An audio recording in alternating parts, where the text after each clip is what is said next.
Well,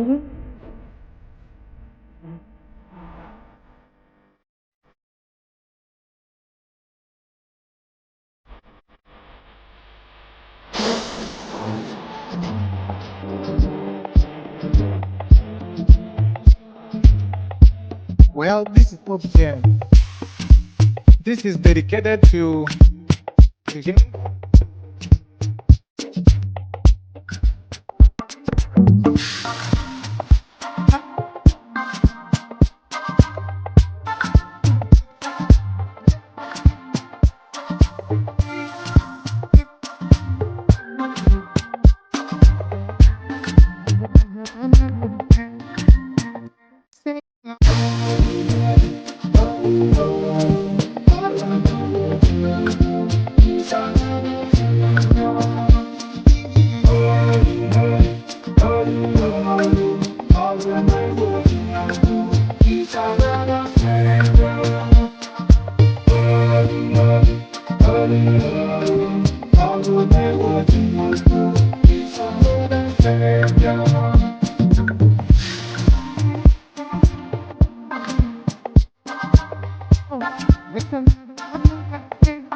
it's an honor to have you on board. And I think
And there it is right there. So there it is right there. You heard the rumor here first.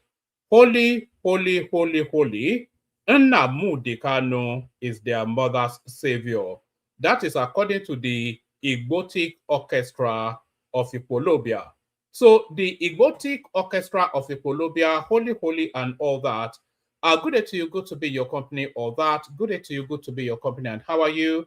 I'm not quite sure. I'm feeling a bit off today, actually. Because I injured my knee and it's giving me some, that niggling pain sensation. It's not quite a cutting pain, but it just niggles at you. So I'm being niggled at by my knee. So I'm a bit, a bit off today, somewhat. I need some water.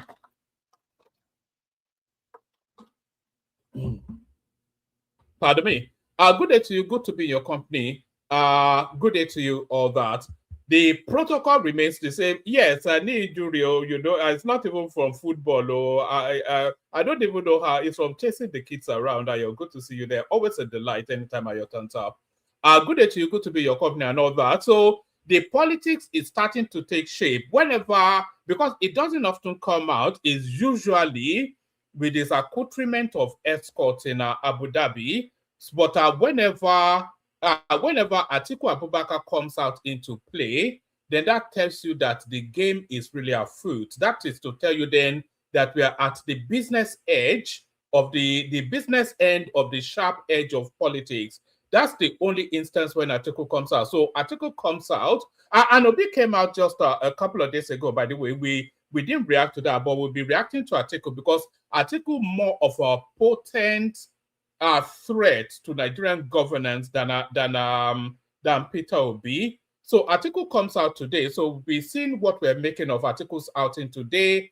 That will be likely the thrust of the session. The thrust of the session, the main theme will be reacting to Atiku'S outing today. So that's what we'll be doing primarily. But then, of course, we'll be having little snippets of whichever bits of political information happened in the course of the day. So it's a whole potpourri, a whole pokini peri, a whole potpourri. So the British High Commission, they've come out to explain why they attended the ADC convention. So we'll be finding out why they did that.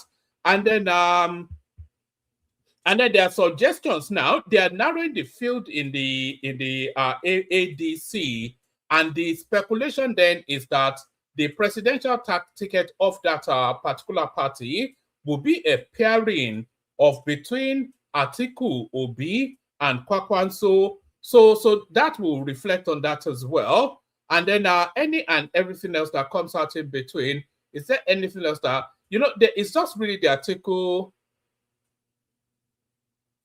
It's just really the Atiku narrative that is the main hub of it all. But there are a lot of things that actually came out of that Atiku interview. So he's told us now, not that we needed telling, but sorry, I'm hearing myself back. So he told us now, not that we needed telling, that this will be his last outing in politics, win or lose. This will be the last time we'll be conjuring with his name, because as the clock ticks, the 19th of January 2027, if Atiku is on the ballot, that will be the 7th time, number 7, that he'll be running to be Nigerian president. So it gets to a point where enough is enough, and he's telling us now that the enough will be in January next year. So win or lose, heads or tail, then that's him done. But it was done a long time ago. But it's like a boxer, isn't it? Atiku Abubakar. He never knows when to call it quits. He always takes that extra fight too much that would then give him the brain damage. So this will be the brain damage politics of Atiku Abubakar. This is the one that will probably inflict him that not that you probably say it's already brain damage. So we'll be looking a lot at that. And then we'll be I've got this little and then we'll be looking at just little snippets that are coming out of Twitter as well. We often do that. Maybe we'll actually start off with the Twitter snippets, and then we get into the Atiku interview. The Atiku interview will be the body of the session. So let's just get the little snippets out of the way, and then we get into the Atiku interview. But before we do anything, the protocol remains the same. Click on the like button. Just as soon as I'm inviting you to do so. Click on the like button. If you are not already subscribed, please do that. Like and subscribe. Every single person listening to the sound of my voice now should be subscribed. Look at your device. If your device is not saying subscribed, which sets it in the past tense, if your device is not saying subscribed in the past tense, then you've not yet fulfilled all righteousness. So fulfill all righteousness by depressing the subscribe word to change it to subscribe. So subscribe is what I'm saying to you anyway. So just subscribe. That's all I'm saying. And then click on like as well if you haven't done that. So like and subscribe. Quickly do that. And then if you want to come and join me on the screen, there's a hyperlink that says StreamYard. So let me send it in there now. So there's a hyperlink that says StreamYard. If you want to come and join me on the screen, click on that hyperlink that says StreamYard. It will bring you into the studio. I'll put you onto the screen, have a conversation with you. So nothing complex, nothing complicated. It's exactly just as I've just stated right there. So there's that.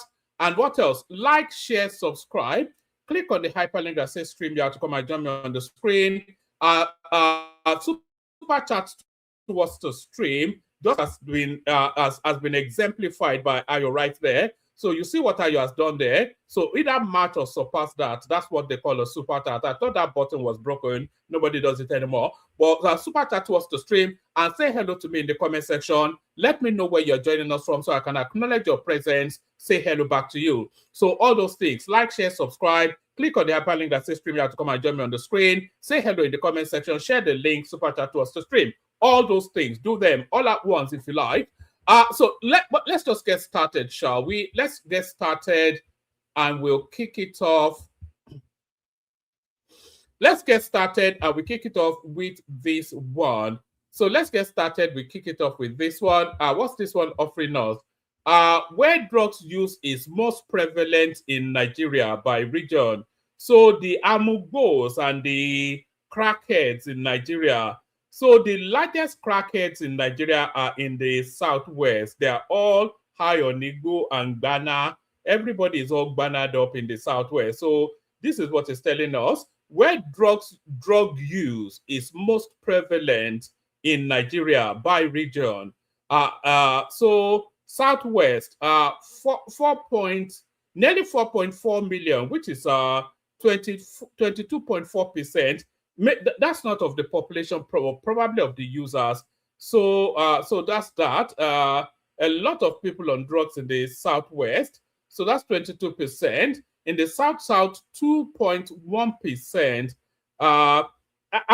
Is that telling us that can be the percentage of the overall population? So 2 point, no, it's actually millions. So let's do it again. In the southwest, 4.4 million people are on drug misuse. So Ghana, I'm not even sure if weed constitutes drugs. So maybe Ghana mainly. And then in the south, 2.1%. In the southeast, 1.5%.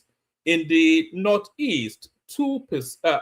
Not percent or millions, I'm saying. In the southwest, 4.4 million. In the south, 2.1 million. In the southeast, 1.5 million. In the northeast, 2 million. In the northwest, 3 million. In the north central, 1.5 million. So the southwest recorded the highest drug use rate, whilst the north central had the lowest. Despite lower prevalence rates, the northwest has had the highest number of users. So there it is right there. That's probably information that you could have done without not knowing. It doesn't add or remove anything from your life, but that's that. That's the Ghana data of Nigeria, the Ghana users. So let's go on from that to this. Do you recall a guy that tells you he doesn't give shishi? Have you ever heard that phrase? I know they give shishi. Well, he may not be giving shishi, but his wife is certainly giving sisi. So here is Peter Obi's wife right here in the fullness of the splendor of an Owambe garden.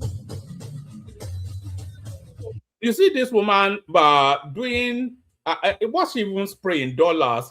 This is the wife of the leader of the common man, or the lady in the middle right there, wearing anko with she's the lighter shade one in the anko. That's Peter Obi's wife, Margaret. And there she is, as ever, at whichever Owambe party is going on in Lagos. He tells us how much he hates Yoruba people so much. Maybe it's not yet passed on that message to his wife, but here is Margaret Obi giving more than shishi, giving dollars.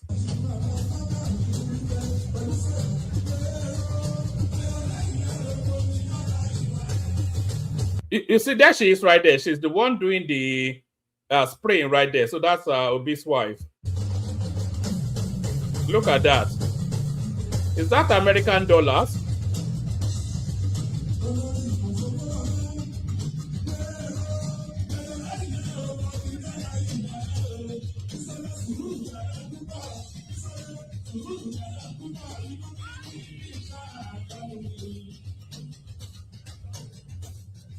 Not this one, no. This one, not this first one that you are seeing. The one right behind her, that's Peter Obi's wife right there. Not giving shishi, but giving bills of money, words of money.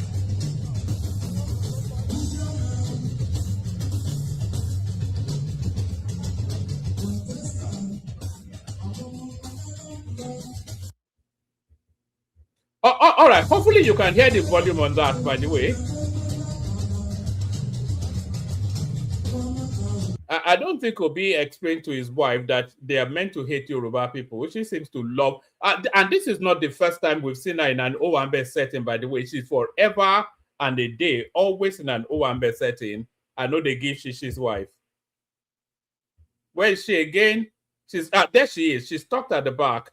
There she is right there. The one leaning in to have a conversation with somebody at the background. That's Peter Obi's wife right there, Margaret.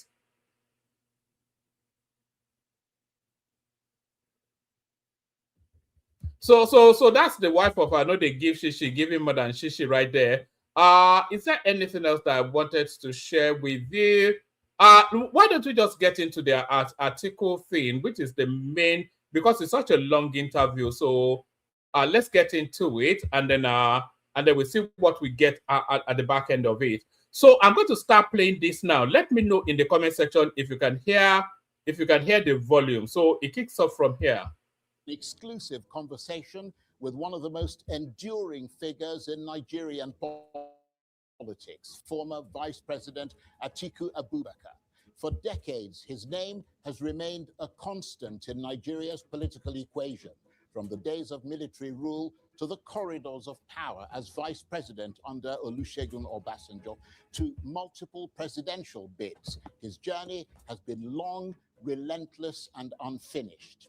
Now, at 79, Atiku is gearing up for what could be his 7th attempt at the presidency.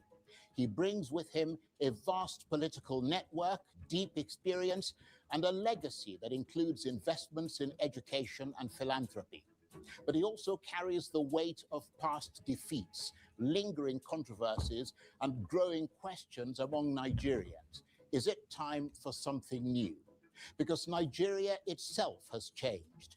The electorate is younger, more restless, and increasingly impatient with the old political order. So, as Atiku Abubakar steps forward once again, the questions are unavoidable. Can a familiar face still convince a changing nation? Or is this one final bid against the tide? Position, can he convince Nigerians he represents change, not continuity? I'll be joined exclusively by the former Vice President of Nigeria, Atiku Abubakar. And later, we'll have top-tier analysis of what he's had to say. I'm Charles Onyegolu, and this is an Arise Primetime Special.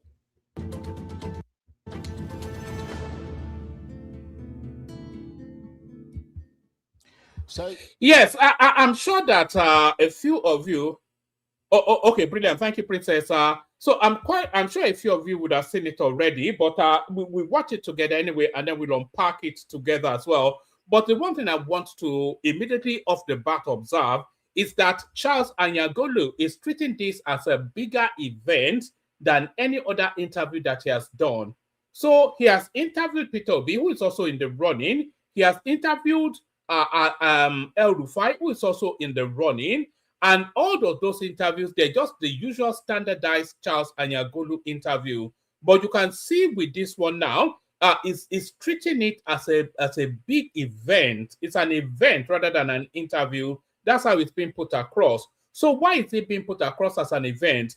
Because they see this guy Atiku as the foremost opposition figure, the only potency that can really threaten the status quo, and that is why he gets that much deference and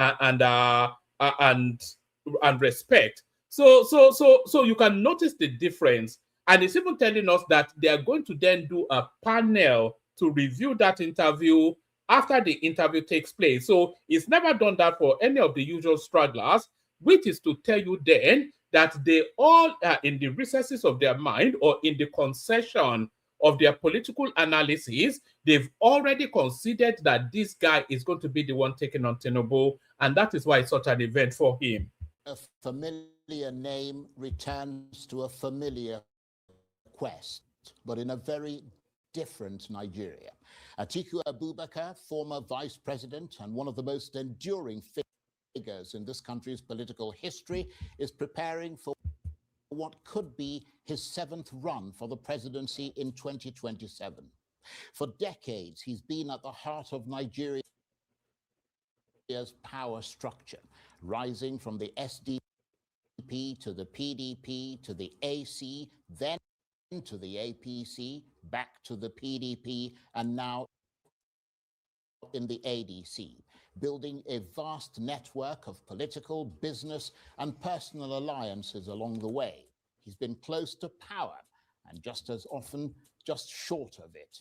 From serving alongside Olusegun Obasanjo as vice president to contesting and losing against figures like Moshood Abiola, Umaru Musa Yar'Adua, Goodluck Jonathan, Muhammadu Buhari, and most recently Bola Ahmed Tinubu. His presidential ambition has remained constant. But so have the questions. At 79, does Atiku represent experience or an old political order Nigerians are increasingly uncomfortable with? Can his vast network finally deliver victory, or has the moment passed him by? And in a country grappling with economic strain, insecurity, and shifting political loyalties, is this resilience or one final roll of the dice? And I'm suitably delighted to say that the former Vice President of Nigeria, Alhaji Atiku Abubakar, joins me now exclusively in the studio. Thank you very much indeed for coming in. Thank you, Charles. All right. Charles is also going to say something now that I want you to take note of. Because I've not watched it in full, but I've watched this part of it. He's going to say something now that I want you to take note of. He's going to say, he says, thank you for coming in. And then he's also going to thank him for coming to the studio rather than insisting that they come and see him. So the way they treat Atiku is almost like a presidential treatment. You know, because usually when somebody has been a president or is a president, the journalists usually go to his abode or his preference, his preferred space to be interviewed. They go to meet him rather than him coming to their studio. So he is making especially an attempt to acknowledge that Atiku made the effort to come to their studio rather than have them come and meet him. So with somebody like Peter Obi, for instance, they'll just phone him that, look, be there for 1 o'clock, and he's straight in the bus, running down to be interviewed. So that tells you just where they place this guy. So I'm saying all of this in order to let you understand then that all of the Nigerian political permutators, they've already permutated that this is the guy they'll be taking on Tinubu, and that's why they treat him with so much deference.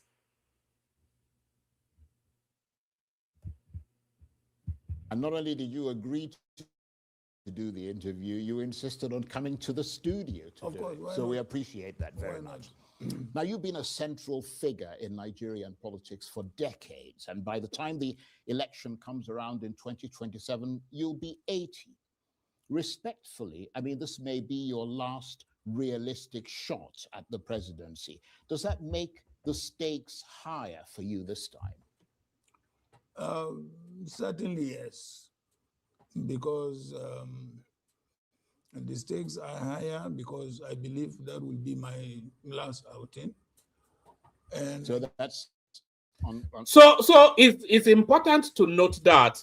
So the stakes are higher because that would be my last outing. So by the time the elections come up, Atiku will be 80. Officially, we all know that it's a lot older than 80, but officially, Atiku will be 80. So I've been saying all the way through that this is the last throw of the dice for a lot of Nigerian politicians. Even so, for somebody as tunnel focused on ambition, on the singularity of one ambition as you possibly can be, the moment comes when that moment comes, when the moment passes you by. So Atiku acknowledges now that the push of the younger generation, a new dynamism within the political landscape, his age, and his routinous running and fading, the last opportunity, the next opportunity opening up is the last opportunity ever for him to be president of Nigeria. He'll be the oldest president we've ever had, by the way, if he becomes the president, which of course it will not be, but he'll be the oldest president at the age of 80. Can you imagine that? And he will still insist on 2 terms, by the way. So by the time, it will be like a Mugabe sort of a thing, with people coming to Aso Rock to change his nappy and whatnot. But there it is right there. You heard it right there. This will be his final throw of the die. So that's the first exclusive to come out of this interaction. Incontrovertibly. that's incontrovertible. Okay. Yes. Right. So beyond the fact that you have said conclusively that that'll be your last outing, why should Nigerians take that gamble on you now? Why should they believe that you represent the future and not the past? I represent both the past and the future, simply because we have seen various levels of leadership in the country, both young and old, and we're experiencing them. And I still believe that our expectations of the young leadership is below what we thought. And we believe, I personally believe, they require experience and they require tutelage from the older generation. Yeah, but you don't have to be empowered to give them that tutelage. Sometimes you need to be. I mean, you could be doing it now. Yeah, sometimes you need to be, because what I was able to learn from President Obasanjo through his experience, I couldn't have learned it outside. Right. But critics say you represent the same political establishment Nigerians are increasingly frustrated with. I mean, why should they trust you to deliver something different? But look at it. Look at, the political experience. It's been a mixed one. We have had so many young governors in a number of states who have failed woefully, when it comes to governance, Charles. And I believe those type of people still require tutelage, still require to learn from experience. Believe me, I don't think I could have learned. It boggles the mind. It befuddles the senses that Atiku, age 79, a serial presidential contestant, never a president, always the bridesmaid, never the bride. He's still insisting that is the change that Nigeria wants. So if Atiku is the change that we want, then what are we changing from? And what are we changing to? That's the thing now. The system is rotten. It's rotten all the way through. The rot is not about Tinubu now. The rot is decades and decades of misadministration, maladministration, corruption, brutality, and all that. So who are responsible for that? Who are the people responsible for that? At the forefront of the people responsible for that is this guy. He was at the forefront of the $16 billion that disappeared under the Obasanjo electrification system. He was in charge of the economic council of that particular administration. So that $16 billion is actually is the actual person that's meant to account for that. So that's still missing. All of these sort of storylines. Do you remember Halliburton, the judgment that went against him in the United States? All of these things. So these are the things that we're looking to escape from. So if we're looking to escape from all of those things, how is Atiku the representation of that change from that sort of politics that we're looking to escape from? Make it make sense. Make it make sense. It's unbelievable stuff. If I were a president, what I have learned, under being vice president to president, because he came with tremendous experience from a military head of state and now to a civilian president, there was a lot I learned. But I wonder if the real challenge for you, Mr. Vice President, is not just defeating the incumbent, Bola Ahmed Tinubu, but convincing Nigerians that you are not more of the same. I mean, I know I'm banging on a bit about that, but why should they take the risk of choosing you now after so many previous attempts? Well, there is a clear and stark difference. Take the cases of the state governors in a number of states being headed by relatively young people and failing woefully simply because at the apex, they did not have a capable and experienced, president to guide them and to, of course, give them the benefit of his experience. And that's why we have been having a number of, very, very woeful leadership at a number of states because they are being headed by inexperienced young. All right, let's examine that for a moment. Number one, what experience does Atiku Abubakar have? That's the first question. And the second question is, when did he have those experiences? So that's the second question. The experience that Atiku Abubakar had was as a vice president. Do you understand? Do you remember the deputy governor of your state in the last administration, the previous one? Who was the deputy to Peter Obi? Who is the deputy to Sheyi Makinde? Who knows? Who cares? The deputy is not a decision maker now. It's just there to go and cut ribbons and go to spaces that the president himself cannot attend. So, what experience does Atiku have? He's never administered anything. He has never been number one in any political office. He doesn't have a track record in decision making. That's one. All he has is to try and get the credits for the Obasanjo administration and then leave the deficits to Obasanjo. So that's one. And then when was that administration? Obasanjo's administration was 1999 to 2007. We're in what? 2026 now, going on 2027. So this guy had his experience that he feels he wants to pass on. He's been deputy to a main man over 20 years ago. So what does that offer anything? He keeps talking about experience. You think it's not even governed a state. It's not been a local government chairman or Atiku. He has never been number one in any meaningful decision-making, administrative, public something. What experience is he talking about? I have no concept of it. Young men also require experience to be able to succeed. But is it an individual thing or a systemic thing? I think, to me, I will describe it as a systematic issue, because we have had more failures in states than we even had at the federal level. Because I'm wondering whether you're saying that the system only became broken when you were no longer in power.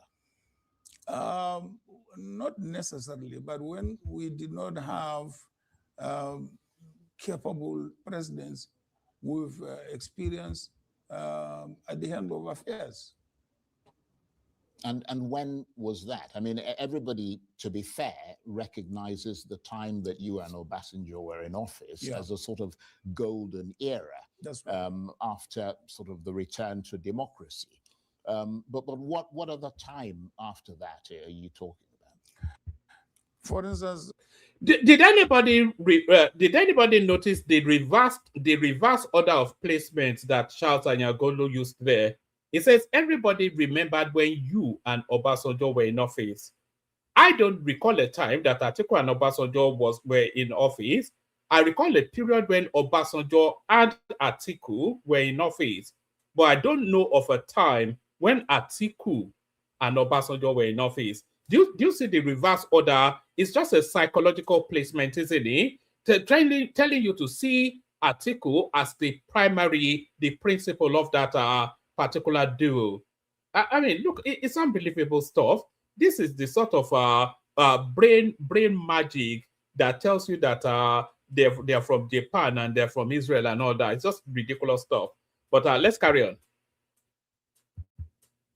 Let's take the era of after Umaru Yar'Adua, who started very well and was succeeded by Jonathan Goodluck.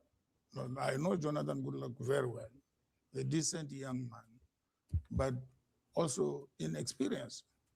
That, I believe, attributed, to his failure to manage affairs of the country, particularly when he was faced with challenges. So these are the type of things that we, in fact, what I would like to see is real leadership training of our upcoming and young generation politicians. I wish I could introduce a leadership training. Well, you could. Yeah. I mean, you own a university. I mean, you could start a leadership institute. Yes. We need it. We need it in this country. But it hasn't occurred to you all this time that that's something you ought to do? Well, really, the university is an independent body. And It's a growing institution. It's a little over 20 years now. And of course, not that it hasn't produced very, very exceptional products. I have met their products all over the world, and I was astonished to see them. But then, as you know, universities are developing institutions, so maybe in due course they should be able to do that. Yeah, obviously you can start a leadership institute independent of the university.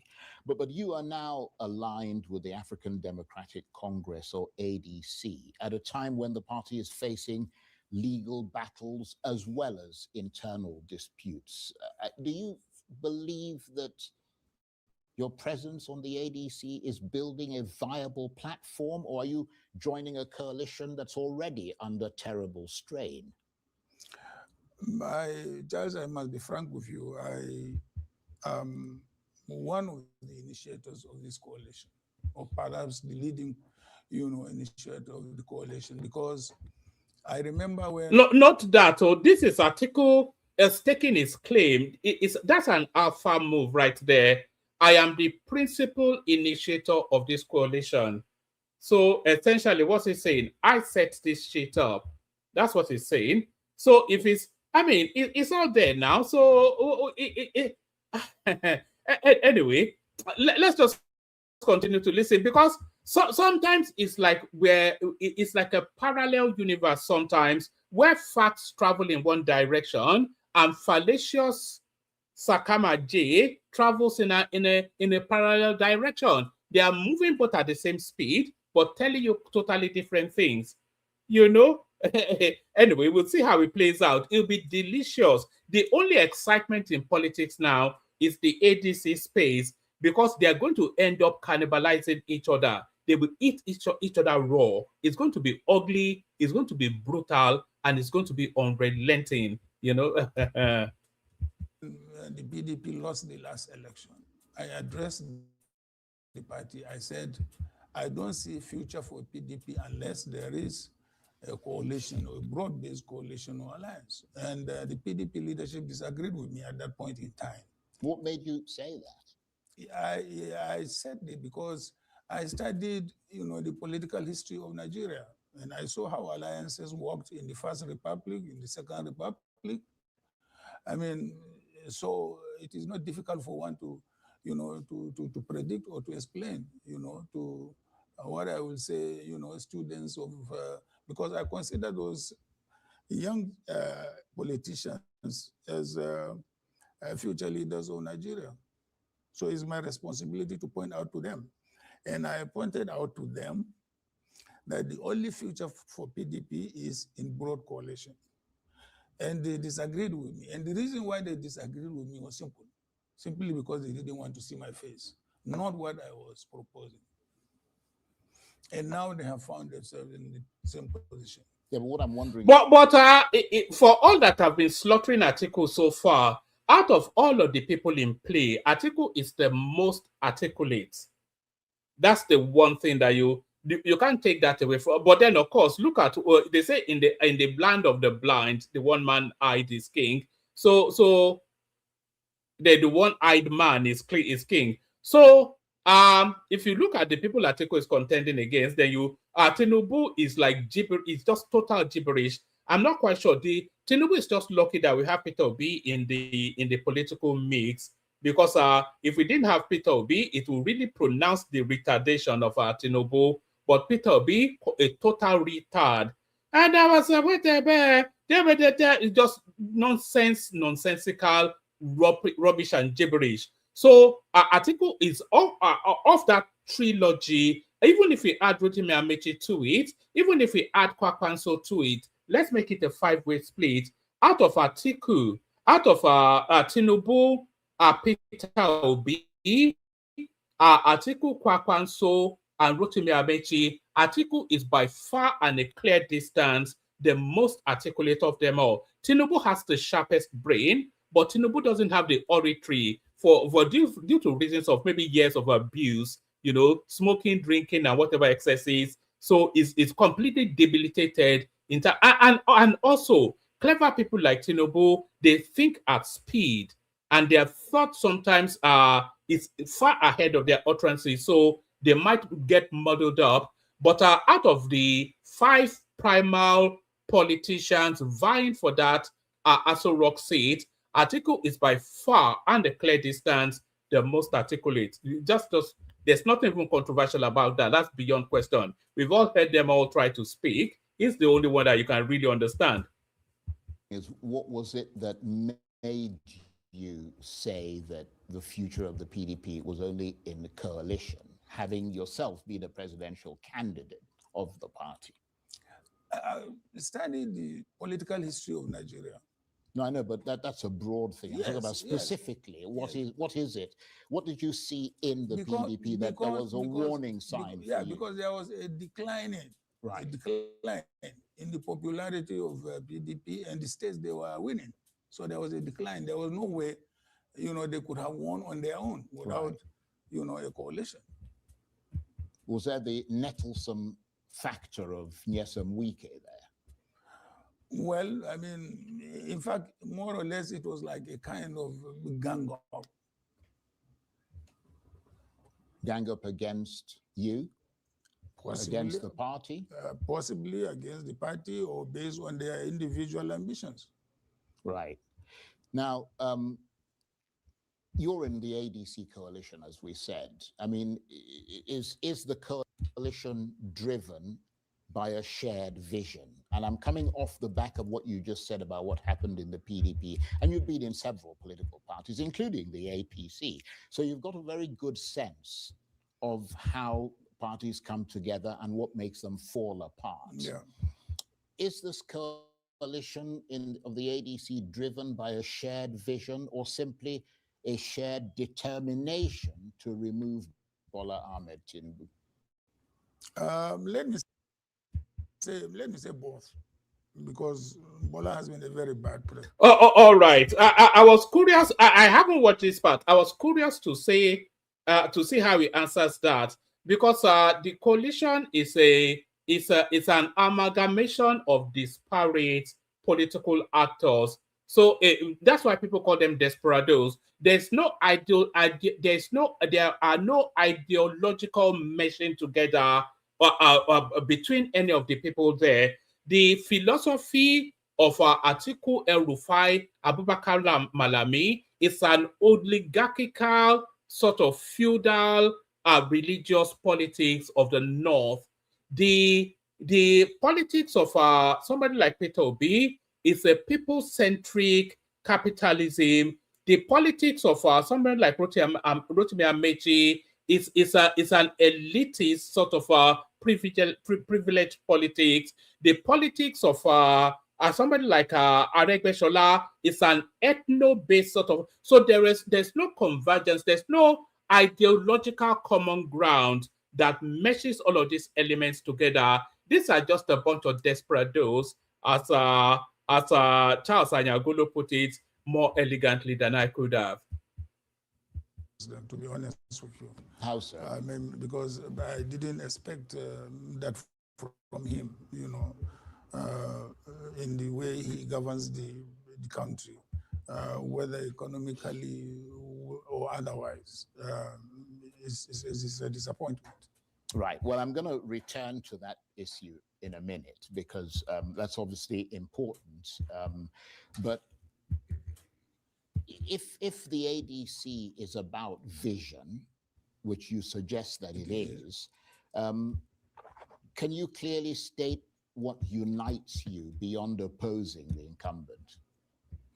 Well, a number of things unite us. For instance, the issue of deepening our democratic institutions and the issue of separation of powers under the Constitution. We feel very, very concerned about that. We have seen how virtually, a presidency has almost turned the various institutions that are supposed to be checks and balances, under one roof, which is quite dangerous. Right.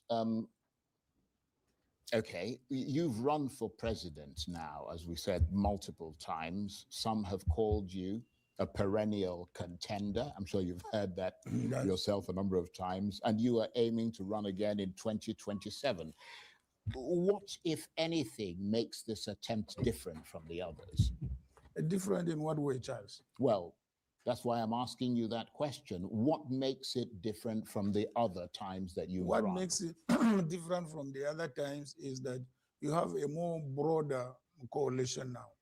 You have elements from APC, from PDP, from NMPP. You know,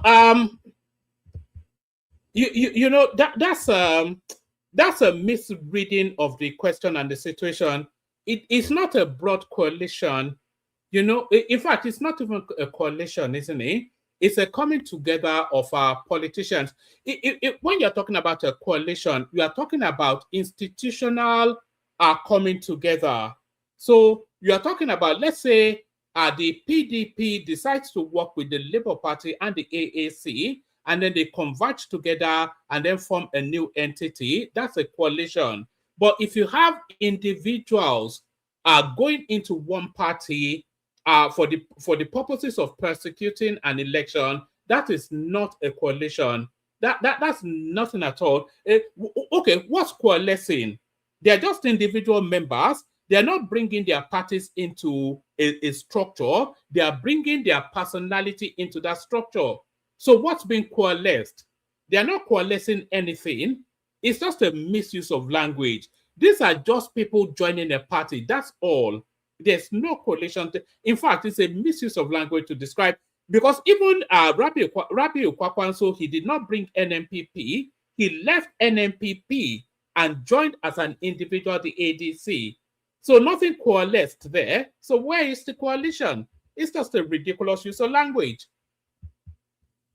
From Labour, that makes it a much broader, coalition than what even happened in the past before. Yeah. But for you personally? For me personally, I see a lot of future, because within the broad coalition, you see people of my generation, you see people below my own generation, and down the line. So you can see clear, succession, pattern. Imagine. Yes. Wasn't that the same thing that happened in what was the APC coalition? Not necessarily. Not necessarily. I didn't see it in the APC coalition. I left the APC quite early. Once I realized that they are going the wrong way, I left. Some would say once you realize that your political ambition wouldn't be achieved. Not about that. It wasn't about the personal ambition at all. No, absolutely not. So what was it about? Quite a number of things. I mean, of course, you are dragging me to, start going into the administration of late President Buhari, and I wouldn't want to do that because he's late. Right. Okay, understood. Let's return to the ADC, which is the matter of the moment. If a consensus candidate emerges within the ADC coalition, would you step aside in the interest of unity? No, it's not the issue of stepping aside, but would I support? Right. I think what would I say in the coalition is that we will, the first option will be to work out a consensus. If that doesn't, of course, emerge, then we go for direct president. I mean, I will support anybody who emerges. Right. So either a consensus candidate, and that's the first option. Yes, that's the first option as far as the party is concerned. We will aim at consensus. If we don't get it, then we go for elections. Right. That sounds like something that will be terribly disputatious. You know, it may well be disputatious, as Charles puts it, but that is the only real viable option for the ADC. So if they want to run a primary is a very, very expensive exercise. It's a very, very expensive event. And these guys have limited resources. So if they want to run a primary, they'll have to organize the whole primary. They have to devote money to the primaries. And then the individual actors, they have to bring out their monies for that primary to get that ticket. So it's a huge spend. the primaries could well be the better part of $500 million, if not even $1 billion.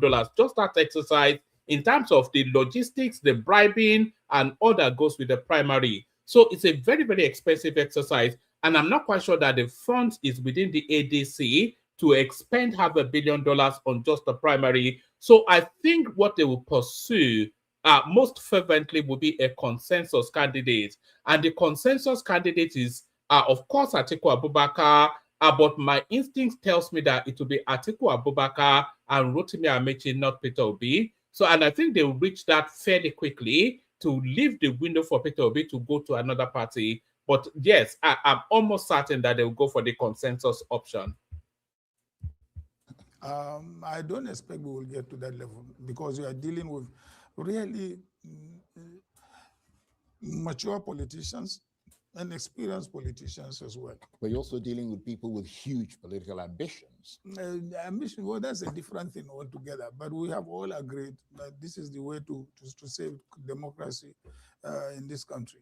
You now, of course, share that political space with figures like Peter Obi, Rabiu Kwankwaso, Rotimi Amechi, Nasir El-Rufai, Aminu Tambawal, and a host of others. I mean, some would say that this is not a partnership, this is a rivalry waiting to happen. Because if you ask many Nigerians, their concern is that this might collapse under the weight of competing ambitions. No. Charles, clearly you can see that there is a generational progression there. So, I mean, if people of my generation don't get it, the people who may get it next may be the next generation. I mean, clearly you can see a generational structure there, and it's deliberate. Right. If it comes down to one ticket, which ultimately it'll come down to, will you step aside for somebody there like... There is no question of stepping aside. What I'm asking, I want to ask you a direct question now. If it comes down to that single ticket, will you step aside for Peter Obi, for example, if he's more popular? Yes or no? I will step aside for any winner. Right. Yeah. Including Peter Obi. Of course, if he is a contender, why not? I mean, he was your vice presidential running mate. Would that make it a bit more difficult for you to accept him coming? What is difficult there is well, I don't know. That's why politics is either you go through democracy or you go through consensus. So right. What is there if he emerges through, consensus or he emerges through electoral process? Right.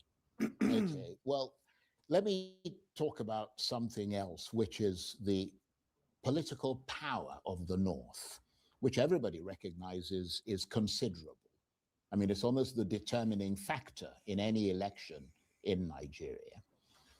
Your political strength has often been tied to the North, but also, I mean, you're often seen as somebody who has a widespread across Nigeria, particularly the Southeast, South, and so on. But today, the North appears more fragmented than ever. Do you agree with that assessment?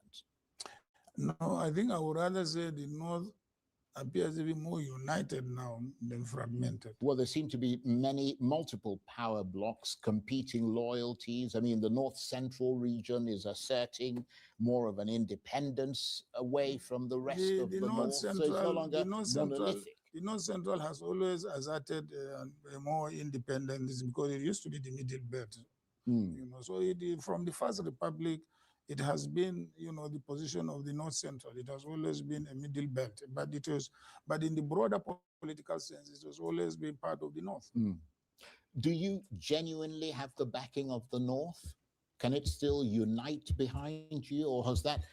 If it doesn't acknowledge the changing tides of Northern politics, then it's naive beyond belief. But I think it knows what Charles is saying. Without equivocation, the North Central is asserting its independence and pulling away from a monolithic North. And they've been doing that quite aggressively, especially under this Tinubu administration. But another thing going on in the North is the rise of Hausa nationalism and the rise of Hausa voices. If it's not acknowledging those spaces, then it has no concept of what's going on. political base shifted beyond your control? No. The North still remains my major political base because I won more northern states than any other states. I won only 2 in the Southwest. I don't think I won any in the Southeast and the South-South. Right. And you're confident that that remains the same even today? Yes, I am. Right. If the North doesn't monolithically rally behind you as their candidate, does that fundamentally weaken your path to the presidency? In fact, politically, the North appears much more united now than ever. No, but what I'm saying is that if it doesn't monolithically, in other words, if they don't all come together and rally behind you, how much does that weaken your path to the presidency? The majority of the North will always come together. And you're the person to bring them together. That's right. Why? Sure. What would be the basis for it? Because that is my political base. Yeah, but I mean, a lot of other people would argue that it's their political. Just like the South is the political base of Peter Obi, right? And South is the political base of Amechi. Yes. The reason I say that is that you have so many different elements today. I mean, in that northern sort of equation, it's not like it's not like under Buhari, for example, where you had this massive vote that was constantly going to him. Okay, can you tell me among the current leaders in the North who has more votes than I have? Well, it depends on who has been running. I mean, you talked about different tiers of. I mean, you are talking of figures like Tambua, you are talking like figures like Kwankwaso and others, and El-Rufai, and also the emerging political, figures. None of them has got that northern bloc vote as much as I have got. No, Kwankwaso has more guaranteed votes, northern votes, than Atiku. Atiku's votes are usually nested within a major party, and then the accoutrements of that party deliver their particular ward, state, etc. Take PDP, for example. When Atiku went into the last cycle of elections, PDP were controlling, I think, about 40%, 50% of the states. So those states are the biggest politician in each individual state sits in that state house. And then those states delivered what they could to Atiku. So it wasn't especially Atiku's popularity in those spaces. It was the mechanisms, it was the machinery of those individual PDP governors that delivered that. Atiku has never, this is the first time actually that we'll be testing if Atiku has any votes actually attached to him, because he's going into these elections now without any state under his control, without any structure for the ADC, without anything. So any vote he gets now will be votes that he's able to canvass for himself. But Atiku has never canvassed any vote for himself. We know the votes attached to Kwankwaso. We know the votes attached to Peter Obi. We even know the votes attached to Tinubu somewhat. And those votes carry through whichever political formation they're in. But we don't know that there's any votes attached to Atiku as a loyalist vote to Atiku out of belief in him. Because there's nothing to believe in Atiku. And like everybody knows, he's an opportunist and a chancer. And that doesn't especially garner loyalty. But they also, people like Kwankwaso have the northern strategic vote, don't they? Kano. Yes, that's strategic. Yeah. We concede that to him. Right. Yeah. That's why he's a leader in the coalition. But you don't think that the absence of such a vote would affect you fundamentally? Well, the absence of it may affect, but even his own case, you can see how Kano is now split between himself and his former governor. So there is even a split in that. Let's turn to the issue of zoning. There is a strong argument rooted in Nigeria's informal power rotation that after a northern presidency, it is now the turn of the South to lead. So why are you seeking to run in 2027? Are you going against that principle, or do you believe zoning no longer matters?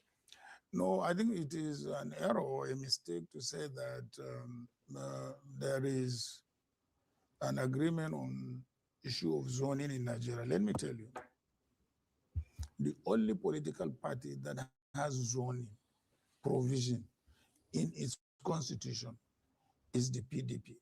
All the rest don't have. So if anything, all the other political parties are borrowing or learning from PDP zoning formula. But you agreed with that zoning formula. I mean, you were the vice president. Yes, under I the agree. PDP. Yeah, I agree with the zoning formula. So why do you of disagree PDP. with it now? Wait a moment. Yeah. But if you are talking about zoning formula in the PDP, and it is north-south, the south has governed for 18 years and the north 10. So who is in a deficit, if you want to be fair? Yeah, but is that, I mean, you apply it globally. Apply it globally. I'm telling you, the only party that has zoning is its constitution entrenched. So sorry, walk me through that mathematics. 8 years of Tinubu, 4 years of 8 years of Obasanjo, 4 years of Tinubu. By my own rudimentary mathematics, that's 12. So I'm not sure where's the 18 years coming from. I'm not sure. And what did we have? 8 years of Buhari and 2 years of what's it called? Yadua. So I'm not sure. What's he talking about? It's the PDP. The rest don't have. Right. But the principle, though, of zoning, do you agree with it? I agree with the principle. In fact, I will even go further. Let me tell you what happened in the 2004, was it Constitutional Conference of Abacha. Oh yeah, sorry. Somebody just reminded me of Goodluck Jonathan's 6 years as well. There was an argument between the late Dr. Alex Ekweme and myself in particular, representing the late Shehu Yaradua group. Dr. Alex Ekweme proposed a provision in the Constitution for a rotational presidency. And I was leading the Yaradua group and I opposed it. And because we control about 60 to 70% of the delegates, late Dr. Ekweme's amendment was not through. Now, in hindsight, when I attended the funeral of late Dr. Ekweme, I admitted that I made a mistake. I should have supported Dr. Ekweme's amendment, and the presidency would have rotated to all the zones in the country. And I think that is the most equitable provision that could be included in the Constitution. Right. Is that something that you would push for if you became president? Definitely, yes. Even if it is the only amendment I can make, I will move towards that. But that push will come only if you become president, because right at this point, you're making an argument about the number of years the North has had and the number of years the South has had. And some would say that that is for your own political convenience. Not my own political convenience, but for the political stability of the country. Because if that amendment, if that provision were there, you would not be having all these arguments now about zoning or no zoning, who is cheated and who is not cheated, and so on and so forth, because every zone would have had the opportunity to produce a president. Yes, but that's you will know that even if you don't produce a president now, you will produce a president in the future. But are you prepared to deal with the possible backlash that would come from people in this country if they perceive that you're abandoning that zoning, which appears to be the way they see it? It is not abandoning zoning, rather it is entrenching zoning. Well, the way they see it. Because right now, zoning is not in Nigeria's constitution. It's not. And no, I understand that, but what I'm saying is that you running is the greatest, if you like, testament to your philosophy around zoning, because it suggests that, a lot of people would say that it's the turn of the South. I mean, that's why, you know, a southerner ran. To tell those that's why people people like PDP have zoned it to the South and so on. I mean, Charles, I'm telling you, I mean, most of these arguments are, more, self-centered. I'm giving you the most rational argument. There is no party that is zoning in its constitution. So if you don't have zoning in your constitution, why are you pushing for it? Yeah, but it doesn't have to be in the constitution. It has to. There has to be a principle. For you, it has to. For a multi-ethnic and multi-religious country like Nigeria, it has to. But if there is a consensus within your party, for example, I mean, to say that in the interest of propriety, in the interest of justice, which you have talked about, that perhaps it is time for, they should let the South finish the 2 terms and it'll return to the North. No, then there is you cannot balance the deficit. Already the North is behind by 8 years. So where is the fairness there? Where is the balance there? Yeah, but is there an element of your own political? Because I mean, you have said that after 2027, you're not going to run again. It'll be essentially too late for you to run again. Well, that's left to the next generation to take it up. So there's an element of your own personal ambition in whatever position you take about zoning. No, not necessarily. Not necessarily. It's not anything personal. That's all. Right. Okay. Well, let me turn to something else, because if you were to get the ticket, you will run up against an incumbent with what some say is a formidable political machine. What is your concrete strategy to defeat President Tinubu, not just politically, but structurally? But why would I sit down and then start discussing? So that's a two-pronged question right there. So what is your strategy to defeat Tinubu, not just politically, but structurally? So politically what will be the narrative you'll be presenting to the Nigerian people? So gaslighting is not going to work this time around. Tribal dog whistling is not going to work this time around. The politics we're entering for 2027 is show your workings. So show your workings is what is in play for 2027. Show your workings. What does that mean? Tinubu has this plan, which is he has laid out before the Nigerian people and is implementing. If you are saying that Tinubu's plan is not fit for purpose, then what is your plan? So give us a plan of action, a course of direction, a journey that you want to take us on. Not just, hate Tinubu, or hate the Yorubas, or whatever, or love me because I'm Fulani, I'm one of you. None of those things will work this time around. We want a detailed, worked out plan that betters the plan already in play. It's a show your workings sort of an election we're entering now. And that's the question. And the other question was about structure. The ADC has no structure. So they have to build a structure organically from the ground. But I don't think he understands that question anyway, just from the way he started to answer it. We're getting towards the end, by the way, and then we kick off the conversation. You will run up against an incumbent with what some say is a formidable political machine. What is your concrete strategy to defeat President Tinubu, not just politically, but structurally? But why would I sit down and then start discussing about my political strategy at this forum? That's a strategy that you're going to have to employ. For all what I know is that a coalition candidate facing Bola Tinubu is dead on arrival. Right, but those are just, it's almost like a slogan, isn't it? No, it's not a slogan, but it's a fact. Look at the leadership of the coalition. If each and every one of them will bring their zone, to electoral victory. Where Bola stand? Right. Well, let me put it though. What is the one thing President Tinubu is doing today that you would immediately reverse if you became president?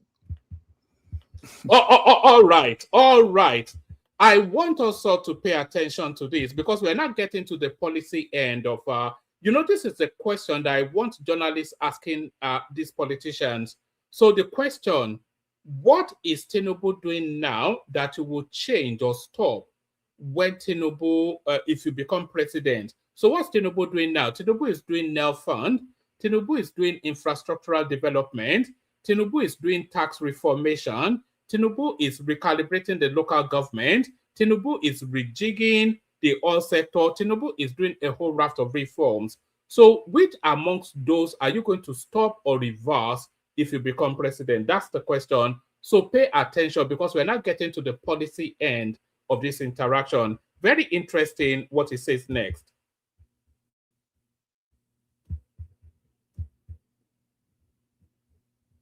Leadership of the coalition. If each and every one of them will bring their zone, to electoral victory, where will Bola stand?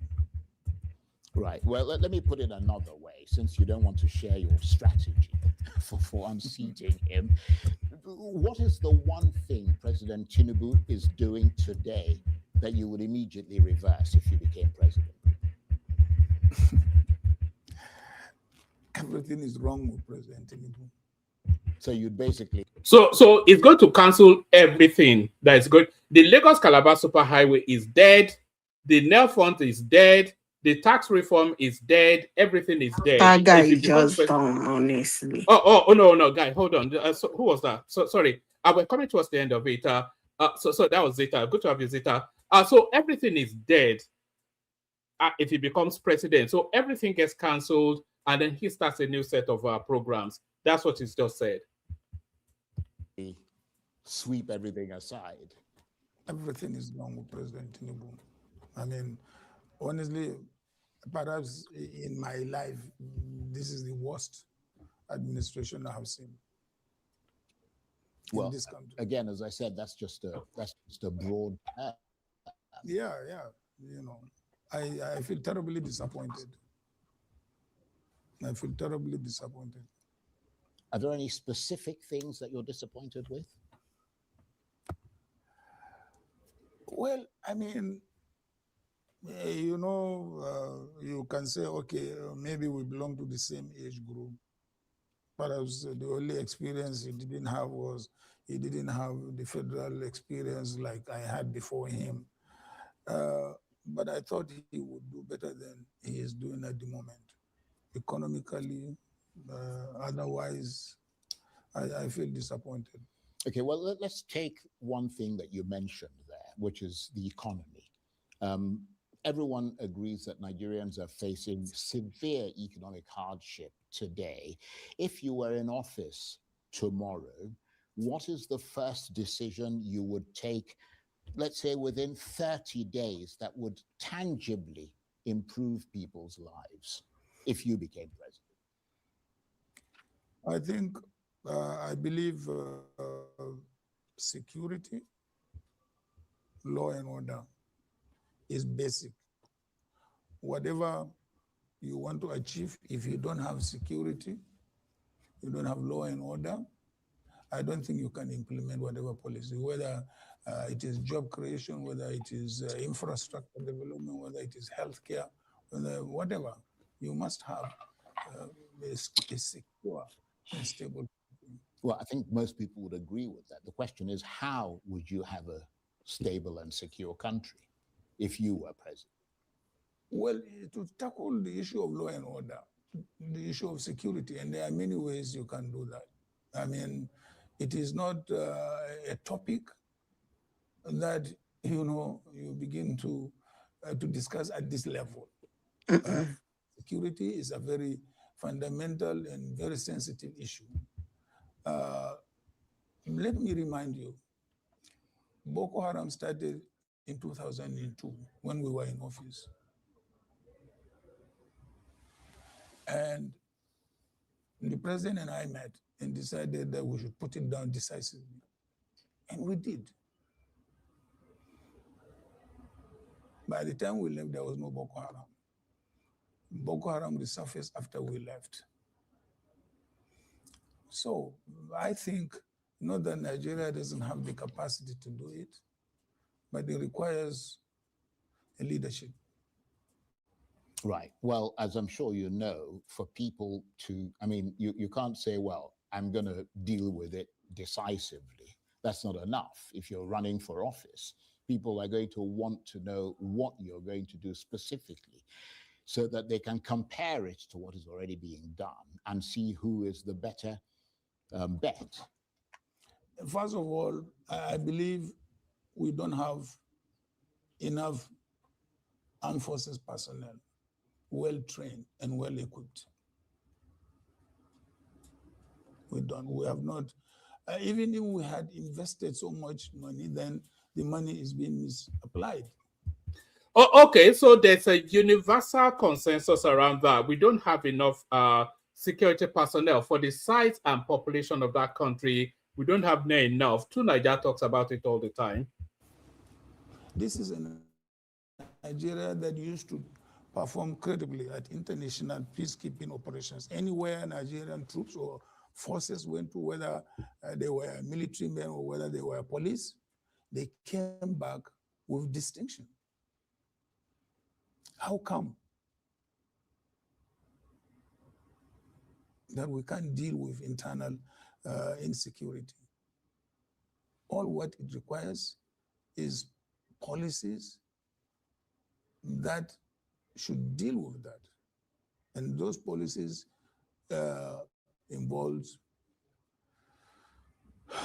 more men to be trained, more equipment to be supplied, more welfare for these armed men or military people, and so on and so forth. And less of the corruption that is also available, even within the military itself. Well, you mentioned the word corruption.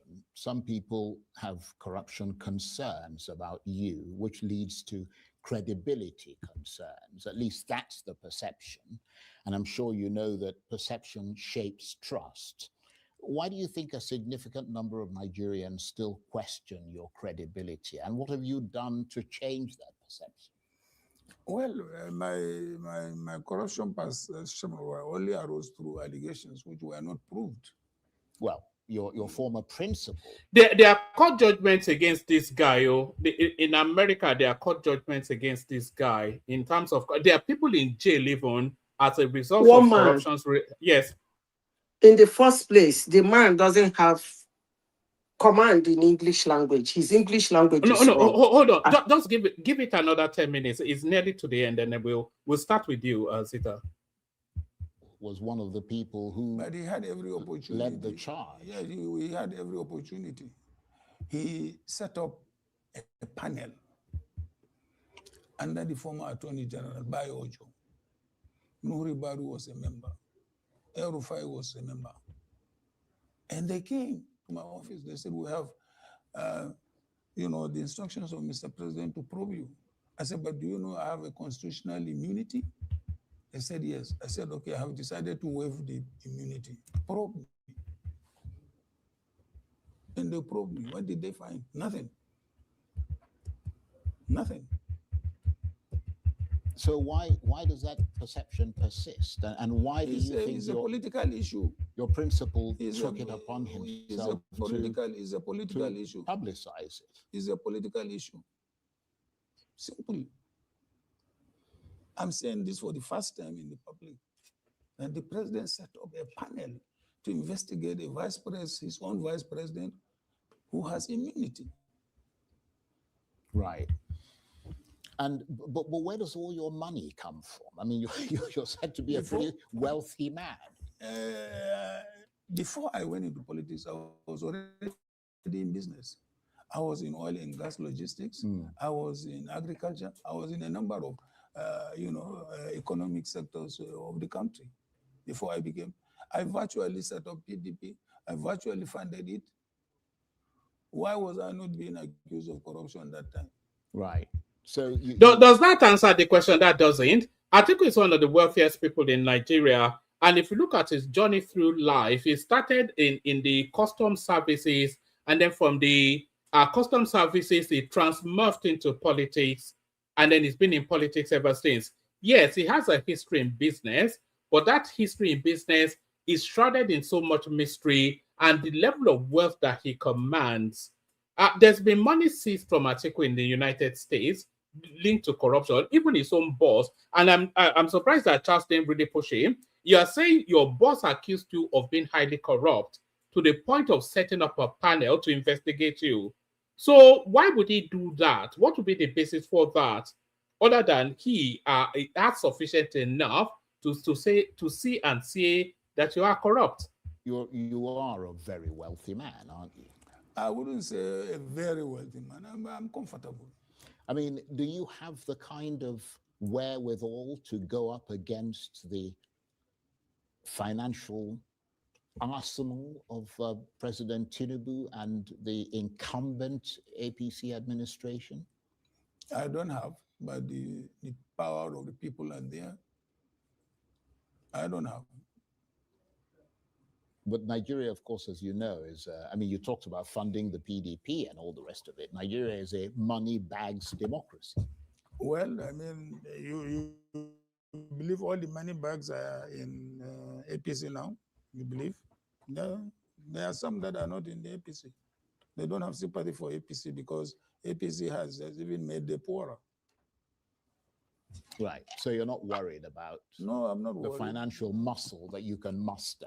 No, I'm not worried. I'm not worried because they are using public money, and the public can take the money and do what they want.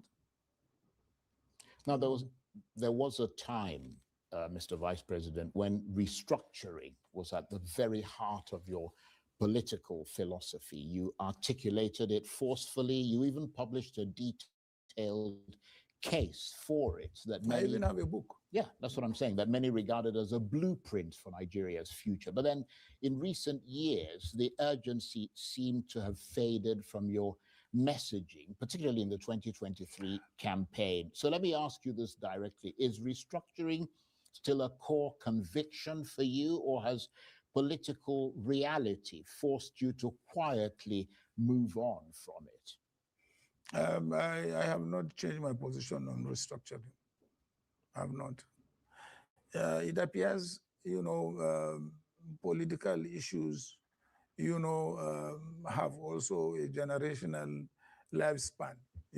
Maybe Nigerians don't now feel that restructuring is no more important because of the challenges they are facing: insecurity, hunger, unemployment, corruption. All these things have now come, really to be the forefront, of what is worrying Nigerians or the challenges facing Nigerians. They have even forgotten about their freedoms. They have forgotten, about restructuring and so on and so forth. Doesn't that intimidate you, that the size, the colossal size of the problems, if you were to be president, that you'd have to inherit? No, it doesn't intimidate me because I can identify competent people in this country who can help me overcome all those challenges. And was it you who picked the people who drove the Obasanjo administration, the Obasanjo-Atiku administration? I will not say solely, but mostly because President Obasanjo just was coming out from jail and I was not a politician, and I did most of the politicking. Well, a lot of those people, in fairness, stand out. And they were people who had the capacity to take Nigeria from many years of rot under military rule to a completely different, what, as I said, some people call a golden era. So that suggests a knack for picking the right people. I remember I visited the United States, Europe, to headhunt and interview Nigerians. The president graciously offered me that opportunity. I did, and I brought a number of them back, and they proved themselves. We're coming to the dying minutes of this very interesting conversation. And once again, thank you very much for coming in to talk to us about it. But what's your final message to the Nigerian people? My final message to the Nigerian people is they should vote out APC if they want. All right, we're not interested in any of that. But so that was Atiku Abubakar. A lot of things. So already the panel are assembled. We've got Ola in the house, of course. That's Ola right there. We've got Prince Daddy right there. We've got Hassan joining us from Maiduguri, I suspect. Thomas is in the house as well. You already heard from Zita, so you hear from Zita in a moment.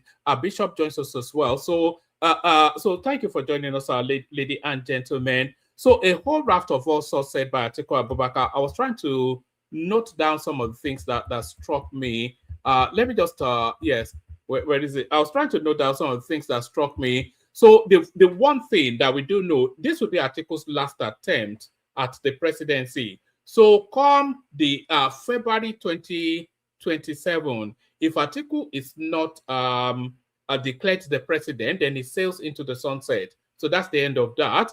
And then he told us he wants to institutionalize zoning, but amongst the 6 geospaces, so we heard that as well. He told us that he will support anybody that emerges, but that seems to be some sort of a ball chain around the ankles of the rest of them, because he's going to emerge and then they are obliged to support him. So he said that. And then he said what they are pushing for within the ADC is a consensus candidate. Of course, they concede to him, and then he gets to pick his deputy, either Obi or Amechi. And then one of the biggest things he said is that he will cancel everything that Tinubu has been doing. He will reverse everything. So that's that. And then if Atiku ever promises to serve for only one term, don't believe him. He told us that the North has an 8-year deficit in this 4th republic that we're in. So if there's an 8-year deficit and the constitution facilitates for him to fill in that deficit to achieve that equilibrium, so that then tells you that he takes that opportunity. So that was Atiku Abubakar. So the assembled, as I said, we started off with Zita, who was already ready to come in. So Zita, Floyd, we do about five minutes, so everybody speaks. So Zita, what did you make then of the former Waziri of Adamawa, who has been stripped of his title in Adamawa, now the Waziri of Abu Dhabi? I don't even know how the man managed to get to where he is in life, but it is what it is. Number one, I've noticed something. I'm not a grammarian anyway, because I am not facing any public office where I have to speak so nicely and so well and make sure my laces and structure in English language is very correct. But for people like this, I think they should try as much as possible to get their tenses right. That is number one. Number two, Atiku, for me, I've always seen Atiku as a dumbo. He looks dumb, he sounds dumb most of the time. I don't, and these are the kind of statements they pass down to their supporters, making a bracket statement, a broad statement like everything is wrong. Everything is suffering. You don't do that now. That's not a point for anyone to run with. Again, I like the way the guy pushed that question. He pushed it several times. And he ended up not actually answering the question, because at a point, honestly, woman, to be honest with you, after that line, I wasn't listening to him again. Because the guy said one thing. Will you change? You found out he's not doing what you want to change. It's not saying. Then he cornered him again, and then he made a mention of the economy. The guy said, okay, let's work on the economy, since you said economy is not doing well. He left the economy and went into security. So this is the kind of character, behavior, ridiculous conversation and argument they pass down to their supporters. That's why when you are discussing with any of them, before you say they say something, you try to mash them on that. They move to another topic before you talk. They move to before you know it, they're all over the place. So, one man, actually, sincerely speaking, I don't really know a Nigerian who wants Atiku to be president. Let me say this. He has used a smaller party to contest before. I'm sure Nigerians never knew he contested. But when he came to a bigger party, he came out and made a name. I want to see. I'm really surprised that he wants to run. When I say this type of thing, people don't like me, but I'm going to say it anyway. What do I care? I'm surprised that he wants to run, and I'm not. I'm not happy that he wants to run.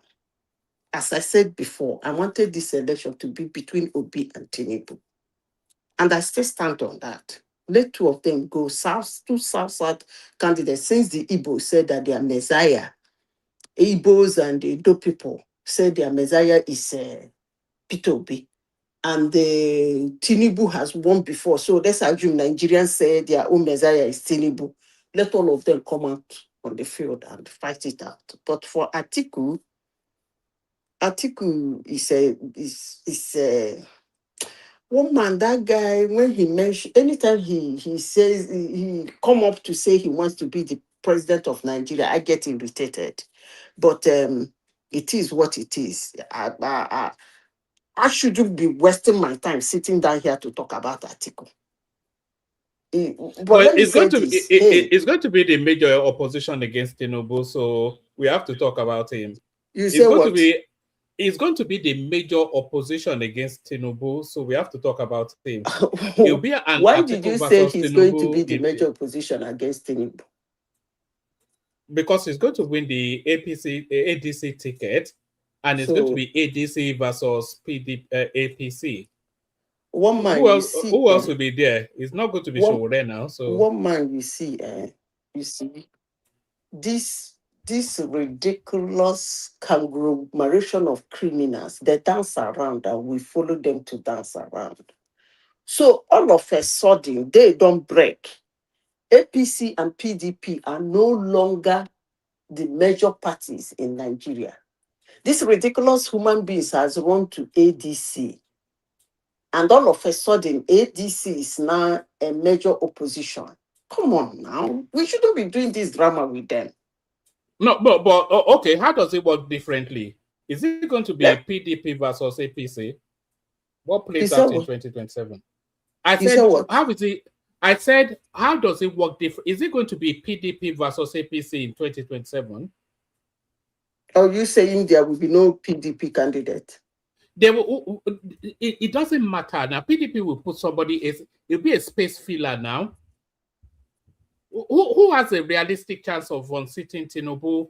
Atiku, Peter Obi. That's it.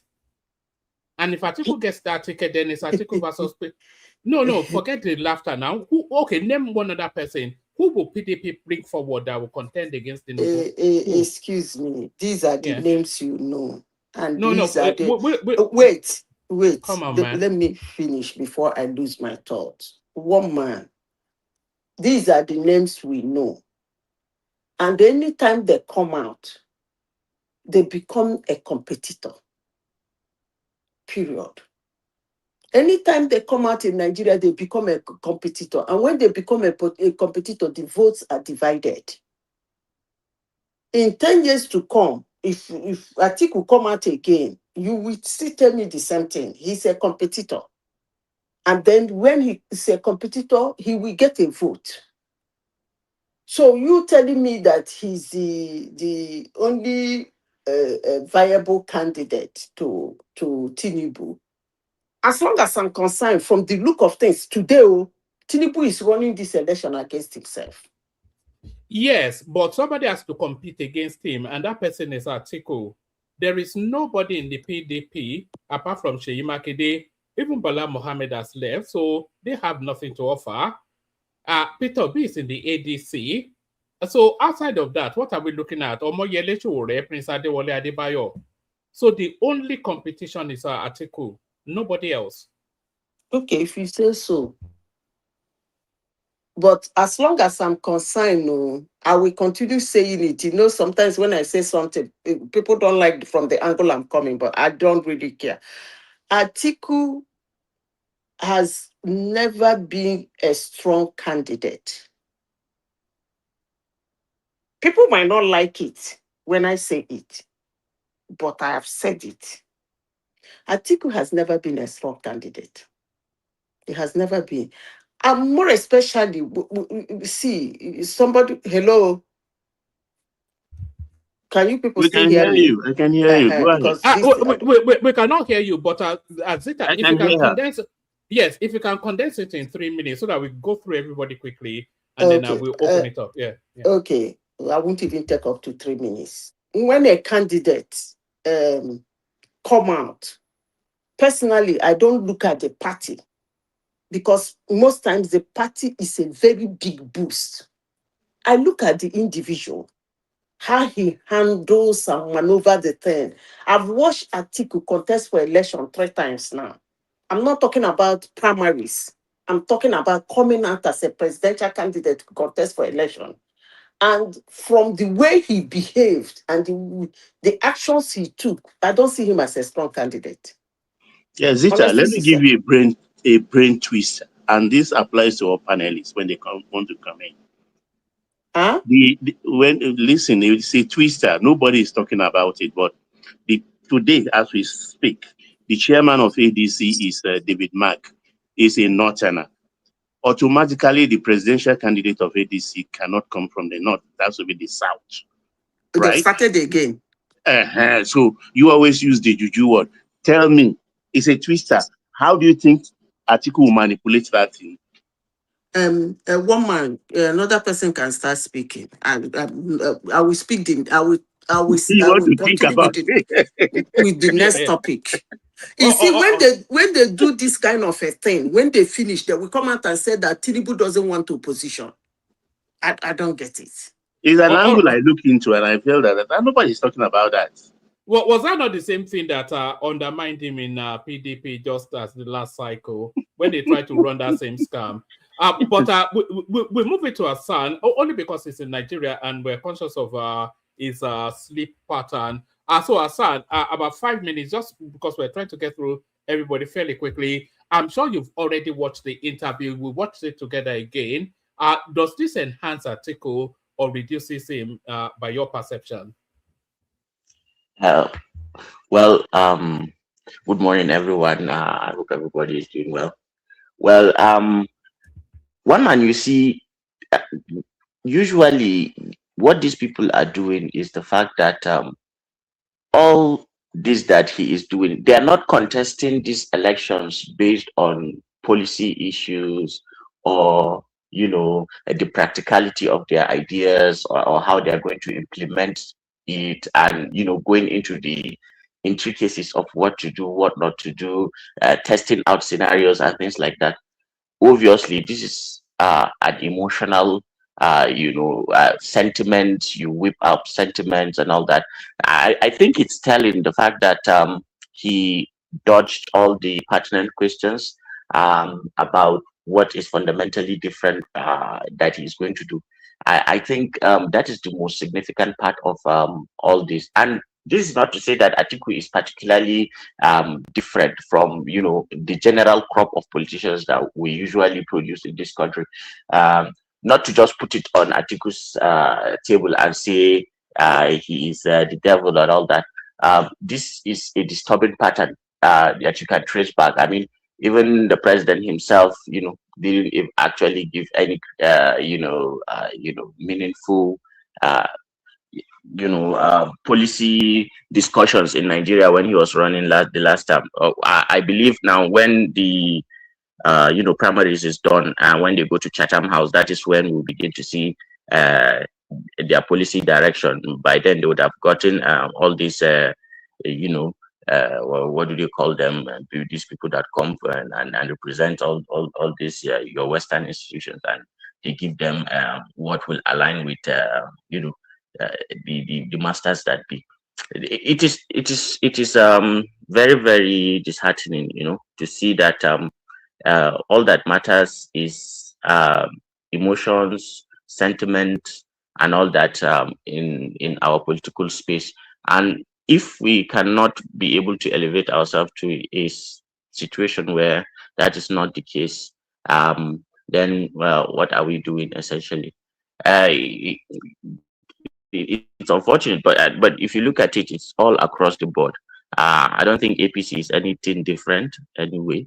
And if you look at the people in, well, what is even ADC? What is APC? They're just the same crop of people. There is no ideology. There is no, you know, the patriotic, inclination to ensure that good policies are sustained, bad ones are taken off the table, and there is no depth to discussion.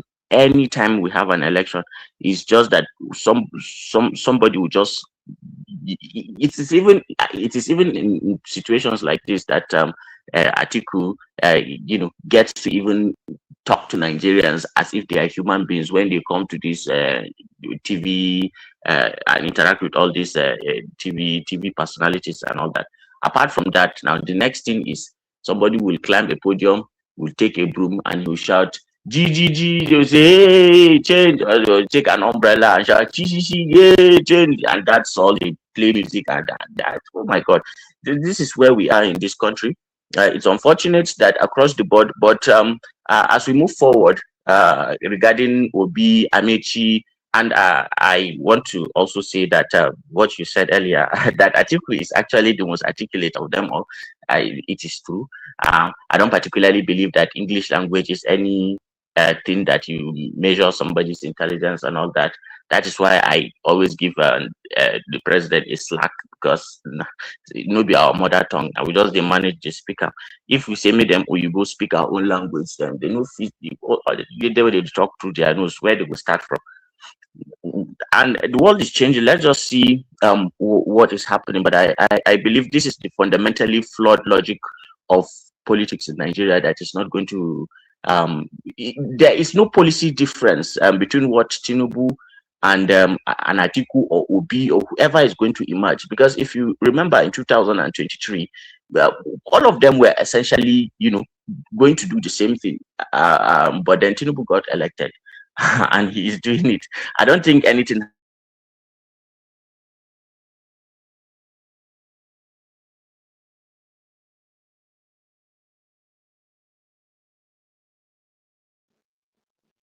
Hassan, we can't hear you. We lost you.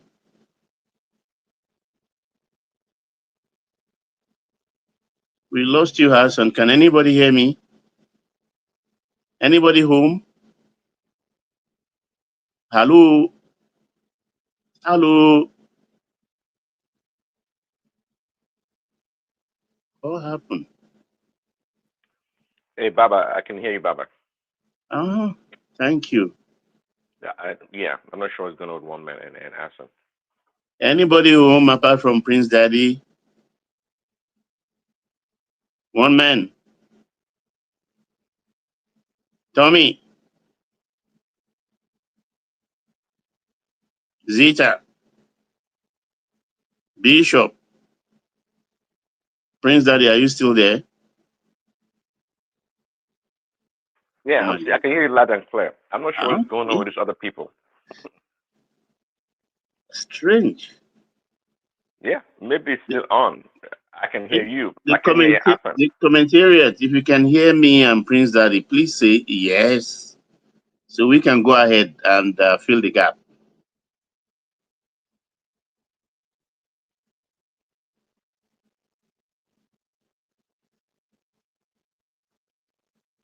Okay.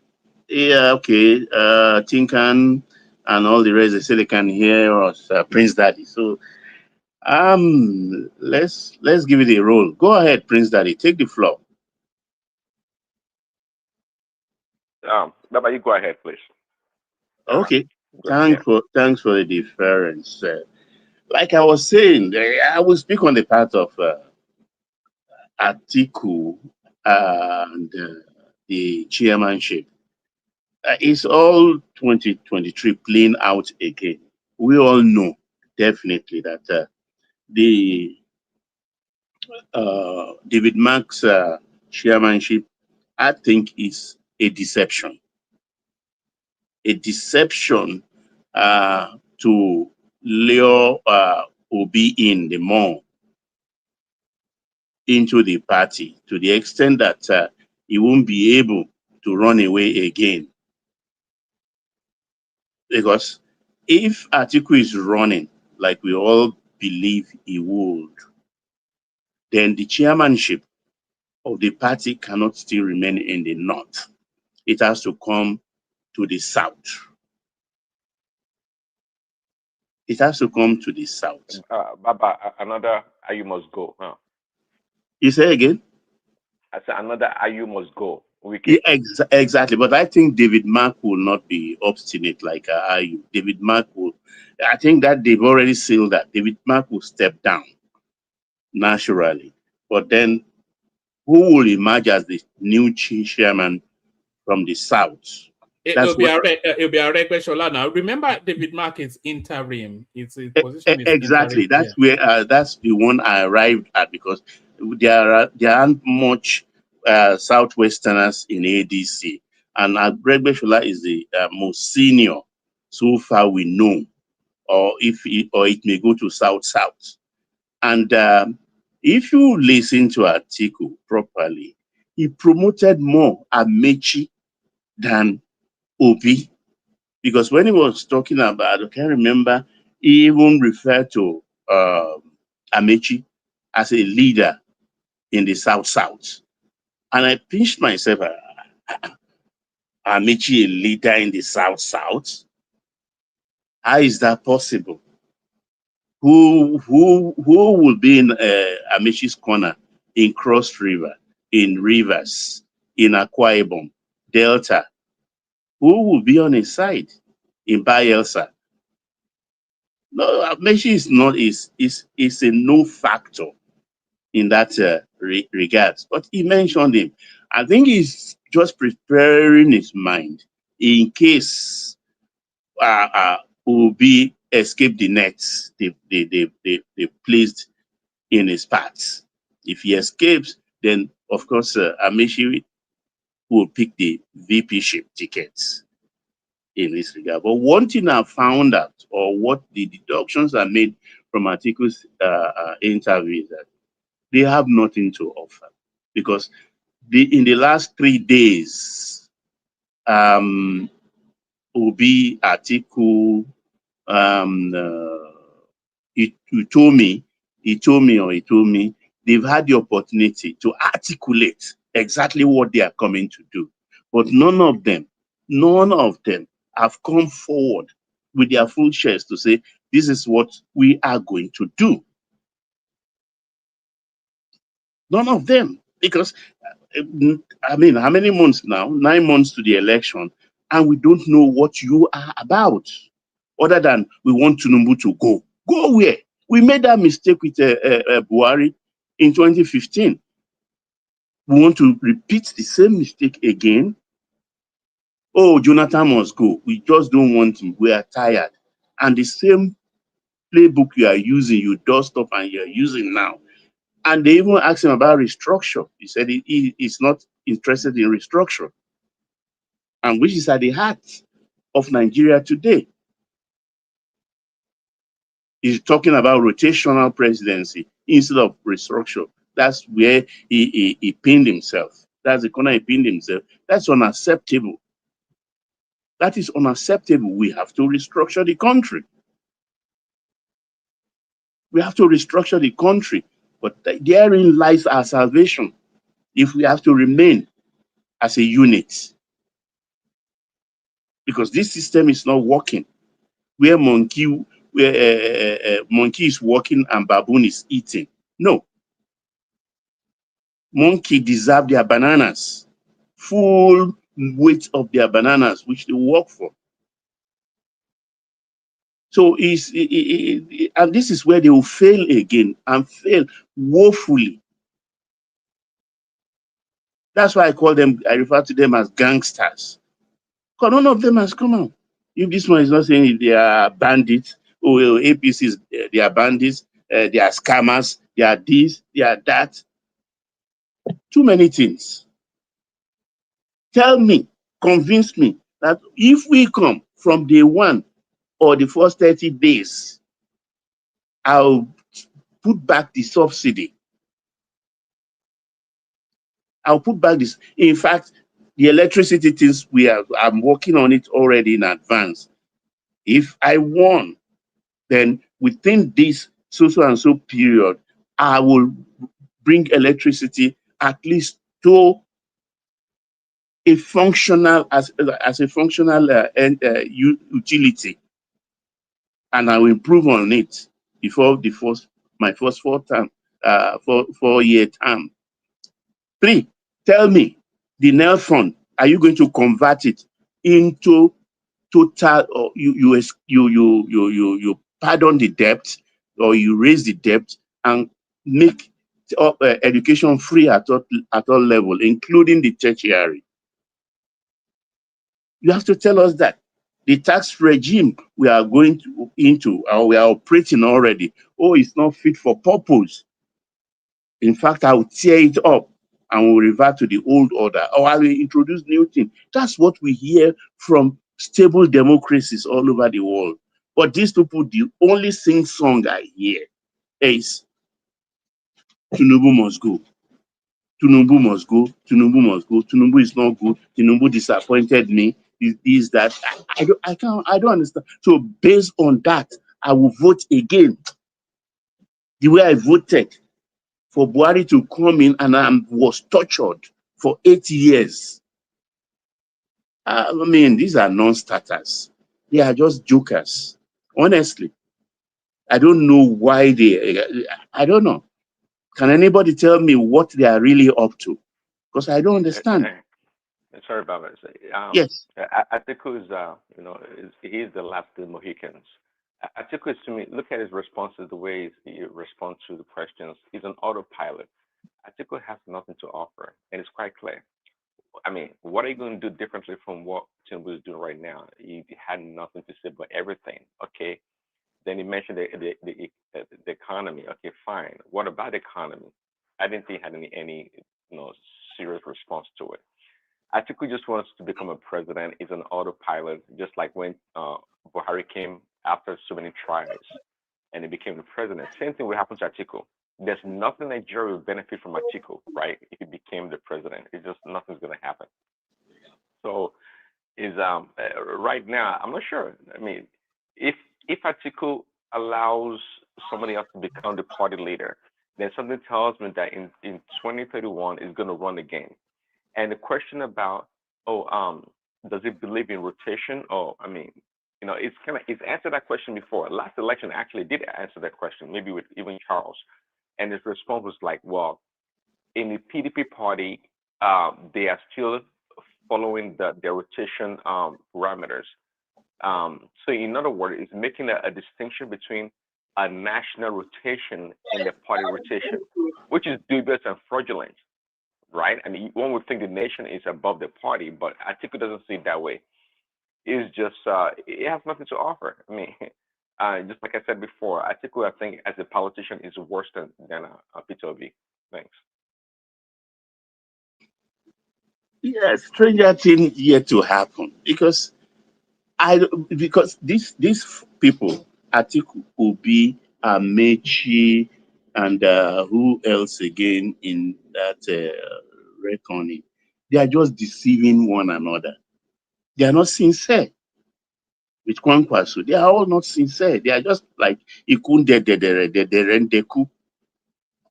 They are trying. I can see the obedient, the Tanko of this world going also on his own tandem, granting interviews, still pushing Obi forward. A kind of campaign. You understand? And I think Atiku is the one who must have done that.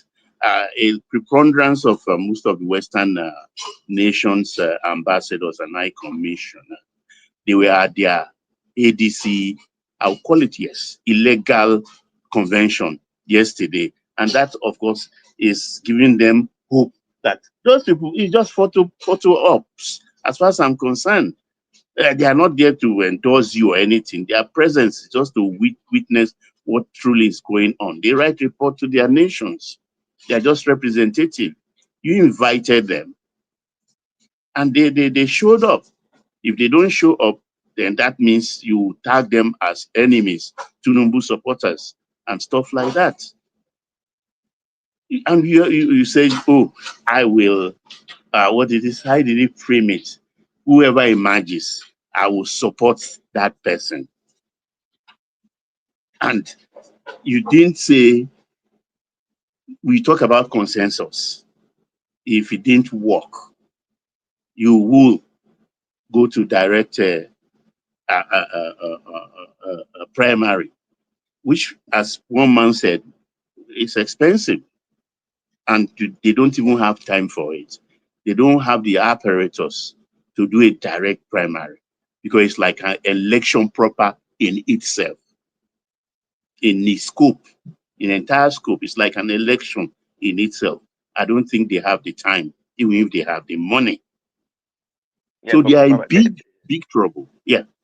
They're all politicians.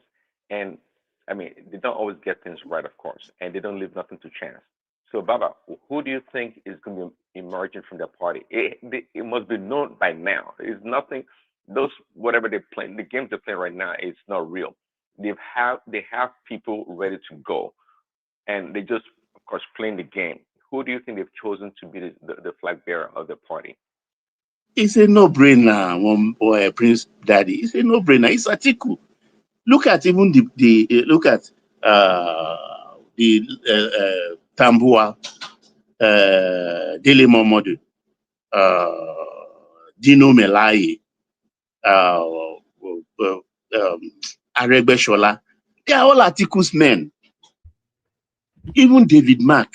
They are all Atiku's men. Malami, El-Rufai. They are all Atiku's men. I don't know what this my man from Agulu is doing there. They are all Atiku's men. Remember, Baba, when he crossed over to that ADC, we said here that was the end of his political career. Yeah, even Kenneth Okonkwo. Yeah, thank you, I mean, he's more an Atiku man than an Obi man now. Okonkwo that is always mocking Obi all the time. Zita says is juju. Maybe I'm beginning to lean on that. What is wrong with these people? Can't they wake up from their slumber? I want a real election. I want challenge. I want them to articulate what they have for us. We made a big mistake in 2015. We just rushed to judgment and we suffered for 8 years. The man was sick. He couldn't do anything. We have gangsters running Aso Rock. We don't know what was happening. Yes, sir. Good evening. I'm very sorry for cutting. No, yeah. Don't you think they started late? That was the problem. I think that was the problem. Don't you think that? Thank you, sir. Well, Thomas, check your phone. Sorry, carry on, Baba. Yeah. I don't think they started late. They are confronting a political juggernaut who put a lot of impediments in their way. I don't know how they did it because we can't see their fingers on it, but they are crying. Something is pitching me. Something is who is poking me. This, that. They are crying, and I don't want to think they are just faking it. Somebody is messing them up and making them jump. So that, of course, delayed them. And they are now in a quagmire. Time is running out. There are lawsuits.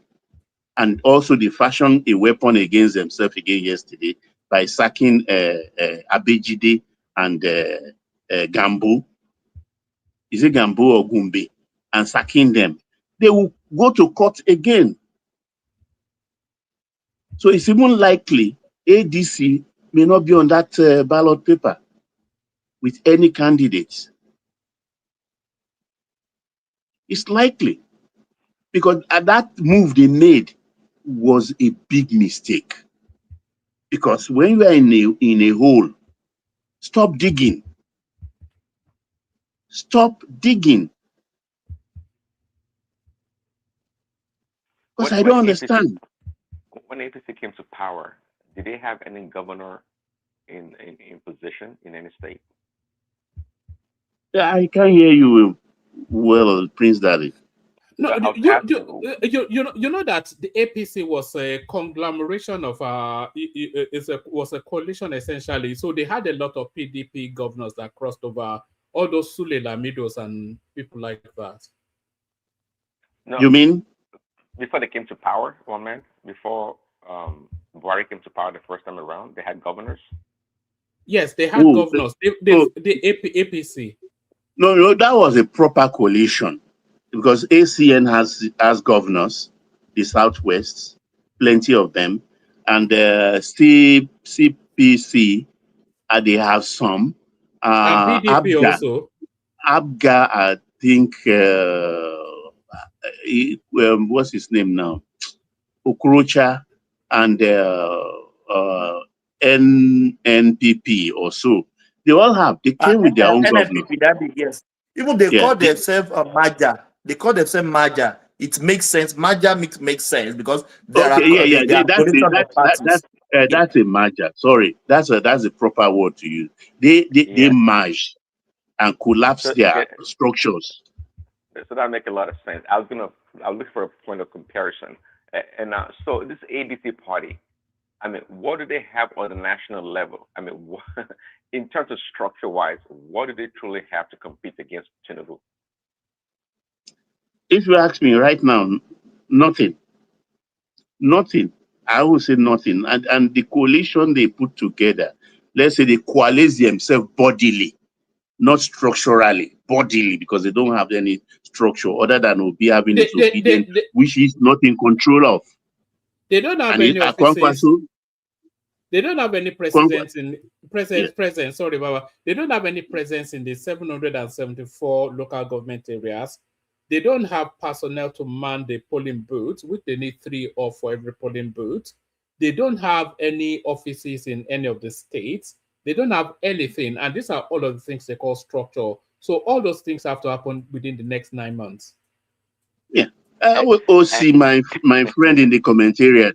Yes, I don't like Obi because he has nothing to offer. He's a dumb ass. You understand? I'm only just laughing at him with my statement that what's he doing there? I don't have any pity for him because it's those who prepare pay party for him. He is always afraid to join the strategists. He rather is going with activists that they don't know nothing. They took over, the obedient took over and presented their candidate, railroaded Aregbesola and all the rest in ADC in the Abuja municipality election. And what happened? Their candidate lost. And the Atiku'S of that ADC were all laughing at them behind their back. And the activists in them came out and lampooning the election, which everybody has declared that it was a fair election. They had nothing. They played their hands badly. The obedient played their hand badly because they were so sure. Aisha Yusufu and the Tanku were this only God knows exactly what they put in their pocket. That's why the only senator they have, what is her name now, pocketed 100 million provided for her to aid that election. She didn't release it to the obedience, allegedly. This guy right here is saying, then leave him alone. Every day will be. So this is why should I leave him alone? Yeah, Nick Laws. Is he not a politician? A politician that want to contest and rule the country where we all belong. I will talk about Obi morning, noon, and night.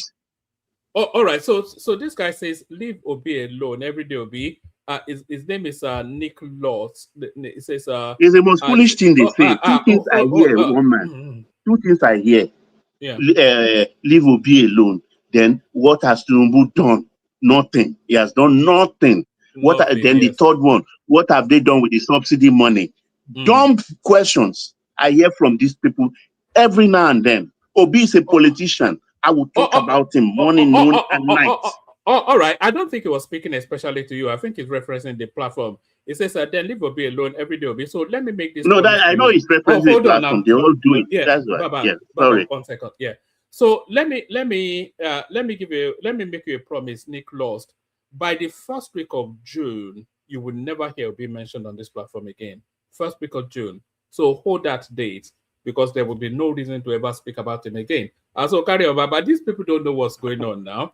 They think it's hold on, man. First of June, what is going on first? Because the primaries would have come and gone.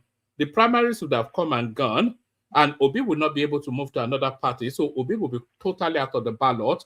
Atiku will be the ticket bearer. Rotimi Amechi will be his deputy. Peter Obi will be left crying, and that's exactly what will happen. But one man, why do I feel that Atiku's looking for an escape route? I think he's trying to run away. I don't think he wants to continue this election, actually. No, I think he does. But sorry, give your reasons now. Yeah, sorry. Oh no, I'm just thinking. I don't think, looking at it, they have right now they have a non-structure in place, but I don't think he wants to spend the money. The only reason why anyone would select somebody like Okoa in the last election because of the money. You got the Delta money, and I think at this age and time, I don't think he wants to spend his money. Yeah, I mean, I think that's part of the reason why I don't think he wants to really run. If they can make a deal by OB, obviously it can't be a VP, right? It can't be a VP, so it has to be the president, the head of the ticket, right? And that's all he has. But if he can find a way to let go, because at this rate, I think he doesn't mind coming back in 2031 when it's supposed to be a northern affair. That's what I think on it. Yes. Just on what we were mentioning there. What happened? I can hear you. No. Somebody just did something. I'm not sure who put Bishop there. Bishop on the big screen. I don't know. Who did that? I don't know. Although Bishop is a good person to be on the big screen, so why not? But who did that? Was that me? All right. So I've been saying that Obi is not likely to be on the ballot, both as we know it's not going to be the main man, but it's not going to be on the deputy because, like you just said there, Prince Daddy, Atiku doesn't have. He doesn't want to deploy the funds. This is his 7th cycle, and he's hemorrhaged so much money towards this pursuit. Last time he used the fund from whichever state, was it Cross River State? He used Delta. that fund, Delta, but that's not available anymore. So the only money available now is Rotimi Amechi. Rotimi Amechi has a war chest. Peter Obi has no money. So if Atiku goes in, he will need somebody with money to run alongside him. And that person is Rotimi Amechi. Peter Obi offers nothing. Peter Obi doesn't even have numbers anymore. So he offers nothing to an Atiku ticket now, other than... And does Atiku even want to deal with the headache of screaming baboons everywhere? It's just going to cut him loose now. But we'll see anyway. It's just a few weeks now. One man, there's a rumor going on yesterday that Obi is preparing to move to another party. Can you name the party? Yeah, he has to do that within a week. Can you name the party, Yes. Thomas? I don't know the party yet, but there is a rumor. No, seriously, just give us, because it's very important that we know. I mean, you cannot, because that's what I heard. It's been on internet since yesterday. That is really trying to is shopping for parties NDP, now. NDP. Yeah. Is trying to move out of ADC. Thomas, my brother, listen to me very carefully. Who owns NDP? They are waiting for him there. I think it's the Southeasterners. One man, can you give me 1 second? They are waiting for him there as well. Do you know he has to confront his demons? You must stand firm as a politician and fight your battle. You can't keep running. You have to. So if you go to that NDP or NDC, they start having issues to get as well. You must stand firm as a politician. You must fight through. You can't keep running up and down. So if it Yeah, goes to stand NDC and or fight. NDP, they will just wait. Once he lands that party by next week, you start hearing about court cases again. See, Obi could have done the I guess done the unthinkable, so to speak. Obi could have You taken the can't Labour keep running Party. now, Prince. You cannot keep running every time you Obi have could a have taken problem. the Labour Party to a different level, to a point whereby people would never think that he inherited that party, or the party was just given to him. And he could have done something with the Labour Party, and that was his best chance he had with any party. But now, yeah, I don't see if it goes to a new party at this point in time. So, okay, so what's the difference between what he was facing in the Labour Party and what is happening in the ADC right now? Oh, there's a big What's the difference. And difference? Peter B was a big dog. I mean, the Labour Party was essentially ascribed to Peter B, and that was it. All he had to do was show leadership and be strategic Stand about the firm, party. stand for something. Stand firm. You have the numbers. You have the people. Own the party. Overwhelm them with numbers.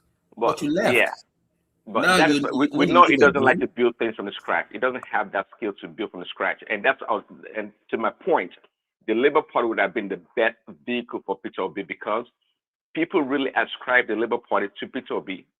And people don't know the background how it came about that Pat Otumi, right, gave it to him essentially. They could have held on to the Labour Party and built it up. But he couldn't even do that. Prince, It ran away. the party name itself is a global brand. Labour Party represents the workers across the world. It's a brand on its own. Labour Party it's a brand. Everywhere in the world, when we have a Labour Party, it's for the working class. So it kind of works into your own brand anyways. So why leave that brand, that party name to go join NDC, NTA, or AIT? Why do that? I don't understand this. That is true, actually. That is true. It's a global Labour Party brand name. anywhere in the world is for the working class and the poor. And those are the people it Exactly. tends to talk about all the time. That's Peter B. But, You see, the Anambra Guba election actually unraveled him. Because he went there and campaigned for the Guba candidate. He went there to campaign. He was in Anambra for over 1 week. And what was the result? He even lost his own polling unit. Amazing, you will say, wouldn't you? He lost his polling unit. So that's why I'm excited about this ADC thing. That, like one man said, come first week of June, he will have eggs all over his face. Baba, I would not be surprised if Peter B does not even appear on the ballot. One man has been saying that in the last 1 year. How long have we been saying? How long have we been saying? If not, one man, you know what, you were right. Yeah, I thought one man was crazy when he was saying it. Give us the permutation that places him. We know already that it's not going to be the front runner on any ticket. We know that already. We know it. So at least as Atiku already campaigning against Tinubu, telling us that he put the coalition together, telling us that he controls the north, the abundance of the ADC, they are northerners. So he's even better than Kwankwanso. He said it. It's better, Baba, we know that. You know that. We all know that. But why didn't Peter B see that coming? Is what I'm trying to figure out. It's looking for an off ramp. It can't find an off ramp. Before joining the party, it was obvious that it wasn't. I think he was conned into that position. How can you be conned as a man that got 6 million? Oh my, what are you saying now? You got 6 million. How you get conned like that? This is what happened the way I view it from my own mirror. I think Baba OBJ convinced him to use that platform that they can push Atiku away. So Atiku fought back, like you said. Atiku stood firm and fought back and be in front, and Obi was left hanging. Daddy, don't you see the speech for Akpabio even mocking him? That somebody that got 6 million votes at the last election, he can't even stand on that 6 million votes and build up the Labour Party, and it's shopping around for another party. That guy is a dumb guy. He's just a dumb. That's because that's my because he's conclusion. not in control of the obedient movement. I was thinking that he will be smart enough and registered the obedient movement as a political party. That No, would have been a formidable force. no, but It will even enlarge the coast, the Baba, horizon of the obedient movement. Baba, sorry to interrupt you, sir. So, Baba, Yes. let's think about it for a second, sir. It was fighting Abure and all these miscreants, the Babalawo looking guy in Labour. That was who we had to contend with. Apapa. Exactly, Lamidi and those. They were the problem. You left those ones to go and face Atiku and these juggernauts. I mean, come on now. Honestly. I said, look, the day one man said it. All right. The day one man said it. Remove Peter. Sorry, Baba. Remove Peter Obi from that narrative and paste Tinubu. Imagine Tinubu fighting the Babalawo. Imagine Tinubu will send the driver to go and pick him up, and he will say, Baba, you spend your money, you buy him out. You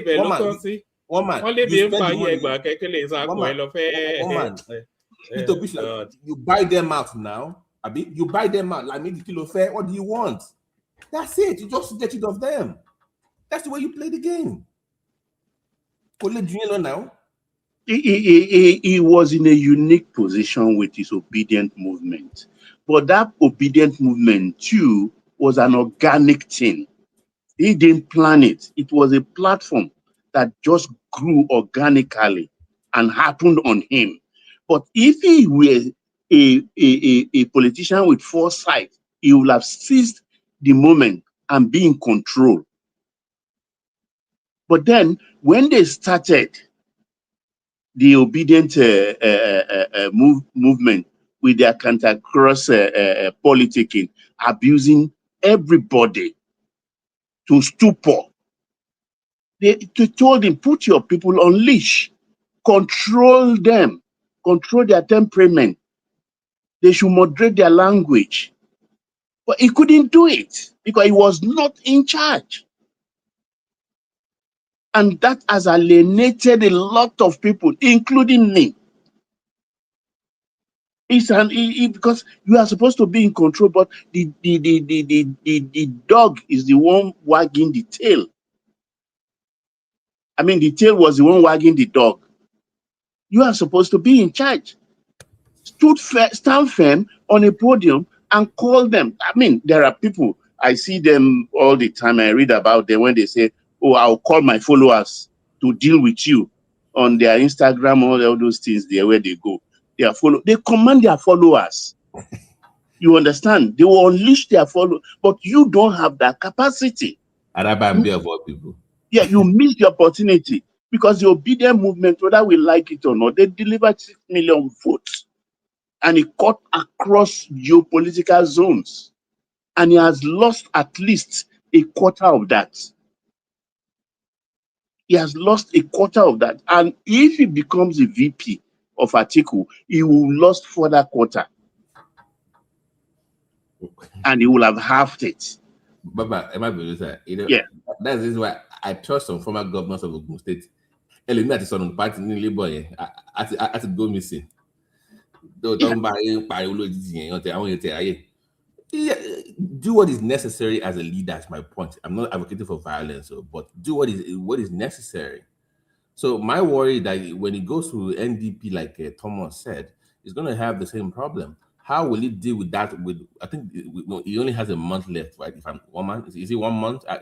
Or is it 9 days? I don't know how many days we have left to the closing window. Just let's say 1.5 months. He has a very short window. Exactly. So when it goes to NDC and Tinubu hits him in another court case again, how will he react? Will he leave again? So that's what he has to.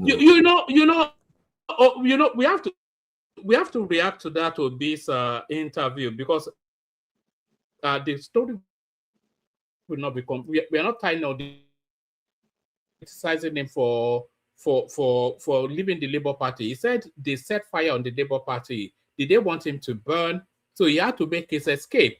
So that struck me. So if he becomes president and the senators start to set fire on him or an external body, so it was the most bizarre of statements that in the moment of trouble he cuts and run. That's what he said.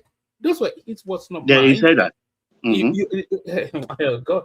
So when trouble comes, you cut and run, and then And when he you will become do the it again. president, And he will do it again. yeah, my goodness me.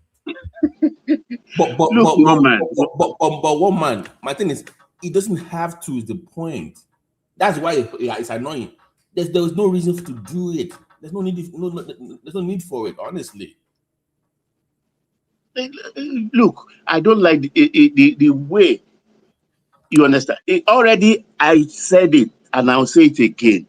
He has agreed to be Atiku's running mate.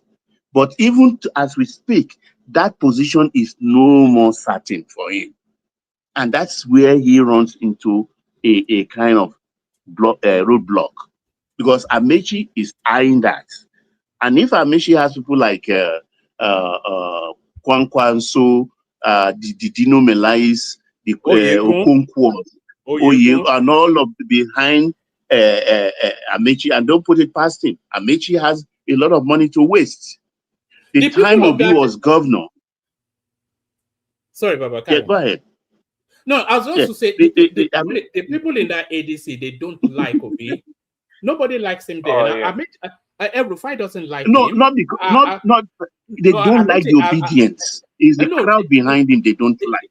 I don't think they like him either. Amechi can't stand him. Sorry, Prince, carry on. No. Yeah, can you hear me? Yes, we can. Yes, I was going to ask that question. Who's Obi's supporter? Even not just in the party, but nationally, a politician that's in his stature. Himself. I don't think exactly. So to your question that they don't like him, that's exactly that point. It would be surprising. It would be surprising to me if Amechi gives up the VP position for Peter Obi in that party, because then the question would be, what has he been running up and down for? What is he trying to gain? That would be strange. I mean, it's obvious. The man, he said, this is my last roll of the dice. That means after that, I'm 80 years, I'm not coming back again. You think that man will give up his ambition? He will not give up his ambition. He's not going to give up his ambition. I think the principal thing was like Baba OBJ thought they could muzzle out Atiku and give Obi the platform. But Atiku refused. I think it was at the height of that fight that Mrs. Titi Atiku, Abubakar Atiku, came out and lampooned Baba OBJ in anger. You can see the angst coming out, smoking out of the woman, and lashed Baba OBJ that what has Atiku bought from you that he has not paid, that you're always after him. You remember that was the time Baba OBJ went to, was running around the generals. We visited Abubakar, the other one who ruled us and delivered the democracy, the Fourth Republic. He went to Babangida, he went to this, he went to that. He did some groundwork, but it didn't work. Atiku stood firm. Atiku fought back. That's what politicians do. If you desire to rule us, nothing is given a la carte. Stand and fight. Stand firm and fight. Politics is a game. That is why people like us cannot be there. They fight with all things. We've heard of people who was on campaign trail, vying, and will stand and start sweating and diminishing and drop dead. We've heard of over and over again of people being poisoned, of many things happening to politicians. You must be ready. So if you are not ready for that, then don't come. Don't put yourself forward. The time he was governor, that time has gone by. This is a new era where the knives are sharper. The bullets are more than A. They are A+ bullets they use now. Because what he has just done, when one man was postulating the idea about 18 months ago that Obi may not run. I was like laughing that as he's taking, I was laughing. as I'm one like, man taking something. yeah. The man is right for once. For once, it's in his time and is right for once. And it's looking like that now. All right. Can everybody listening to us now, watching us, engaging with the session, can you do something? This is to the audience. Can you look at your devices and see if you're subscribed? If you're not already subscribed, please do. We are out every single day just to keep you abreast of what's going on in Nigerian politics. Your own participation is the subscription and the likes. We're after 20 new subscribers today. So if you check your device and you are not yet subscribed, then do us that favor and subscribe. So I don't think Bishop has spoken yet. Is Bishop with us fully? You know, if he's awake, he will have come in on his own. You know, he will not just stand still. Baba, sorry, yes. back to Amici for a second. I've seen him move around the South. I mean, he has the elders there. You know, they want him to be president as well. He's been making moves. So, when do you think he's going to fully come out to declare his intentions, or when do you think they're going to pull the rug underneath Peter Obi and announce Amici as a vice president? Because I honestly don't think that they're going to announce Peter Obi as a vice president at this point. To I think one man's point, he made that like a few months ago as well. So when do you think the Amici card will be played against Peter Obi in the ADC? I think Obi will play into their hands. I'm just laughing because I've never seen this kind of thing before. That's why when Zita just put it at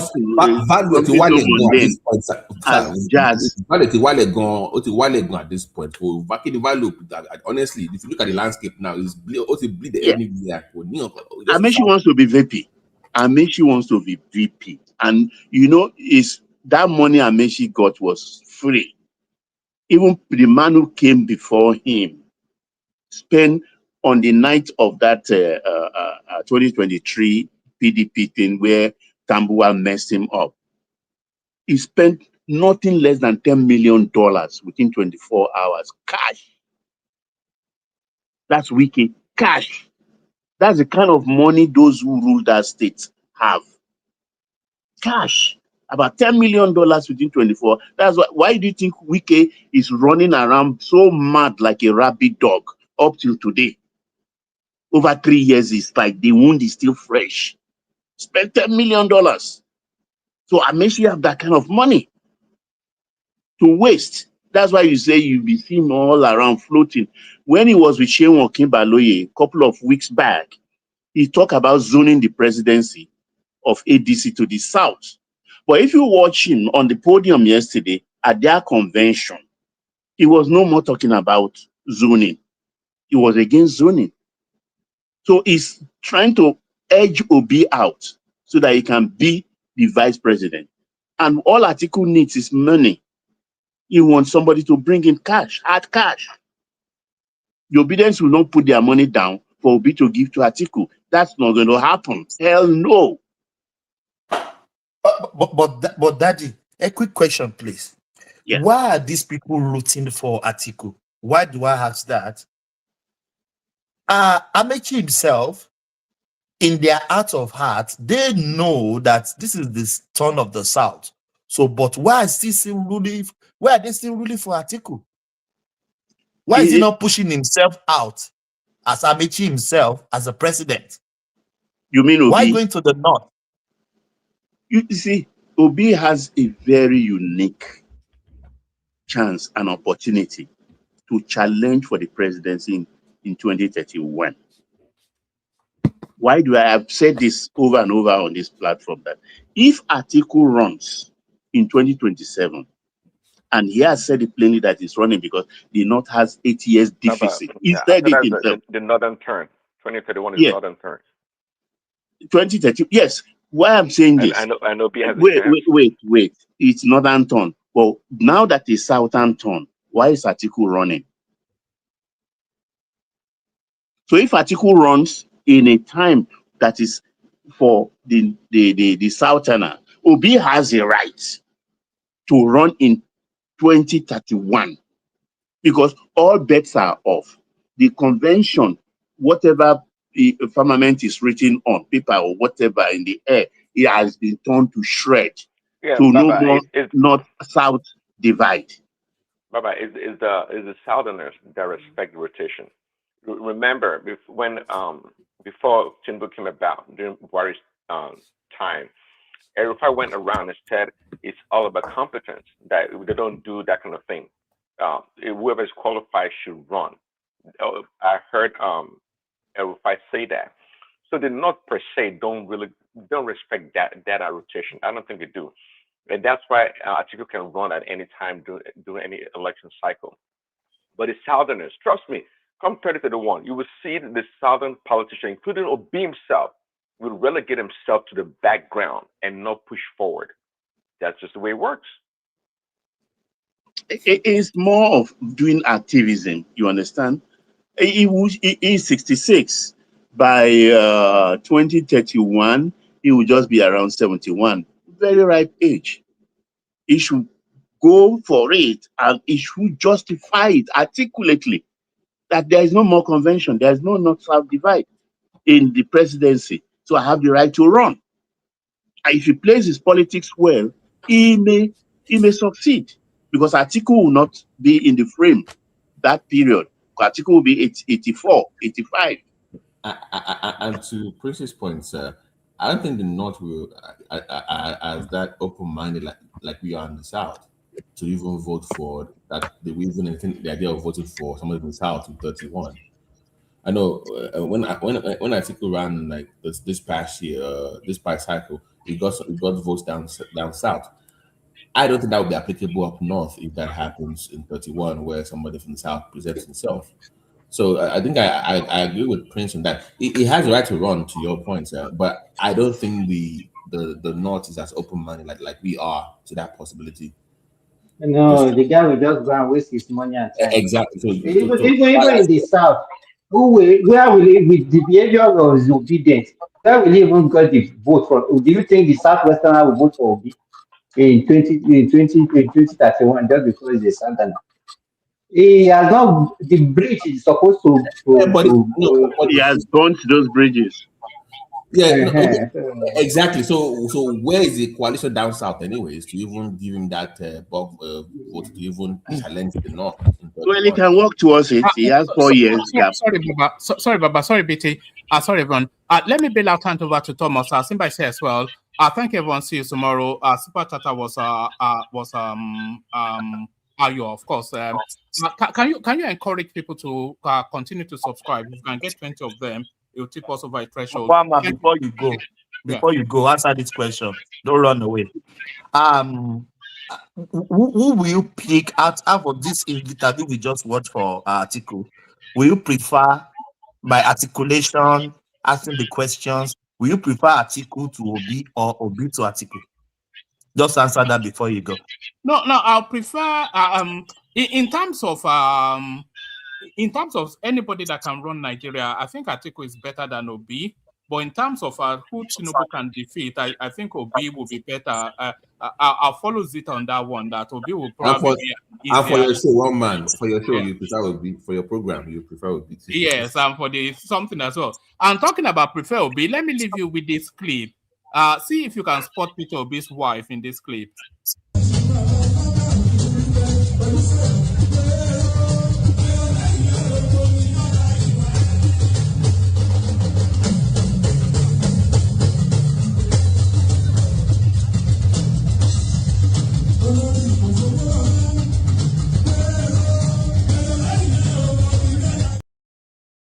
So the woman dishing the woman with the green pot now spending the bill. Yeah, that's Margaret. His wife. And they keep telling us how we detest Yoruba people so much. You know.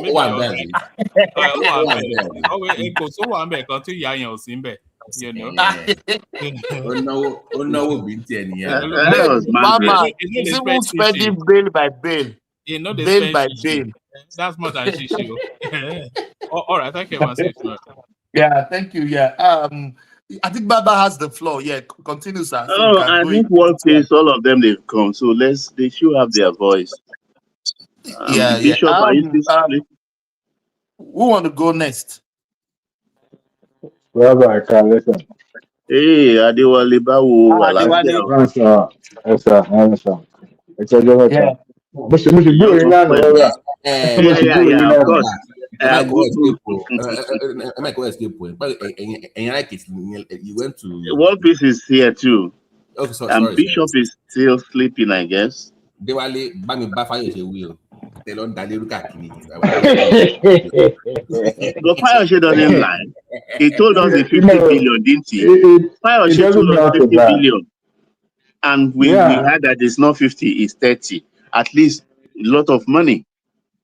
He said it. So Fayoshe is not lying. He has visited the Olubadan. Kí ló ń wá In his, dọ̀dọ̀ náà? Kí ló ń wá bẹ̀ every time? Ó dàbẹ̀ but rẹ̀. But it's that guy, Makinde they want to damage. Makinde they want to damage. Makinde self get mind though. You want remove Olubadan.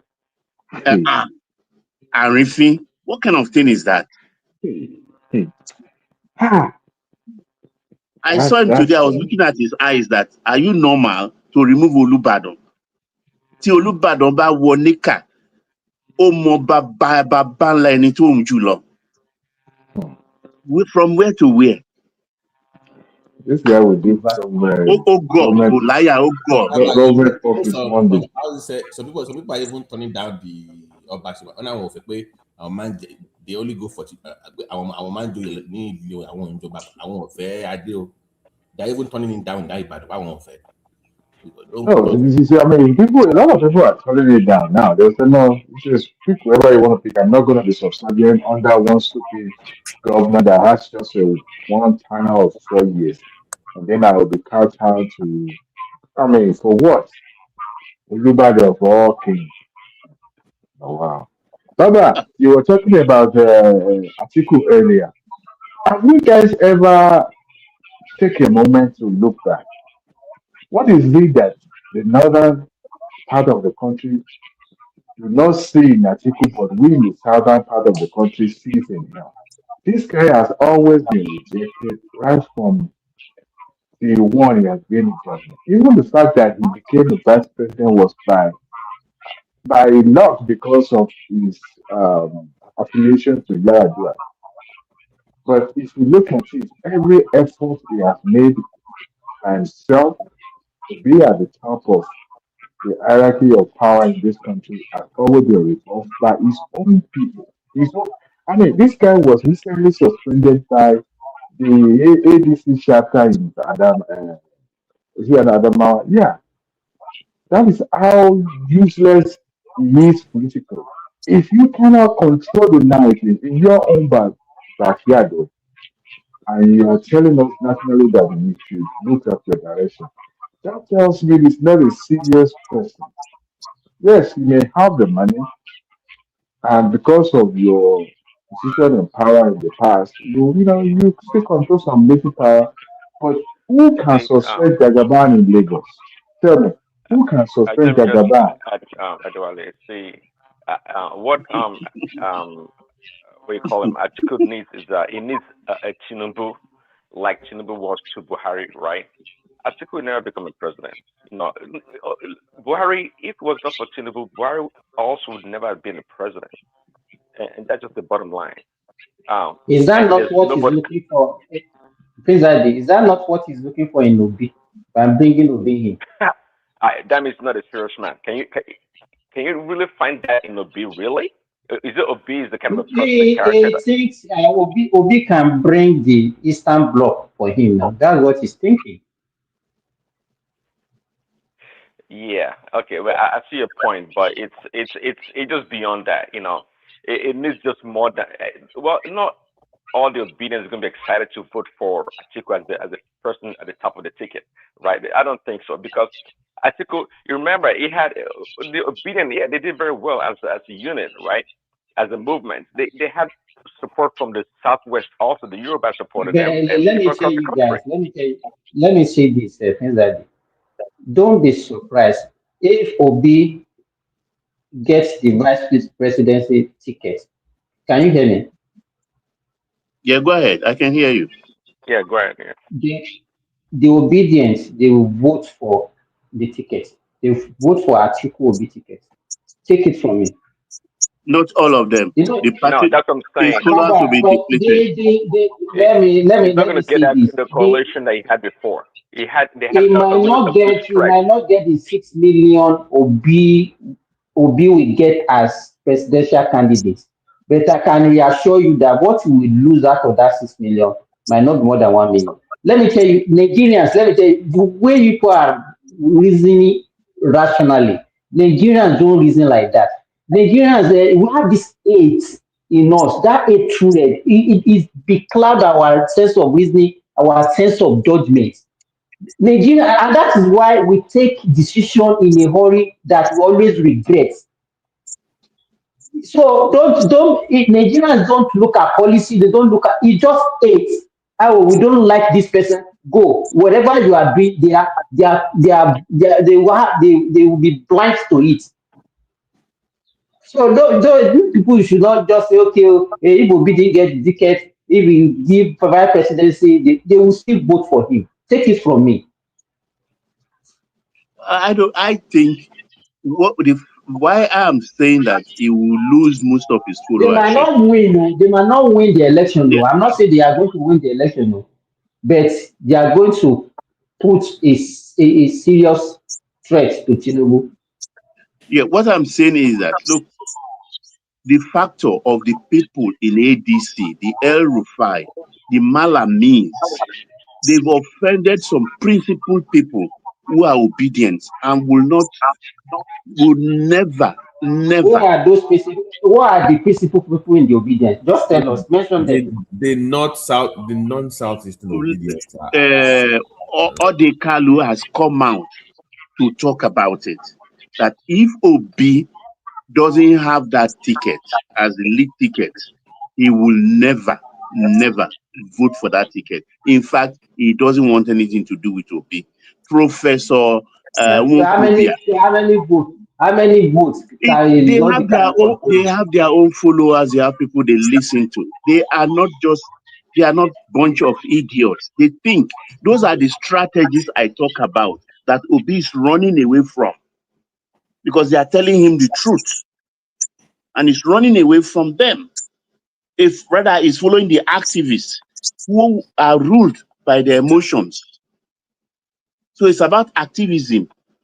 But then the bulwark of the obedient movement are the strategies. They started the obedient movement. They did all the fundraisers. They provided the money. So that is the question. That's why I've been told this over about 2 years ago. In fact, when I first heard it, I was like, are you serious? The obedience are there for the taking. I didn't believe it. But then it unraveled since in the last 6 months. Who wants to? Baba. Yes, sir. Sorry, I don't mean to cut you off, but you can continue what you're saying. I just No. wanted. Go ahead. Go ahead. The, You see, yes, sir. The reason why obedience seems to be at home with ADC right now is because their principal is also a participant in ADC. If you, I don't know how present you are online, Simba, especially on Twitter and all that. There are a lot of obedience online saying that if Obi did not get that ticket, they will rather put their vote on Tinubu's table rather than wasting it on another now, because they know for a fact that a vice president does not even have any constitutional role, but just uh, a ceremonial, part of government official. However, and there are some of those who have no idea of what vice president does or what president does, and they will vote for become what may. But the percentage of those people ranting online and saying all those things, if you kind of like look at it in a discerning way, you could tell that look, there are some people that are actually they've done away with their support with Obi. Yes, Obi may not get that 6 million.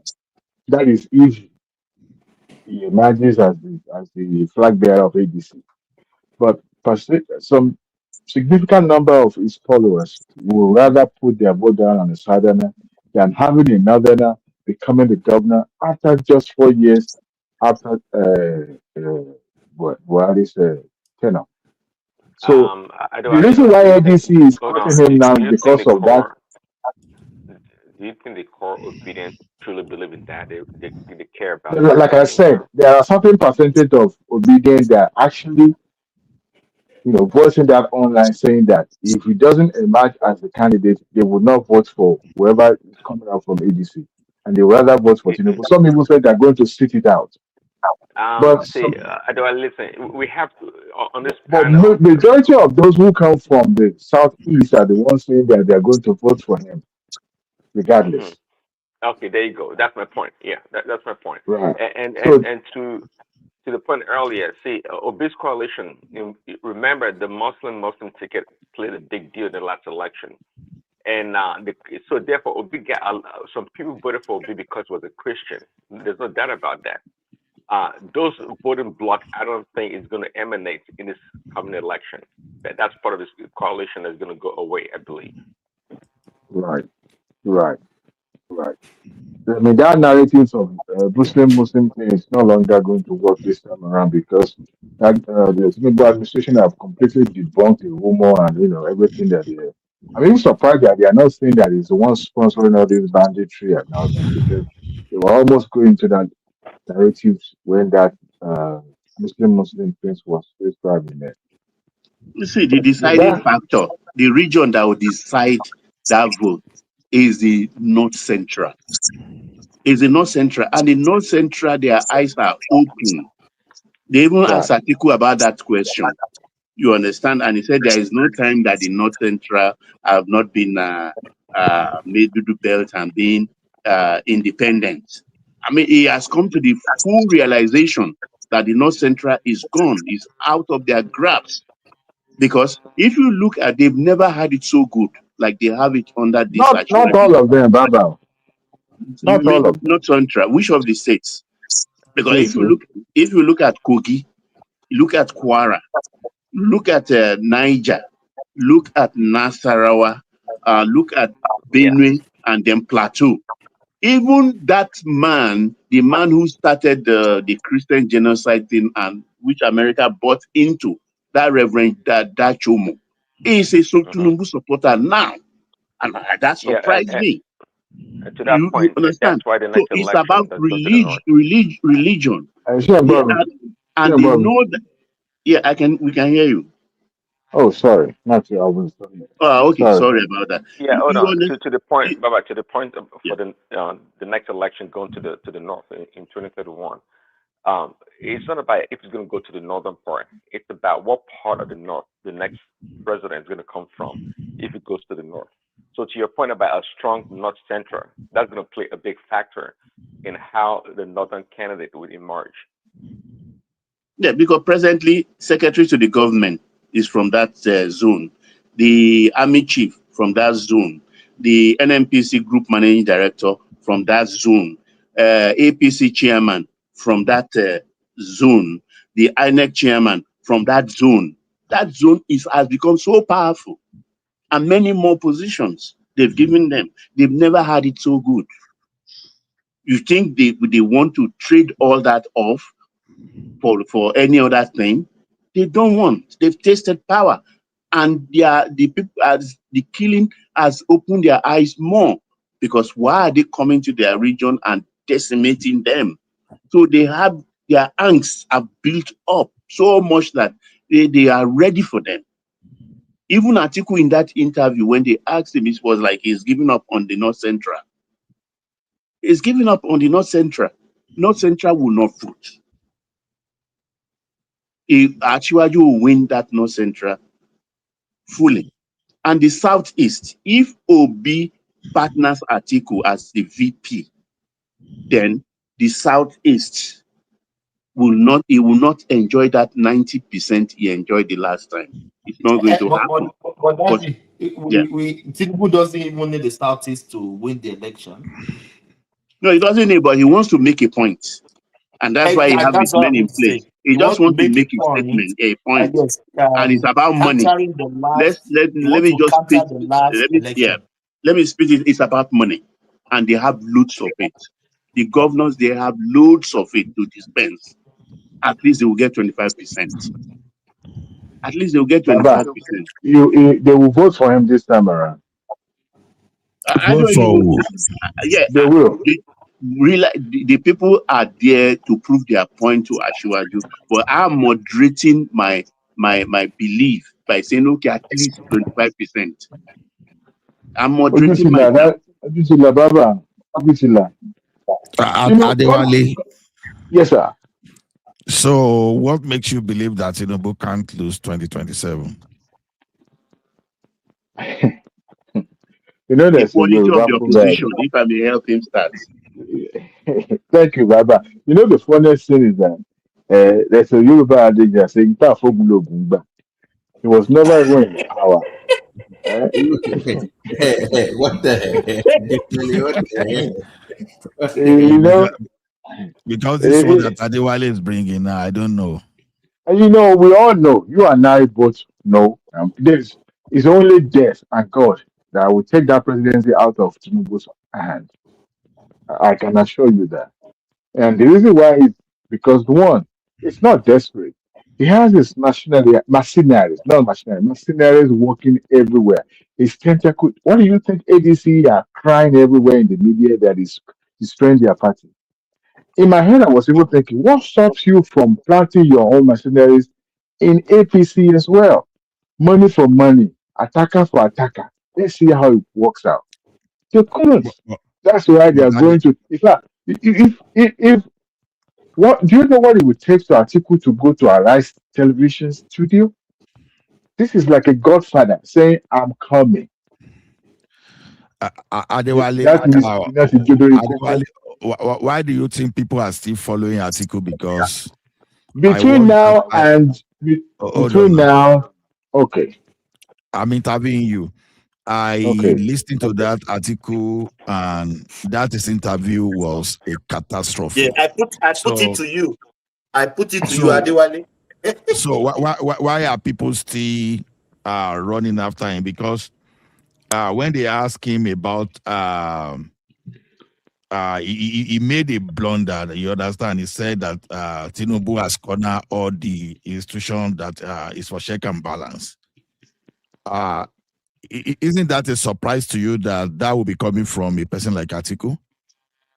Because if people know the history, when his boss accused him of giving his senator $5,000, per senator to influence the removal of El-Rufai, I think everybody's aware. You understand? So if it was true that Atiku bribed everybody, every senator $5,000, right, to remove El-Rufai, so and this guy came online and said, Tinubu has cornered all the institutions that can be used for check and balance. So what will you say about that? Because I'm shocked. Whatever it is that will say that will make the public or the voters have a change of mind. He has it. Well, Atiku's money is not going to be spent in this election. One, the fact that I'm also as surprised as you are, Ola, but the thing is that whatever it is that you say that will make the public change their heart, and say, well, this man has been in, the last time he was in power was in 2007. And since then, he has not been in power. So, meanwhile, all those people that he mentioned to be the check and balance, I don't know if he's talking about INEC or court or I don't know, or judiciary. Baba brought up, I brought up the name Amici earlier as being a possible vice president candidate to Atiku because he's a money bag. He has more to offer Atiku, like Okowa did in the last elections. So do you think Atiku is the most likely to pick 100%. than Obi? No. Was Adelaja asking whether Atiku will pick ADC tickets? 100%. Let me ask you guys. You guys this question. Who has been the financier of that party since the inception of that? The Atiku faction. The Atiku The family. Atiku has not funded the party now. Even in terms of the officials of the party, Simba, Obi doesn't have much to say. Simba, the obedient one way Atiku will be a statesman and he will step down for Obi for love of country. So Adelaja, didn't you see what Atiku'S say? You understand? Anybody that can diagnose that statement, maybe I can read English. I He know, said, but he said he will step aside for any winner. Yeah, after you win. After you contest, you did pass that. If you win, I will stay down for you. Like you have a choice. You already won now, so you have to stay down for me now because you already won. I mean, look at the composition of the official of that party. Which of them belongs to obedient faction? Tell me which one. I know, but they were I brought up Amechi because they need money, and Obi. Amechi has the money, but Obi does not have the resources to finance. Up to today, they don't have any state government. Exactly. So you know, who is it most likely to pick then? You see, this is how you know that. This is how you know that they can't win. How on earth, of all places, they couldn't find a place but one hell of a venue. That place was hot as hell, and they could not afford to get a place, even if it's open secondary school. Just go and put canopy somewhere instead of just putting. They blame Wiki now. They say Wiki was the one that blocked the. So you see, this is how to know that they're on serious bunch. If at all, what happens to the open ground? One secondary school in one of the favorable states. There's no other favorite state because they don't have any government that can allow them to use their state. So it's just, I beg Tinubu, that's why that man is not. The thing for me is that they didn't push Atiku very well. You understand? Now they ask him what. Okay, they try to push him on what Tinubu is doing that Atiku will have changed. No response. But the most funny thing is when they ask him on that insecurity. It's like I didn't believe what I hear. You understand? When he said restructure, he didn't answer that question. He didn't answer that question exactly. Well, so I don't know if you heard me earlier. Atiku is an autopilot. Come on, Atiku has nothing to offer. The guy is these things are you are discussing. I'm not sure exactly what you want to say. Does it really matter to Nigerian electorate? Does it really matter? That's what we want to change, Dr. Simba. That is what we are trying to push. Nigerians are not mature to that level. The voters are not mature to that level. But you can't deny that the level of this is there were not. We didn't have enough voices just to counter. It was like more than 80% of Nigerians wanted Buhari. You understand? But as much as you can counter all these kind of narratives. All these guys, they are coming, they are not bringing anything. Just imagine Atiku said they stopped Boko Haram. Boko Haram that was a gestation period that are nothing serious other than one attack on the they stopped. Charles will have asked him, how did the Boko Haram come to be? Did you hear what Akpabio said? Akpabio said, just wait after election, you will see all these banditry stop.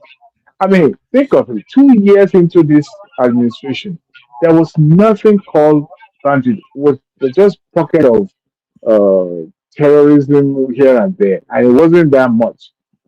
But the whole thing intensified a year ago.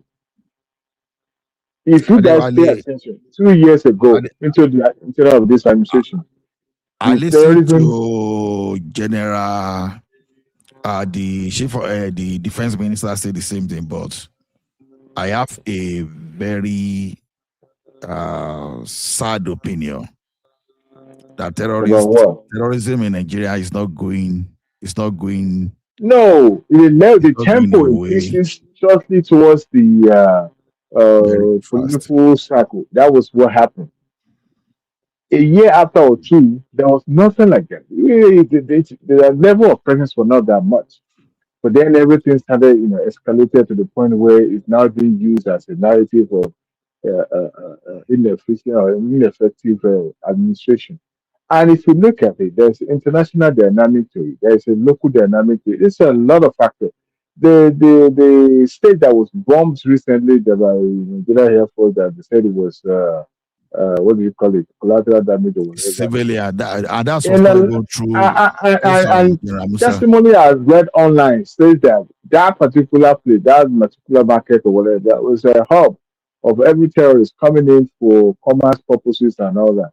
So, and then you have innocent people, becoming a collateral damage for that incident. And look at it, government is No, being no. blamed for everything. You know what I heard from General Musa? Before that time, he was saying this, that if you were giving moral support or any support, whether you speak in support of Boko Haram, that you are Boko Haram, we are an accomplice. So now, he now said that those people that were going to that market, that they know that it's greed, that they were just giving like kind of moral support. So that if they ask the local people there, it's a different story when you ask the local people. What the local people will tell you is different from what you hear on the media. That the media is more of politicizing.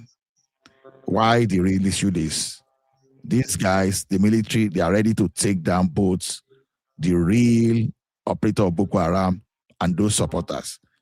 If you are supplying them fuel because of greed, if you are supplying them food because of greed, even if you are civilian, you are likely to go down with that Boko Haram people because you are one of the reasons those guys are still surviving. And one of the plan is to stifle them of logistic support, food, and other things. But anyway, maybe so I wanted to ask a question, but so that the thing will not change the topic, I will ask Dr. Simba later Ola, because do you hear what the governor of the state, that state, Borno State said? He said that market has been closed. So why are they exactly, still operating it? He said for exactly, 5 years ago, 5 years ago, they closed that market. That's Zulu. exactly. So politicians and all these international organizations, they just jump at it. And honestly, I wish Nigeria can make a good Somebody sample is of supplying one of them the those ammunition. international. Somebody is supplying them weapons. Somebody, somehow. There was a time that the Red Cross were even they were even fingered in wrongdoing, Right, even distribute some right, kind of logistic support. Red Cross for that right. matter. So it's unfortunate. Although I'm hearing something now about anyway, Dr. Simba is like your doctor, one of the regional doctor. This thing raised an alert that doctors now are now the soft target for Boko Haram now again. Have you heard of that? Why? Why should they be shocked? So now they are looking for people to be taking care of their wounded members. Now what led to this type of information was that someone was analyzing that when people talk of collateral damage, he said, look at the situation that that normally Hello? hello, can you hear me? I can hear you now. Now that normally during the war, nobody target hospital, nobody target all those areas, but especially that market. But when that market hospital now becomes the safe haven for terrorists, that is why some people in the world, they will not even mind targeting hospital. You understand? So I Is think it possible that they even now one of their strategies to be using civilians as a shield? that's what they want. That's why they want to start now. According to the intelligence report now, go and read it online now. The doctor in that They've analysis always, said that's always been done in they've been counterterrorism targeting anywhere doctor now. worldwide. No, They've I all, know they are too. So go ahead, terrorists Dewani. always terrorists always use civilian as a shield. Primarily kids, uh, women, they always do that. And it becomes very, very difficult for counterterrorism. It's become a challenge because one, you want to limit the number of casualties, especially when it comes to people that are vulnerable, the kids. That has always been their modus operandi and makes it a little more challenging. But you cannot say because of maybe one or two or three identified terrorists, you are going to blow the entire community. That can never be. So you have to look at the alternative that you have. Now, what the Nigerian Air Force did was to look at it from the fact that what Ola just said about the, using the community as a shield, and they want to say, you know what? Musa said, if you enable it one way or the other, number one, you're not just enabling, you're also an accomplice because you are helping them to sustain their actions, what they're doing, their operations. So you too, you're not just a collateral damage this time around, you're not a victim. You are a participant. But how many people that fell victim to that operation that we say they were also an enabler? Some are innocently, because in your community where you belong to, can you imagine you don't have access to your community? You can't go home, you can't go to your ancestral land. But a glimpse of opportunity now showed up, you decided to show up, and then the next thing you know is a bomb landing on your forehead. Can we say Yeah, also that are you saying those people in that community, some are really innocent? How do you want to put that? that statement from the chief of defense, minister of defense, Minister of Defense. is like a statement that should not have been used, like generalizing that everybody that actually gets victim there are actually the victim. Typically, see, like I said earlier, is what the most challenging part of counterterrorism, especially when it's happening domestically, is the fact that you are fighting your kinsmen, you are fighting your fellow Nigerian, you're not fighting the Nigerian or Chad or whatever. You're fighting people who can tomorrow can say, you know what, I'm a Nigerian. But how do you identify those who also enabling these people? So the fact that that location is being used as a ground, for converting and all that No, no, cannot be used. let me ask you, Adewale, why should Yeah. you, as a Nigerian, go to a market that they know that this market is for terrorists, and they said people should not go there, and you are still going there? So what are you trying to do? So if you are Okay. caught up in that kind of thing, you still say it's a Nigerian? He's an enemy of Okay. the country. Right. But here's another angle, from this. You know, Sometimes it's easier to say, well, these people should not go to this place, they should not go to that place. But when you are deprived of having access to where you've always known all your life, remember, some people, farming is their trade. What they do is just go to farm. And at the end of the day, you are being asked not to go to that location to farm. You have other things that you can pick up there, and there you can. You see, it's easier said than You know, done. let me But ask you, if those people, well, because I don't even understand the reason that you are giving now. If they go to that market now and they are kidnapped, what are they going to say? most of the people that you think they are going to be kidnapped, those are not the people the terrorists target because one, they have nobody to bail them out. They have no use, they have no value to the terrorists. The terrorists target the people that are of So value, all those people of people that means. they are kidnapping in the village, you don't even know what is going on. Do you know what they go Uh, to the extent of even asking them to bring ordinary Okada? So what are you Adewale, saying? There's The, nobody that the, doesn't have a ransom value. the, Adewale, ter- the I terrorists may think lead you. you are not getting what Minister of Defense is saying. See, if you look at the trend, if for one that anybody giving support, whether by verbal or materials, logistic to to terrorists, you understand? He's a terrorist. They are the same. Now, whether you want to, I don't know how you want to absorb these people because they are making the war difficult to win because you have to look at the larger community. Now, where you have about 10 million people and you have like about some greedy few like 100 people now sabotaging you and you need to eliminate those people creating problem for others. I wanted to send a picture to to Prince Daddy. I know that Prince Daddy was going to fight me. If you see what they did to those 25 people kidnapped from Jos, oh my goodness! If you see that video, please don't watch, because you are not going to remain balanced for the next 1 month. Please, when they give that in the viewer discretion, please don't watch. Don't watch at all. Now you are seeing situation like that, and now the military track these people down to the place just for about 5 or 6 people now that are greedy now find themselves in that place, and you are calling them innocent.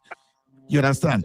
The information about whatever is happening in that country has spread over years. So if you still find yourself around that place, they claim something that you can never be ignorant of law, even if this one is not law. You are sabotaging. You understand? You are sabotaging. I know it's an unfortunate event, but you see, sometimes countries take collateral damage. Just to put things right. The only prayer is that may we not be part of that collateral damage. That's just a prayer. And as you pray too, you should not intentionally put yourself in a position whereby you are going to be part of that collateral damage. So to me, we keep saying that. Then calling Simba, phone free service. Ola, so those people in the hospital with their limbs cut off, are you saying they are all participants, they are all enabler, they are all?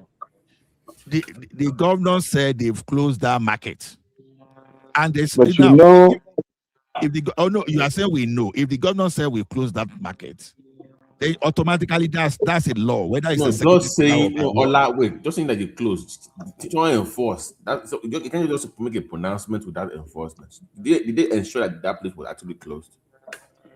the market that they said was closed, did the government provide alternative? And you can't just Because announce, just announce, oh, we are closed this market. Or how can they provide as they can, where else to go? Did you if they enforce? have no source of livelihood, they would, one way or the other, they will circumvent that law or directive from the government I don't know what lies. for them to survive.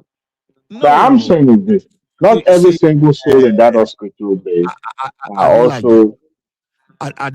you are saying you don't know why I'm I'm saying not this. Adelaja. How are you calling me Adelaja? So, that's Baba T. Now, look at it this Okay. way. You are calling those people that took the leg to the market that pronounced closed down. And they are now saying your activities is creating problem. They took 25 people and slaughtered them with knife. Now, when they do such kind of thing, you now see members of some community too. You understand that you don't care about how terrorists are eliminating your people, but you still say just because of some kind of hardship, you are still going to that particular market to give them support. There's no way when it comes to things like this. There's no way you will say those When community you say give support, what do you mean by give support? Okay, give support simply means that okay, you know that market is where terrorists come to. You go to your farm, you bring your cassava, you bring your plantain, you bring your food, you went to the market to sell just because you are going to get more money. That's supporting. You are seeing Right. it as life But they're livelihood. That hearing, okay, they're They hearing. selling no, harvest is not a product for the terrorists to be buying food now. He's selling food to exactly. terrorists. Is it not eating and beating them? But So Exactly. there's no majority other of these market where you can people's sell those goods. source,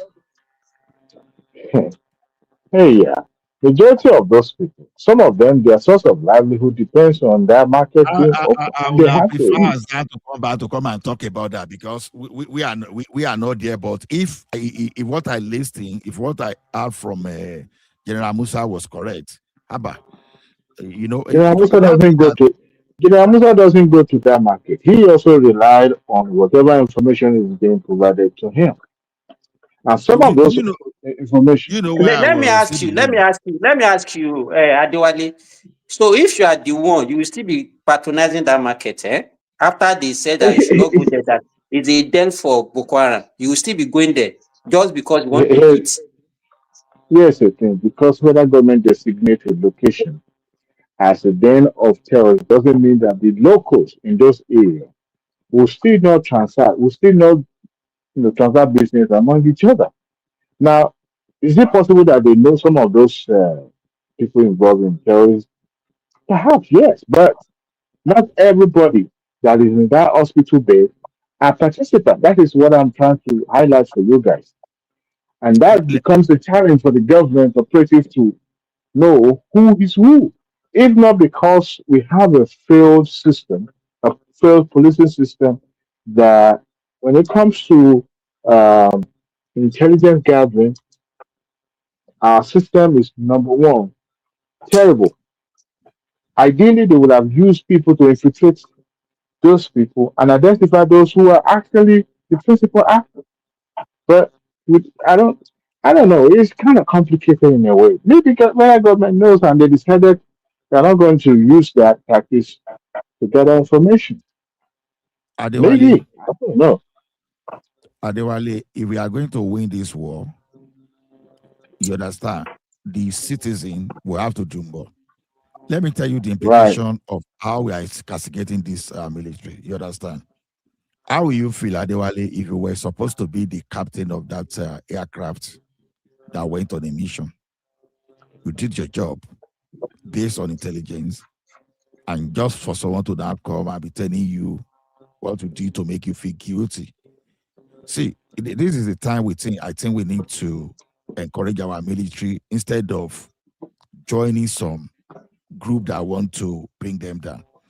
You said something there now. Were you surprised now when they say Red Cross were actually providing medical treatment to bandits and other providing supplies? Nobody is even talking. But No, everyone is looking for a way to take. I acknowledge that. I've read that about that So as well.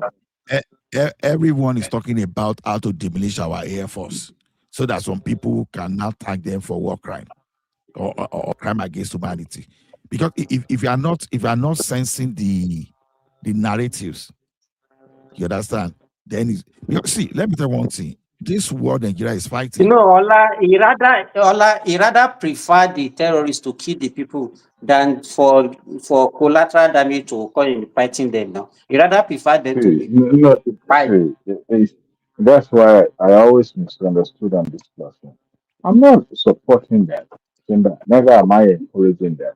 I'm trying to highlight the challenges of counter-terrorism in the modern days, this modern era. That If you are doing this kind of war, there is no way you can avoid collateral damage. There is no way. So I don't know what you are discussing. There's no way you can prevent that. See, Adewale, some people, apart from people that were displaced, some people isolated themselves from the conflict zone. You understand? right, Just for the military, because if the military are unable to strike, then the thing is becoming more problem. Look at what happened today now. When Atiku was posting the other time that they struck a Boko Haram, I was like, not be Nigeria, we all did that time. It be like those people we don't even get weapon.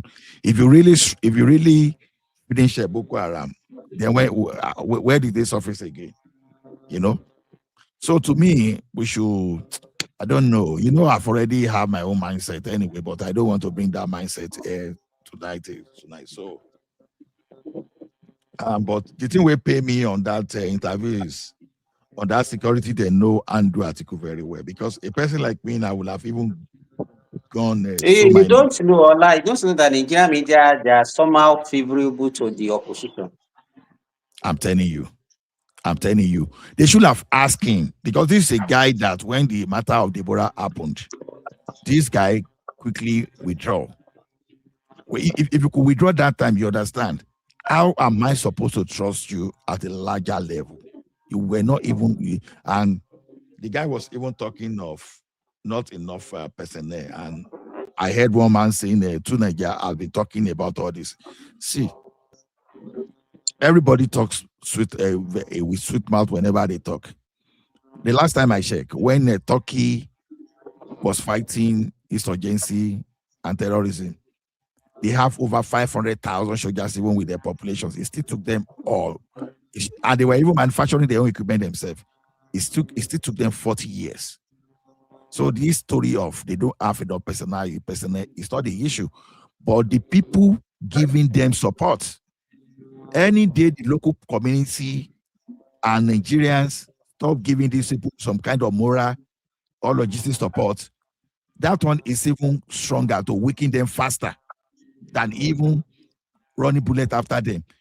All those villagers you see, they know these people. If Gumi can say he knows terrorists, then the villagers knows the terrorists. Yeah, So, Ola, yeah. you remember the last, what do you call this, Southeastern Nnamdi Kanu movement, the one that is always fighting people left and right, challenging anybody that is challenging the authority in the local level. Yes, sir. So ASN, the villagers knows who are these people, but they couldn't talk until Nnamdi Kanu was arrested. So some of those villagers also could also be like that, whereby they are helpless, powerless. Because if you speak, you're gone. Maybe. So in a those situation like villagers now, now they want going to the market now to go and carry yam, rice, pepper and palm oil now and take it to those Boko Haram people. Are you Man saying? must shop, man. Man must shop, but you are not there, so you can't say that for a statement of fact. That's what they're doing. Okay. See, I say everybody is trying to control the narratives in as much as it fits the purpose. And until we're able to categorically ascertain that that is what those people that refer victim actually going there to do. Some of these folks, they will, Nigeria, it's not the same Nigerian that will say, hey, a tanker, petrol tanker had accident, and then you see Nigeria. Not fully the implication of the action, they will still go in there to scoop those spilled petrol. It's not the same Nigerian that will do that. So when you are telling them not to go to certain places because it's terrorist infested location, they will still go because one, some of them will hear the system and say, well, they don't care what the government is, and then they will go there, right? But because they want to win it, Adewale, can you hear me? Yeah, we can right hear back you. there. Can I say something, or you want to go ahead? No, go ahead. Go ahead. I think I listened just for a while, and I think the local people there, they know about those terrorists, because if you see the average age of most of these terrorists, they are just between 12 to 19. So that means most of the people they are recruiting are from that local community.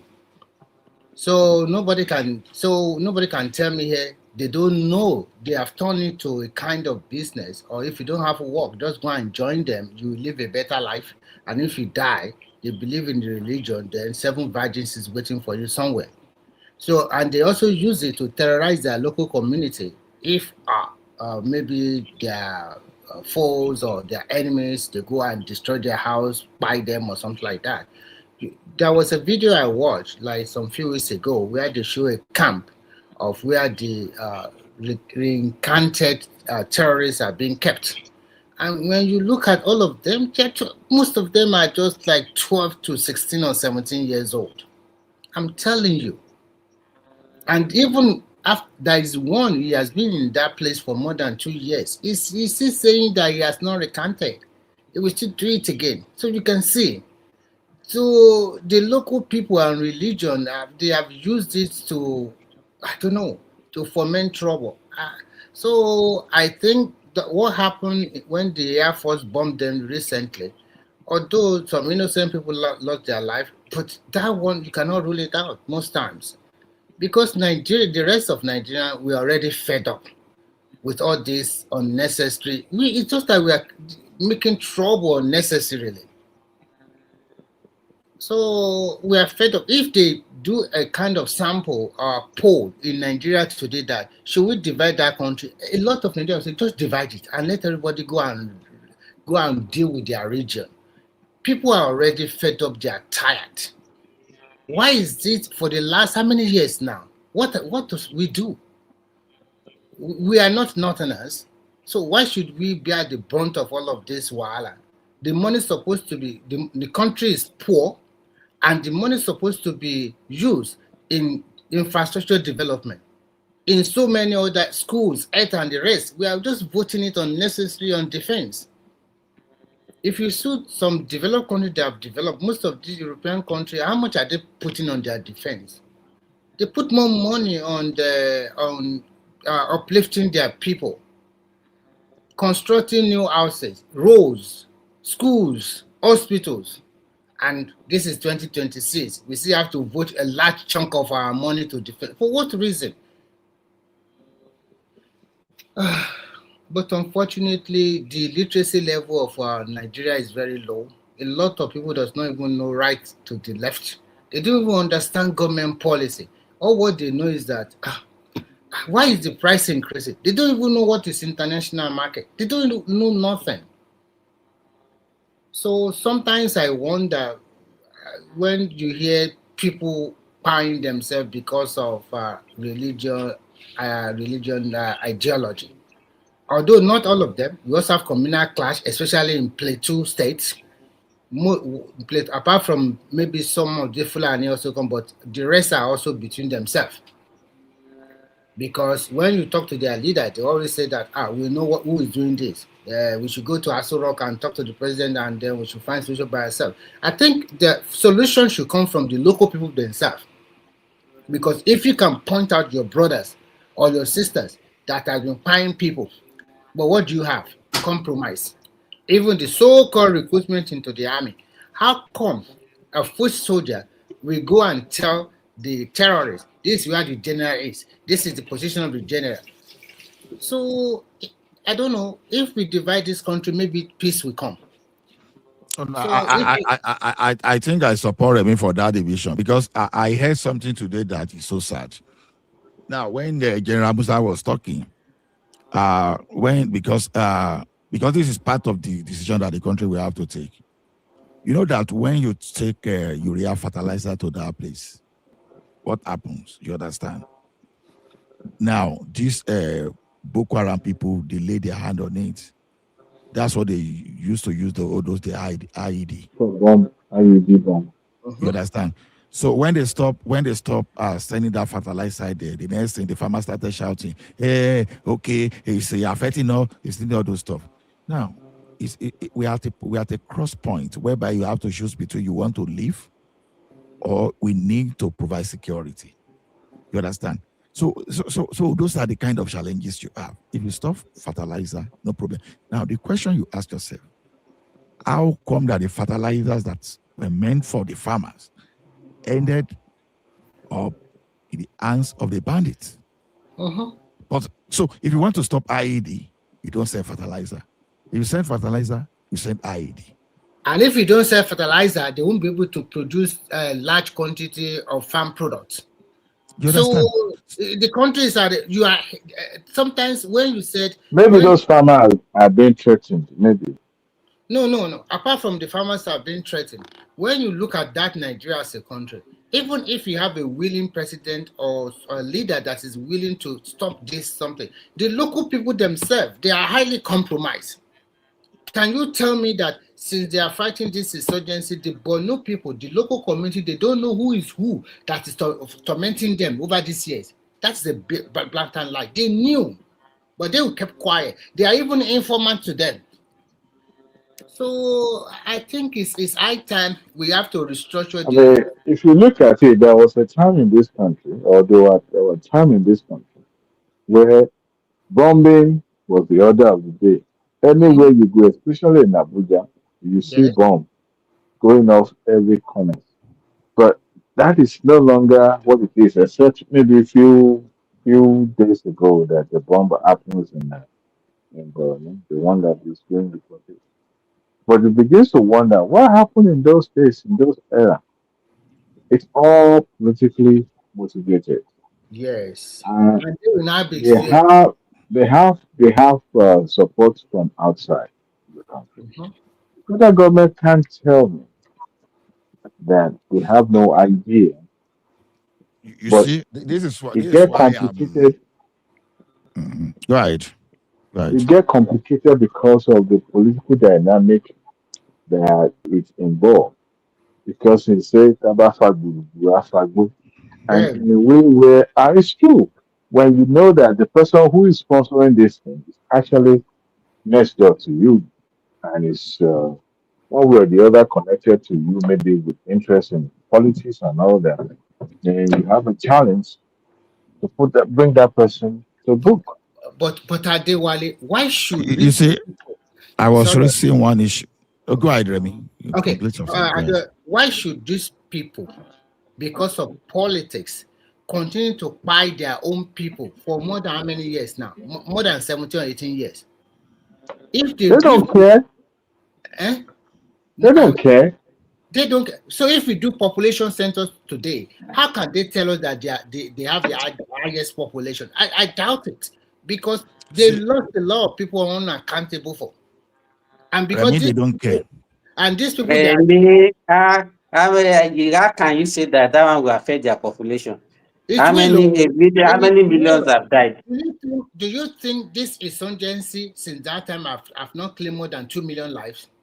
It's not up to that. You can't claim 2 million lives. It's more than that, because at the end of It's the not, day, those people, you When can't did the forget about it. insurgency You started can't in have two Nigeria? million. Was it not towards the tail end of Obasanjo now slash let's just say since 1999. And No, The 1999. problem no, is don't compare militancy in the south and this. So what is when the what is can the we say difference The, between when militancy and the insurgency terrorists? specifically, I think it started around 2011 or thereabout. 2011, and then Weapon proliferations. almost 15 years. What did you just? Which time did you use now, Ola? Not terrorism, not bandits. 2011. You use it. 20, Which What one? you You used the said one? what? He said the time you use now. You use one time, not banditry, 2011. not 2011. insurgency. Is that what you Militancy, call you it? say militancy. Militancy. Militancy, the So one the south what south. is the definition of militancy? Is weapon not involved? Is threat not Is No, that no, not act I'm of saying, kidnapping not I'm saying, involved? no, hold on, Adewale. I'm saying don't compare what happened in south to this one. Okay, the eh, south.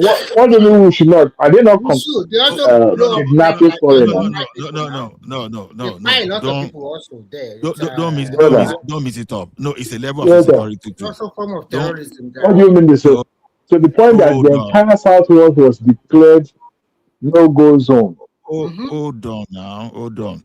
Now the south, they made a demand, right? And their demand, I'm not saying whether reasonable or so, I'm not necessarily in support of what Yadua did. You understand? Yadua was able to solve their problem, right? But the question is this now. Ask these people that are doing this thing, what exactly do they want? Is it what you can give to them? Okay, some of them will tell you that they want okay. Are you aware that some people push a bill at the National Assembly where they say they should remove a private person from Sharia so that it can become something that it can be total? You understand? Now, so someone is saying they want total Sharia in the country. So tell me, how are you supposed to fulfill that? But someone is saying you destroy our land, but you are not giving us back. We don't have a job. We don't have this. You understand? How can you match the two? Yeah, the two are criminality, but at least you were able to provide solution to one, even though the solution is not solid. What exactly can you give to these people? Adewale, you want to, I'm sure, like I keep saying, with due respect to our Muslim brethren that are not extremists, you understand? But these extremists that they are coming with their own brand of Sharia or whatever, wherever they are coming from, you understand? Do you want to surrender yourself to them? Do you? That is so when we are talking of this insecurity, don't let us compare it out. Let us just pick every type of insecurity and talk about it. Time. It's like comparing terrorism to bank robbery. They are not the same. Even though life are lost in both, they use gun in both. But you know that the armed robber, they after the bank money and they took the money and they went away. But these guys, they just carry knife, kidnap people, slaughter, and even post those things online for goodness sake. That's why I say there are some online you don't want to go to now because you are not going to remain the same for the next 1 month. I tell you. Me, I'm struggling to be myself as I speak to you. Yeah, it's fine. You understand? Kí ló ń wá? Kí So ni ìwọ náà ń wá? Kí ló ń wá káàkiri?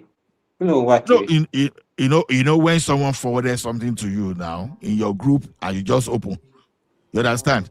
So you open that thing before you start telling that person, lie, don't send this thing to me again. You know?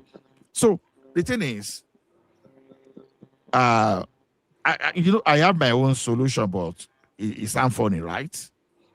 This terrorism in the next 50 years, I don't think it's going, if we do not stop this thing. Even for, you can see that I call Oluyede, the first minister Judas, when they started saying Boko Haram are their brothers and all those stuff.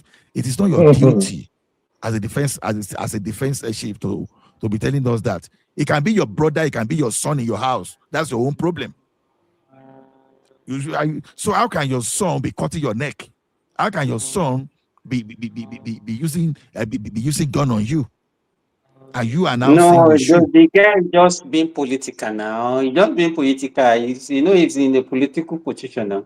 He just being political. No, I mean the chief of defense staff, the service chief, not Musa. Yes, that's Musa, what I'm saying. It's a yes, service chief. It's not a political position. Okay, it's true, sir. It's true. It's true.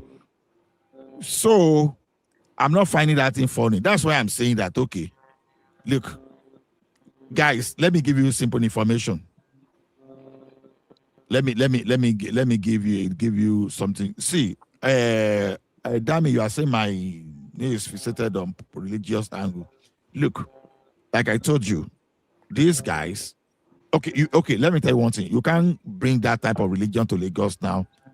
Boko Haram can come to Lagos now and start telling Muslim in Lagos that they are fake Muslim. They will not listen because Lagosian they are more they are enlightened. They will not listen to you. These guys, they are criminals. They are not Muslim as per Muslim. They are not. They are just using religion as some pastor will use religion to collect money from you. When you go back to that, that's the same way to some criminals. Those people that have not even taken their bath for maybe like 200 days, that they smell like gorilla, that they smell like wild animals. All of a sudden, they now understand the civilization of religion more than you. So the thing is, they are using religion to deceive some unsuspected innocent people of their mission. That's what I'm saying. So it's like I'm not just bringing religious angle just for the sake of persecuting anybody. No, that's not my point.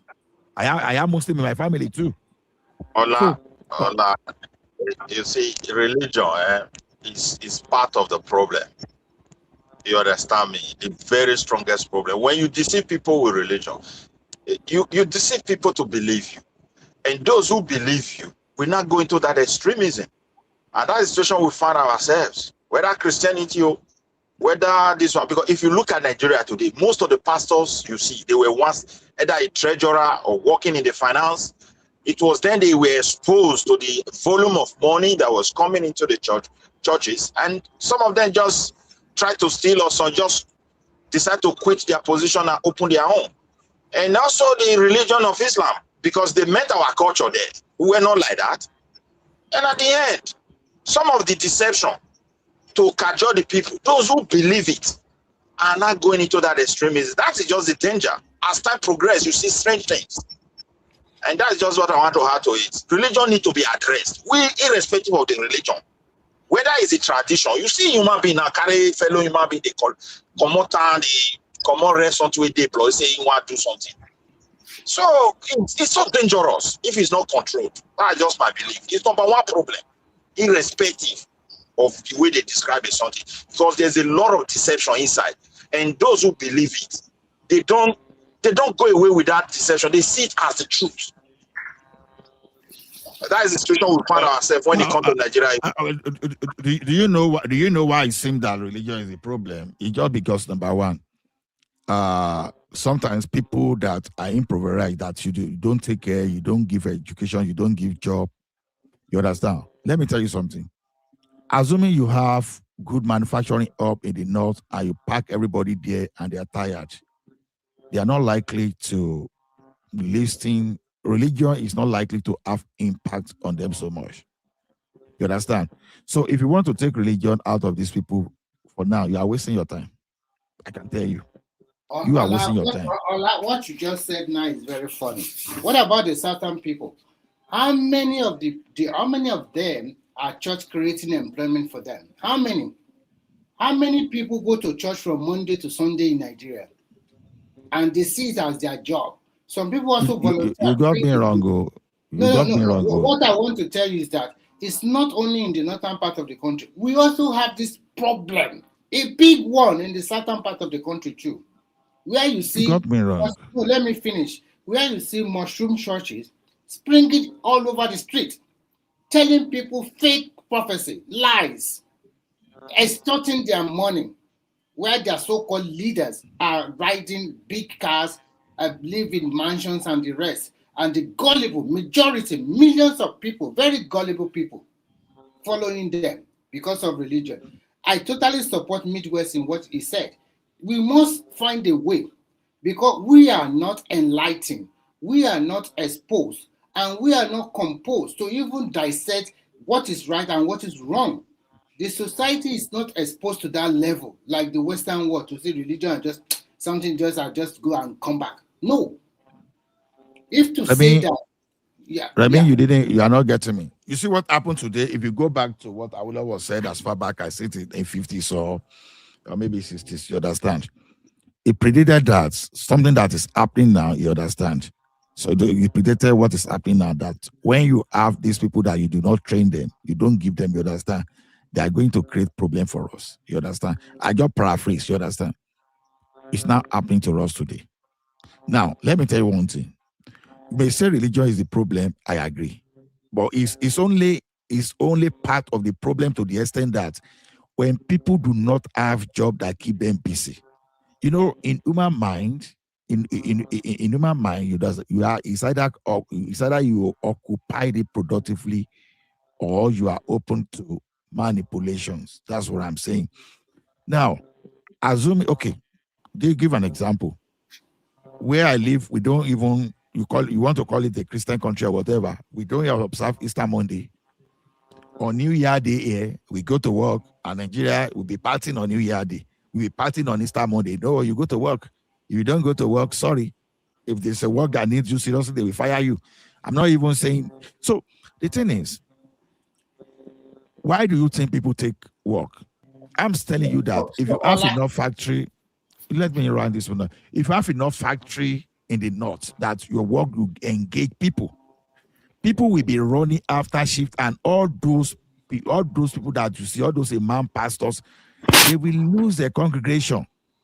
You understand? Now, if let's assume you even said, okay, everybody don't go to mosque, everybody don't go to church, you make it, you put curfew. The question is this: what is going to replace all those activities? That's what I'm saying. You need to give job, you need to give training, everything that will keep these people busy. So when the other time I was saying that the Nigerian, when you graduate from the university to go and do NYSC, or when you graduate from the high school, and maybe for the first 1 year, they should put everybody into, when you graduate from the high school, the government build houses for them, pull everybody to farmland. I'm telling you that I think you are looking at it in a soft way. Democracy. Let's do it as the Western people are doing it, and let's appeal to them. Look, a country that wants to be great in future, there must be some people that have to sacrifice for it today. If we are not ready to sacrifice for it today, then the cycle of violence will continue. And if it continues, that growth you are yearning for, only some section will grow. The places where they like that thing, it will continue, and that ugly of violence will continue. But when you harness people, you force them to go and do something. They live there, you feed them, they party inside that place, and they produce for the nation. There will be plenty of food. From there, maybe you can now start giving them some soft skills. After that 1 year, you put a lot of them to technical school by fire by force to go and learn a skill. But if we are not doing that, if we are just going to say we have to listen to whatever they want or something like that, look at the Western world we are even living. It is people with skills that can easily fit society and they can get money easily. They don't need to wait for the government. They don't need to wait for somebody to. I mean, is it not even just better we just had that technical college to our upper secondary school, like what we are doing here in Scandinavia? Because Yes. people that want to read anything engineering here, now more or less like technical school, almost 80%. That was the idea when they said 6334 system of education. They said once you finish your GSS3 and you cannot go to SS3, you just go to technical school directly. But because of mass pass, nobody failed. Everybody just continued to climb the ladder. We cannot see who is really working hard or not. That was the idea, but at the end of the day, the idea was defeated because there is no. Okay, Remy, hold on. So I hear you. You mentioned technical education. You understand? Even when you have technical education, you are not doing that in isolation. You still need to do something without your technical education. Now, we are talking of a region that we used to have like hide and skin industry, textile industry. I'm talking of massive one. You understand? Now you used to have arenas, you need to have some industry that people were running shift, were running all those stuff. See, let me tell you one thing. If you provide a job that can employ, let's say, 20 million people now, just hypothetically speaking, and you are running shift that these people will need money to enjoy themselves. Let me tell you one thing. Do you think they are going to all these criminal drivers? Do you think they are going to have enough resources, enough human being to put inside the bush? Then another thing, although I know this is just hypothetical too, you understand?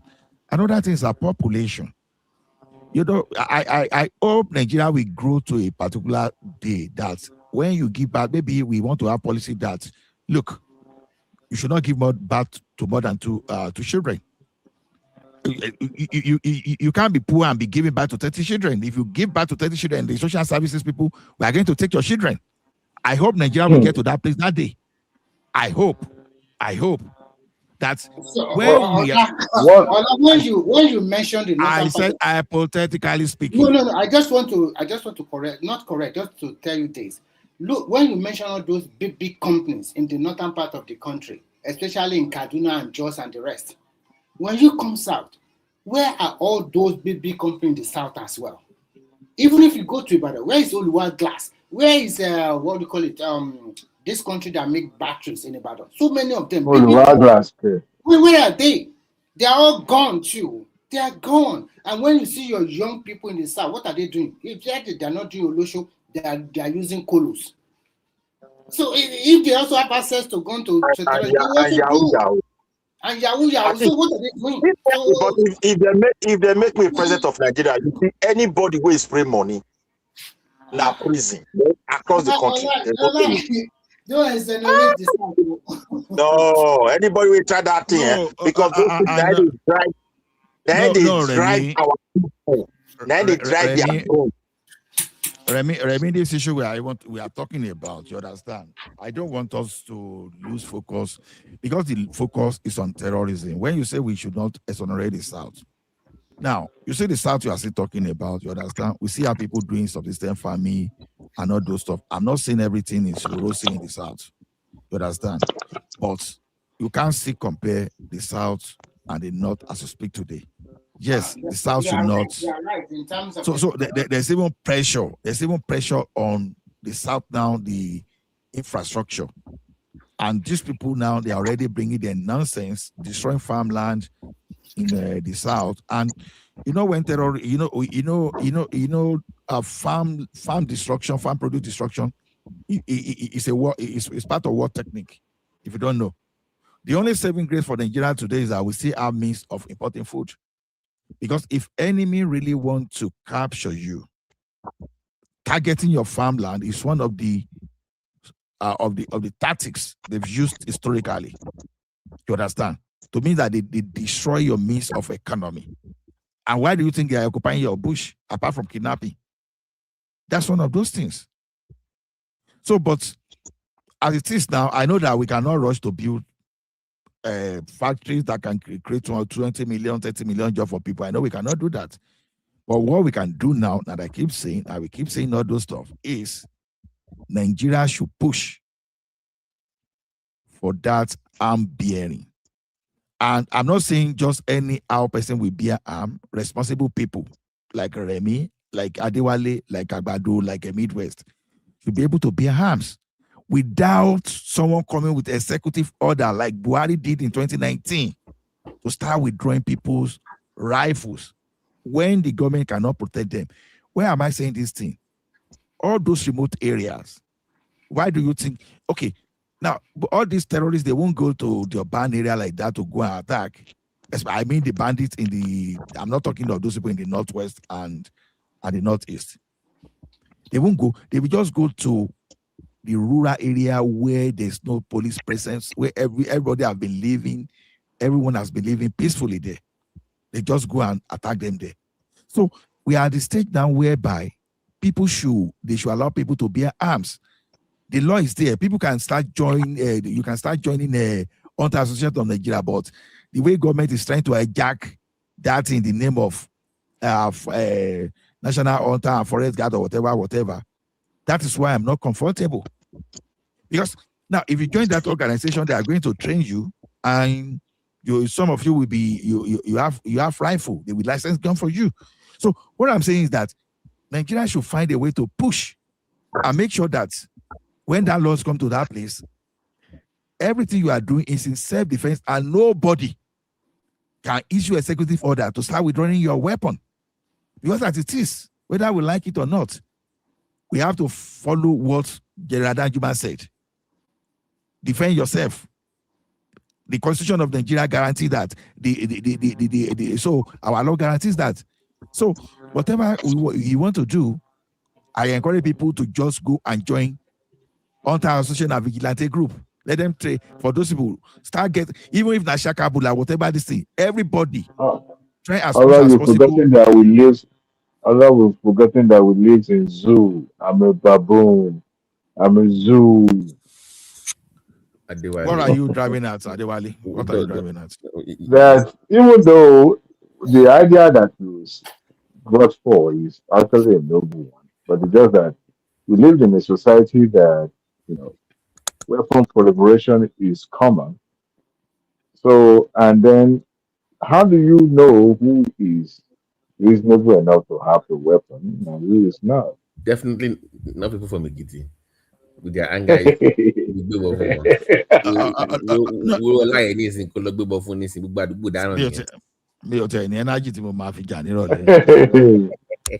So I wanted to fight, but I won't fight. Let me tell you something, Adewale. What led to Second Amendment in the United States of America, where they guarantee the right of American citizens to bear arms? Ola, you see, sometimes we make mistake. I'm going to copy and pasting. Let's do that. Our own reality. What works for us? Don't try it over there. Wait, okay. In their own country, is peculiar to them. Can you peculiar to you? This copy and paste all the time. Oh, this is the way they do it in America. This is the way they do it in Japan. No. How should we do it? That should be the question. Okay, then I will respond to you. We don't have the temperament, number one. Number two, we don't have the system and database to verify, check. But we don't have those capabilities. So, I'm far away, America or Canada. We don't have that. I will respond to you. You understand? Okay. Now, you talk of anger issue. You understand? You should know that the level of development of America, as at the time, they guarantee the right of people to bear weapon. They were not at our own level of compulsion, socially, everything. I'm coming now. Let me land my point. Now, ask yourself a simple question. If everyone go back to our history, it is out of 100 homes, you will see like about 70 people that they were part of the warrior group or hunter, or they belong to one group or the other. When people used to have bow and arrow, they used to have means of fighting. And ask yourself, why were they not paying themselves anyhow that time that whenever they needed to defend, they would defend it. Come on. So you see, this because should there not be. was no incursion from the northern part of the country to the southern part. There was no incursion that time. Now nobody is disturbing them. I don't even understand what you are talking about. What I'm trying to tell you is very simple. Just opposite to what is happening today. During those times you are talking about, an Hausa or Fulani man will not come to their farm. Listen, will not come to their farm and destroy their farm. If their farm were destroyed that time, it will be member of the same community. They can iron it out among themselves. They will go to their village chief or Bale to iron it out. But this time around, somebody will just come from nowhere, even from Niger or Chad, come and destroy your farmland in Oyo or Ikiti or Kwara. We don't have that kind of thing that time. But this time, this is what is happening. That's what I'm saying. Are you actually opposing my point, or you are supporting my point? Yeah, I'm opposing your point, because your point was that you said during those times they can settle that if they are not buying themselves. But I'm trying to tell you that during those time there was nobody from the other section of the country, other part of the world, to come and destroy their farm or fight them. So whenever they have trouble among themselves, they can settle amicably. That's what I'm saying. Exactly, because what people that are against the weight-bearing weapon is that that once you give someone at number 4 a weapon, that the next thing, little fight between him and the person at number 10, they will now this time around in Nigeria, you give weapon to Adewale. Don't you think we go and shoot national mind? Let me tell you, once you are aware that everybody is armed equally, you be careful. See, all these things, let me tell you, the same thing. No, equal arms depend on it. Okay, if I live in a riverine community, my own form of security is different from someone that lives in like Sokoto or Benue, someone that lives in Ibadan. The need for weaponry is different. Some people might demand for community policing. Some people might need the individual because of where they live. So you cannot say there cannot be equity or fairness or DEI weapon sharing. It cannot be that way. My point to you, side. This is my point to you. Let's think about these things before we adopt what you're saying. I will advocate more for some form of community policing where, like we had back in the days, to your point, where they still have to come together and let the community head, the local government, then say, okay, we know who we are. Let it be that way. But to now have individuals own it and by themselves, I don't think is good for Nigeria. I don't think we are. Let's look at it from this angle. When I was growing up, if I go to my village to greet my grandfather, I can tell you more than 80% of our community, they have guns. That's what I say. We have guns. Those guns, they use it for hunting. But at the same time, they also use it for vigilante.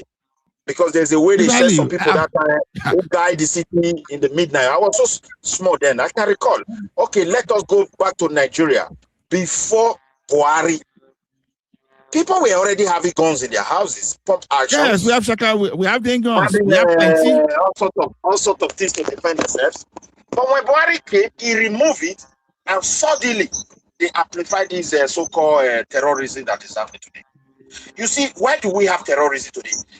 Innocent Nigeria are just a laid down dog. They can't defend themselves. Nothing is left in the community. So those guys are embodied. It's like those days when we were small, we used to bully ourselves in primary school. Once somebody is perceived weak, everybody wants to go and beat that person, even female.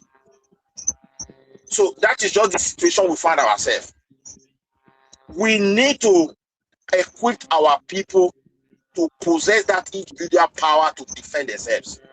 Evil thief, when he realizes community is armed, if they don't feel come quietly, secretly, and they don't go, because anything go, human beings, they know say they go take ground.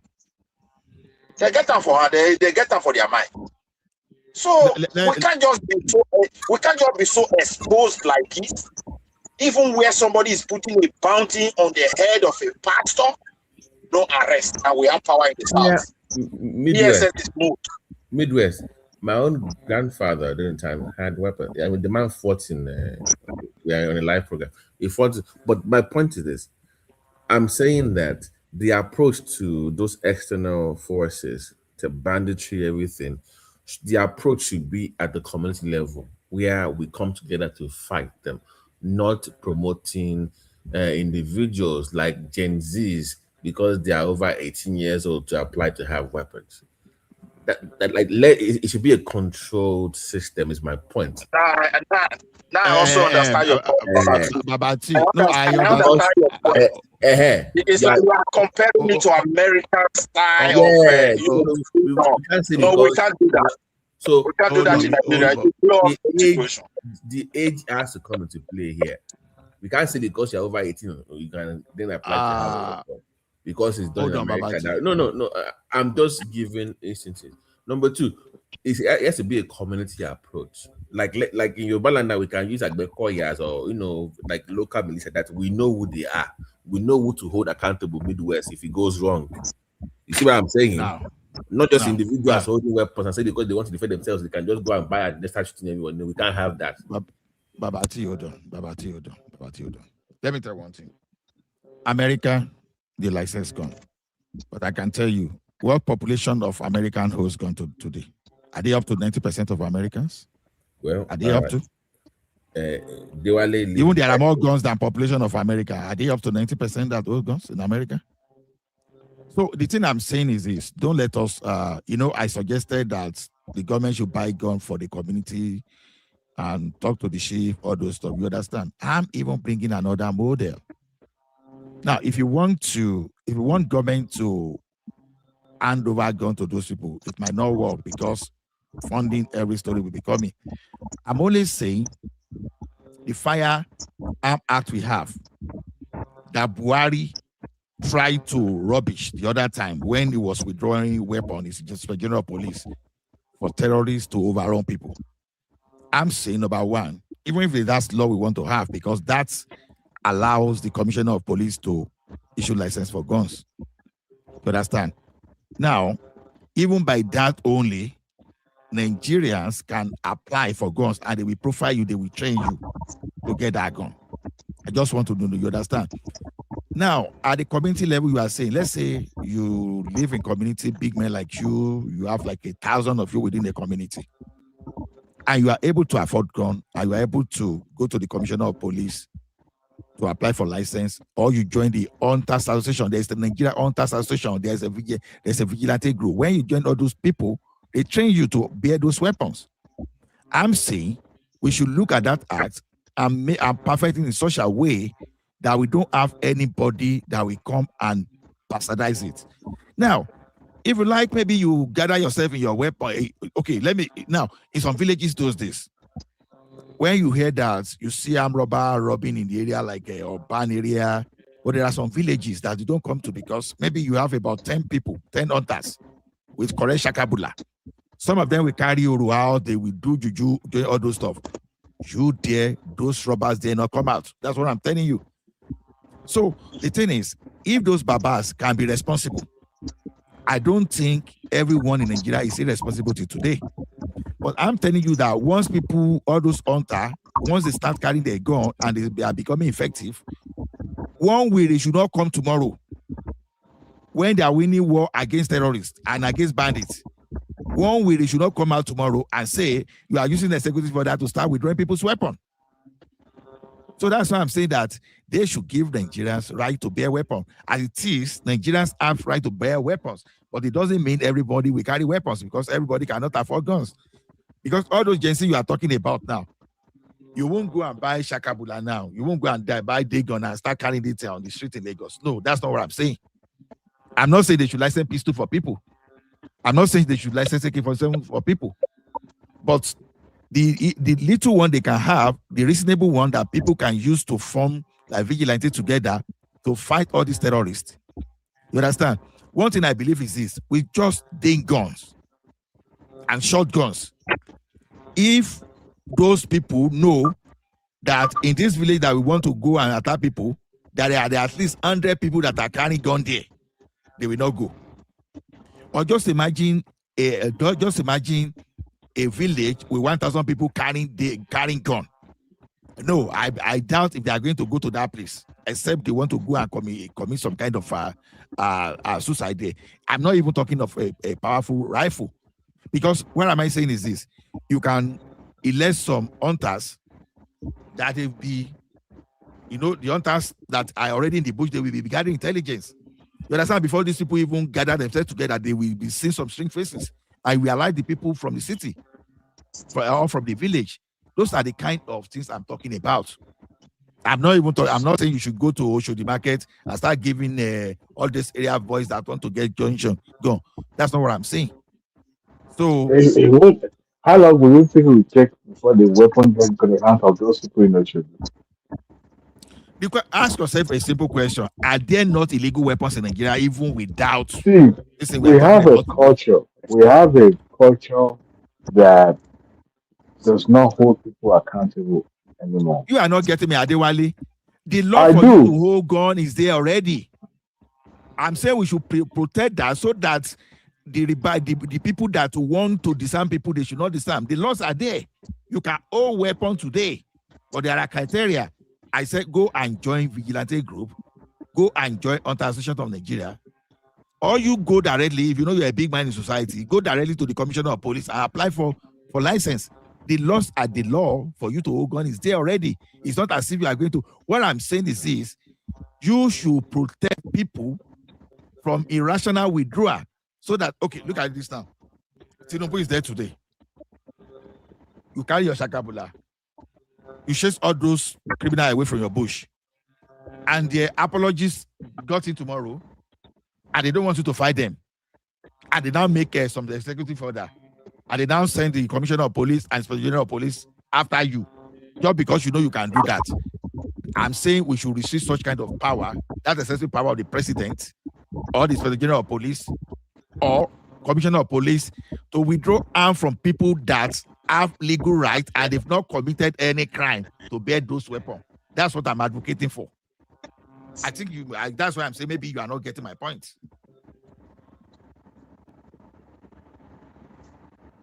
Adewale? Yes, sir. Yes, I'm here. You get my point. You are playing game. I do. Right. I know you are playing game now. That's why. The game. To have something to what you are saying, the situation cannot continue like this. That one is very. I'm telling you. If the federal government don't want to do it, if they don't want to approach it legally, I strongly believe let we are live on. Let me be careful with my words. There are security things that you will do officially, but even in advanced world, there are unofficial avenues for securing territories. If you know what I'm saying, they will not be on paper, but the government will approve low key. You get my point? Yeah. So those things we should not be announcing. I know. You know where I'm going with this. That we have our ways locally that will not necessarily be legal or be official or be approved by government, but are necessary. We can't include those kind of things in our discussions, but we know it needs to be done. So I get that part. I'm just saying that when you put everything on the table publicly, there's this tendency to invite miscreants that we want to exploit those loopholes that should be properly managed by the local community themselves. Sorry, now passage with Nabi. No, I know. I got you, Adela. It's a very gray area. No, no, we know the background. No, what I'm saying is this. It's a very gray. It's a very gray area. It's a very gray. No, I know. I got you. If you see, I'm very careful with my words. I'm not. See, when I say now, that's why I say join vigilante group. It's illegal. It's legal. We have act for all those things. Join Hunting Association of Nigeria. All those people, they are recognized under the law. Many of, okay, for example, this one I'm saying, if assuming I did Nigeria as I speak to you now, I will go and join Hunter Association. You understand? Why will I join Hunter Association? I know that if they profile me, if they train me, I have money to buy that thing. Bam, I put it in my house. Then people that can get that thing, that you know, you put this thing for your house. All those miscreants you are thinking, we are talking about, even they are going to get that thing, they are going to get it from the black market. Are they getting all those things now? Yes, they are getting it. I'm only talking about when we need it to secure our community. Do the same way. Now, okay, look at it this way. It does not, see, okay, even the KBAC or the Bale of a village can even organize that. Okay, people from my village, all these people, they want to run us down. Oh, please, let us launch, let us contribute. Okay, we go to the Commissioner of Police. Okay, sir. Sir, Mr. Commissioner, we've identified 300 people. And these are their profile, these are their family, these are their full name. Now, we are buying so number of rifle. This is the number of the rifle. You tag the rifle with everybody. You put the number of the rifle with everybody that are buying all those rifles.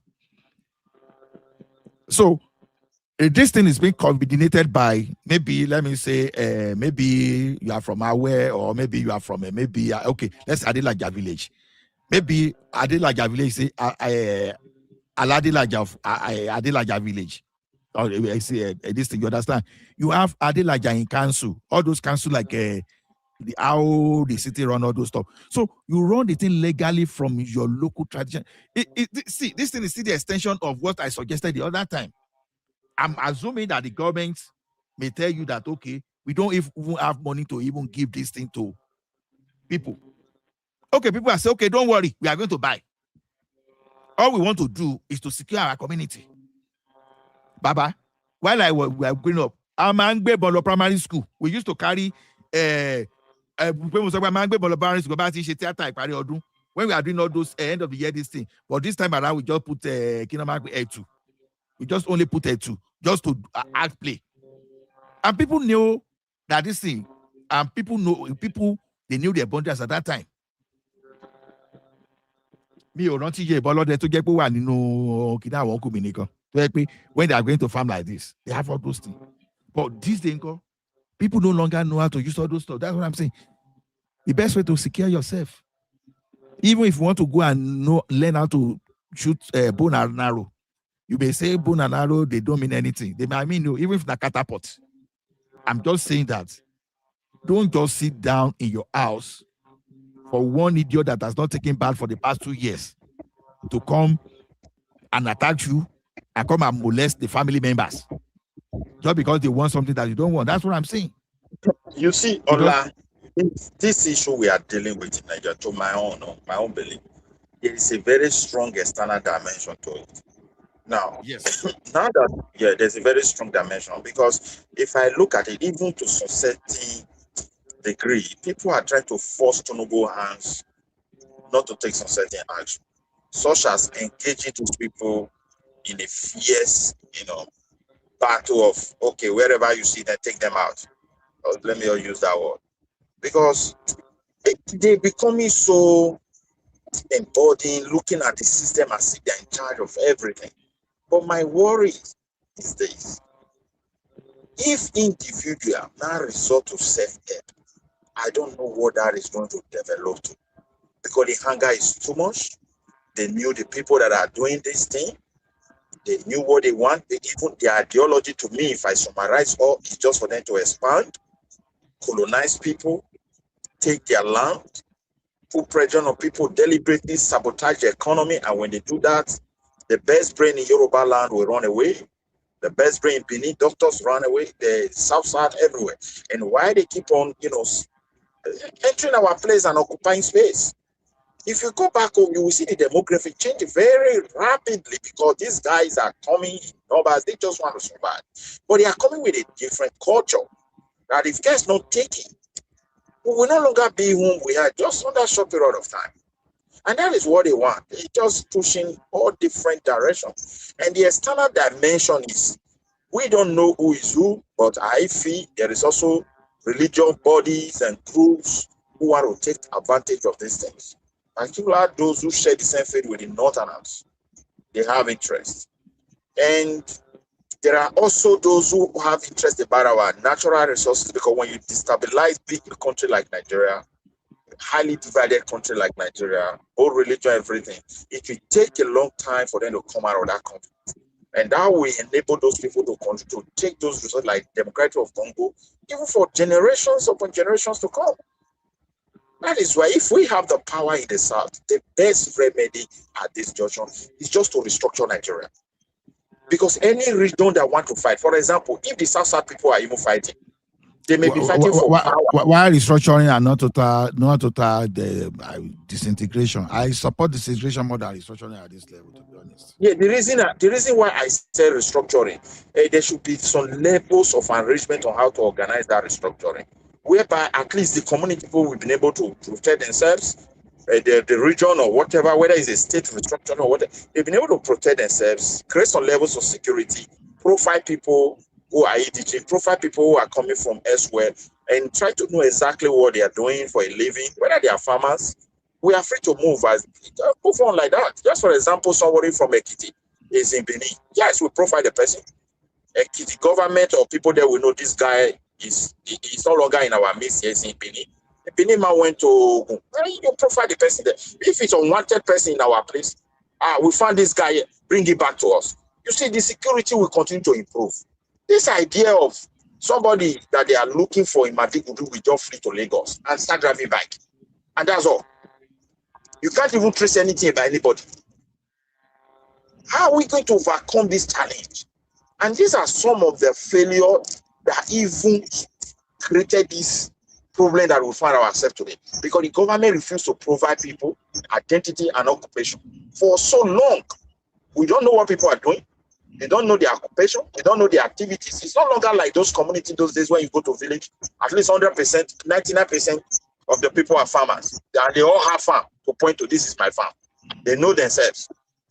You know, so, but these days, you don't know what people are doing. But here in abroad, they know what everybody's doing. We wake up this morning, we're going somewhere. Are you talking about Dino Menai? Because I don't know what he does for a living.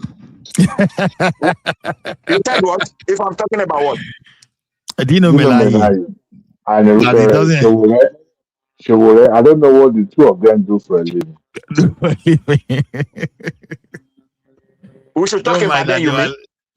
Don't mind Adewale. You know what Adewale is saying? You say you don't know what people are doing. He now mentioned Showore and those ones, they already on. We profile those ones through social media. So we profile them through social media. We know what they are doing. They are activists, they are opposition, they want to be president or whatever. So those ones are very clear. But these guys that are just, maybe they just commit. What does Showore do for them? Tell me. Don't mind Adewale. No, Showore, we know him. If the government is want to know what Showore do, can invite him. So that one is very clear. That's what I want. If I don't know what they are doing, they can write, okay, what are you doing? It's not for the government. Showore cannot do anything to what and go and hide somewhere again for his life. It's a fundraiser. You don't know, say Showore no fit do bad. Where you want hide? You know, Melaye cannot do anything and go and hide. They go figure it out. They don't Dino Melaye is a lawyer now, so we know he's a lawyer. So, no, if you do where you want to hide, go. If you come out and say, hey, Dino, now be this. If you by mistake enter supermarket where Nigeria plenty, they go no. Also already said it. So if to say we are like that, it go very easy for the government to know the bad guys. So the situation where you don't know anybody, they just go to wherever they are. Some of them, they are wanted people. They just flee their place of recognition and start life elsewhere. No, you don't control anybody. It's part of the insecurity we're talking about. But all that we advocate for, if we cannot restructure, may they share Nigeria and we will progress. There will be competition. Maybe another generation will now come up to a level where they will now say, okay, let's unite, like what we are enjoying today in European Union. They fought themselves. They hate themselves. They try to conquer themselves. They fought the First World War, Second World War, but today they are now in a union of one single market, of union of free movement, union of oneness. So let's go and let's separate and see whether we can develop from that angle and start looking. Generation will come and say, look, we need to be big, we need to do things together, and then they will look at what structure they need to put in place before they start such things so that it can work well for them, like what the Europeans have done. We cannot just be together where reasoning, we are not the same, religion, interpretation, we are not the same, even when we share the same religion. A Yoruba Mao is imam and a Fulani Mao is imam. The Fulani man see the Yoruba man like unbeliever self. They don't even recognize them like that. You know, they can allow you to fellowship with them, but when you want to assume to a place of power, they stop you because they are not convinced. They will stop you whether you like it or not. So does the law, whatever we want to implement, the flexibility that there has to be an avenue where everybody, I'm going to mention again, the community should be able, within the frames of the law, like they must be able to implement what works for them.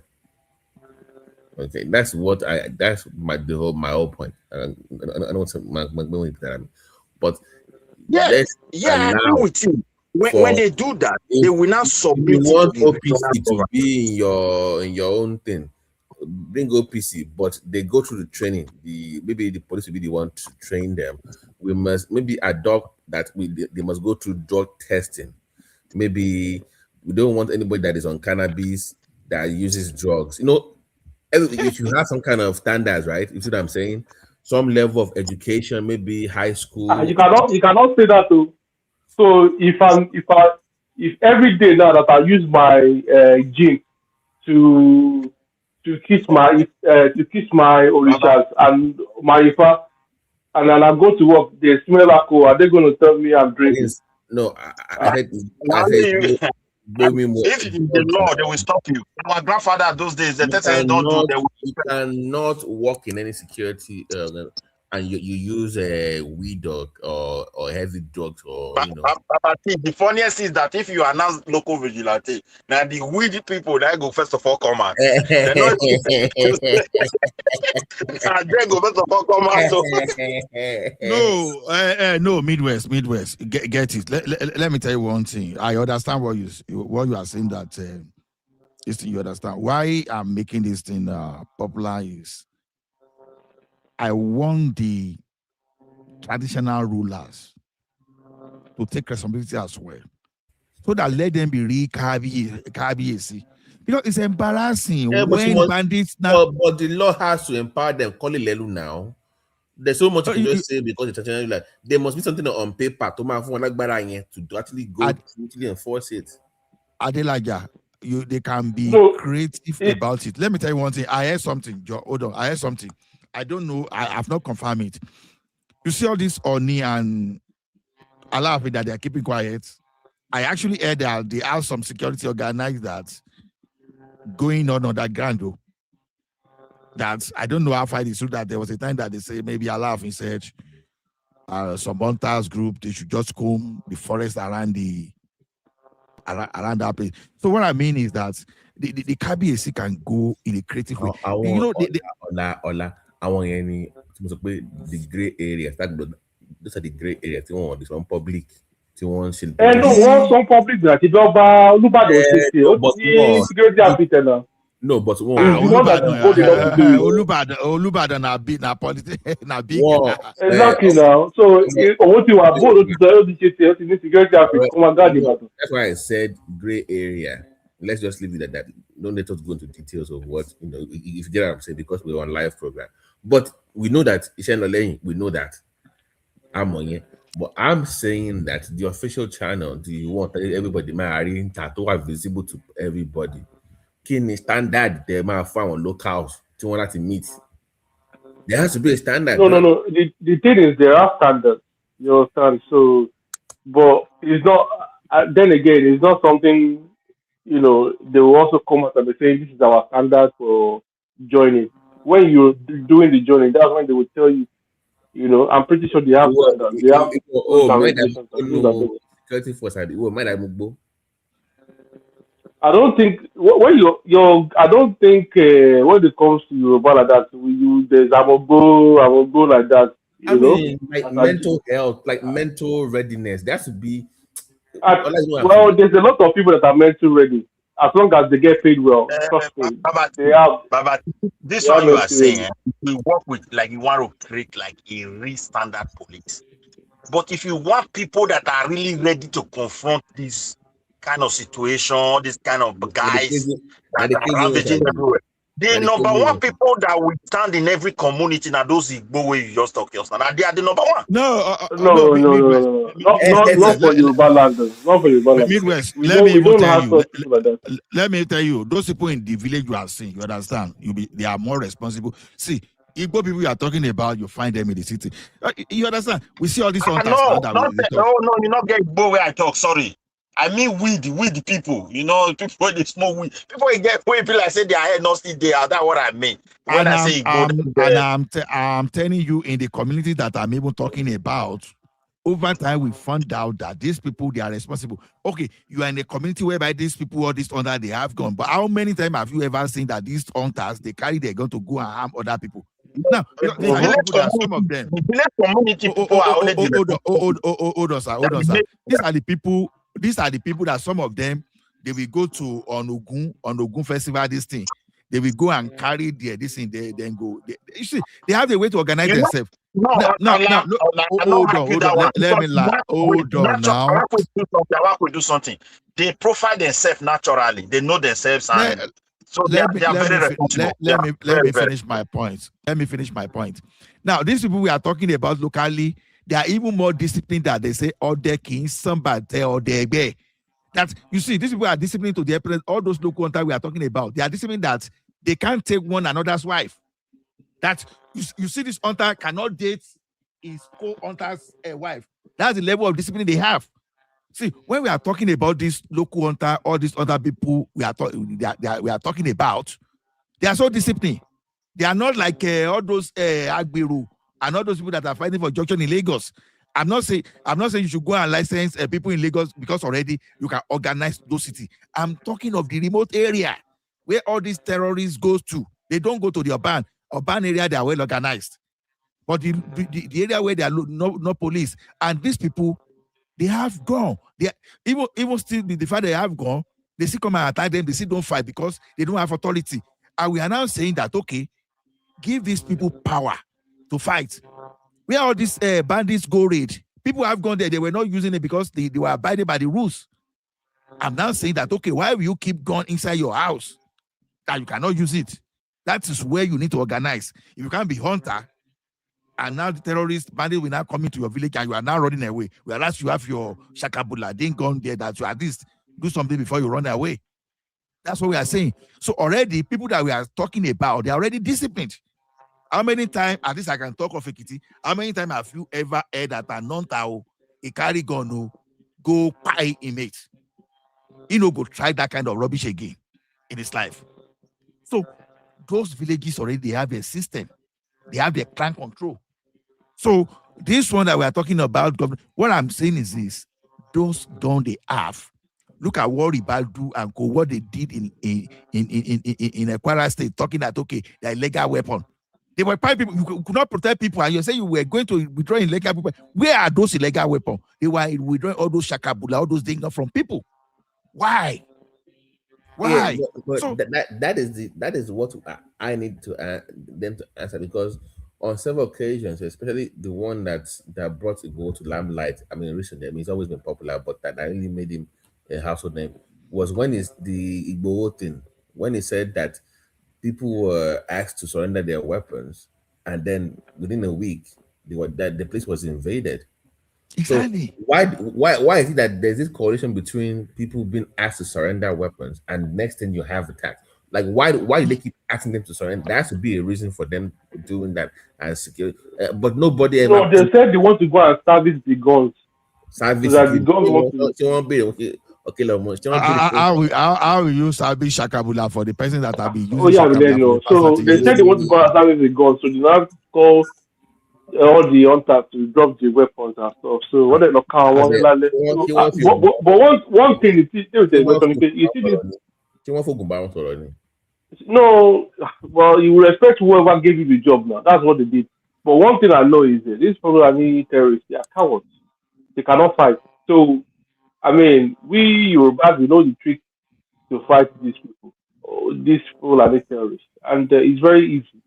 It's as easy as seeing a fly. ọmọ àtàtà Yorùbá wọ́n ti ń jí ọba Yorùbá gbé o ọ̀rẹ́ ń jí ọba And gbé lóńdó sí wọ́n ń jí ọba gbé lẹ́kìtì o. you know the thing is, mo fẹ́ sọ pé kìíní yìí dá. You understand? Because tó wáyé pé nígbà tí wọ́n ń pariwo Yorùbá nation gbà yẹn pé agenda àwọn pípọ̀ lélẹ̀ yìí ẹ̀wọ̀n ọ̀gbọ́n gbà yẹn. Ìgbà tó wá bẹ̀ sí ṣẹlẹ̀ gangan táwọn kílẹ̀ bẹ̀ sí ṣẹlẹ̀ ẹ̀ ń wá Sunday Igboho kiri ẹ̀ ń sọ pé kíní kan náà tó ti wá dé gungun tí ACC tó ti jẹ flex tó wá dé gungun ẹ̀ wá sọ pé bọ̀bọ̀ ẹ̀ láti wálé padà o láti kíní padà o. So that's the repercussion of being a Yorùbá person. That's who we are, unfortunately. So it's not until the thing start beating you to the bone. Then you take action. And when we take action, the rest is history. Let me ask you a question. Ola, you can answer the question too. There's a cabbage that won't part pé only one involved kò wọlé, but they had to bury like stab him to death for police.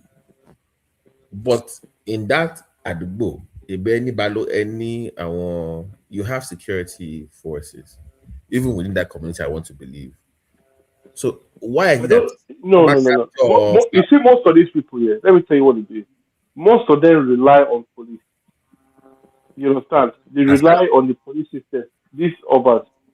So the security that you're talking about, that you're calling now the vigilante, I mean, the way it was. That's the way it was back then. My own great grandfather was Oba in Illusion back in the days. To ban no be gone, forget police. On the running from once you enter the Illusion, you will know pé ibi tó wà yẹn gan, you can't move anyhow. The bá ṣe súnmọ́ àfin tó ló máa rí pé ìgbà yìí wọ́n dira díẹ̀. That was the way. Because more money back in the days. Adilaja, let me tell you what is happening exactly. Now, so what changed? She government will mandate pé kí wọ́n stop that way or they chose not to go that route. Is what I'm asking. See, let me tell you something what happened in Ekiti. You understand? Soldiers were actually in the forest in that Ekiti. You understand? But they pie one over, they kidnap one escape. And this year, police, they were asking to go and bring the one that escaped to Abuja until the senator in that senatorial district intervened. You understand? These guys were interested in the KBC that escaped. Not even in his, they were not even happy for his escape. No, I'm coming, no. I'm saying I want to come on. So how do you come to a talk the Kabesi and nobody can respond in the whole town? Go normal for your town now. No anymore. So that's why I'm just saying that's exactly the thing. That's why I'm saying that we should find a way to give this KBC roles to be KBC. This is I've been preaching this thing now for I think 3 weeks now.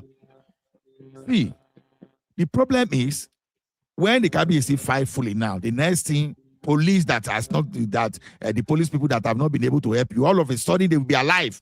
They want to know who is that person that do that. You understand? That's why I made an example. A KBC escape, and you say they should go and bring him. You are not even say, okay, good as you escape, and next time you should report yourself. They are not interested.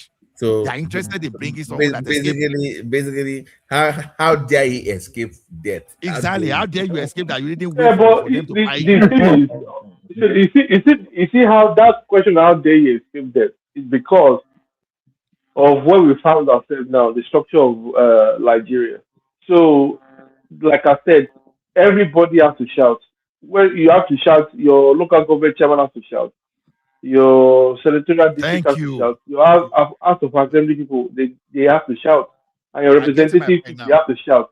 So if they don't make noise and they just go in and wearing agbada to go and look nice in the house and everything, then there's nothing we can do until those people make noise. And sharp men, they should be the chief security officers of the local government. Basically, that's what I'm saying. So that next time when you know that anybody want to carry over, if they buy all of them. You understand?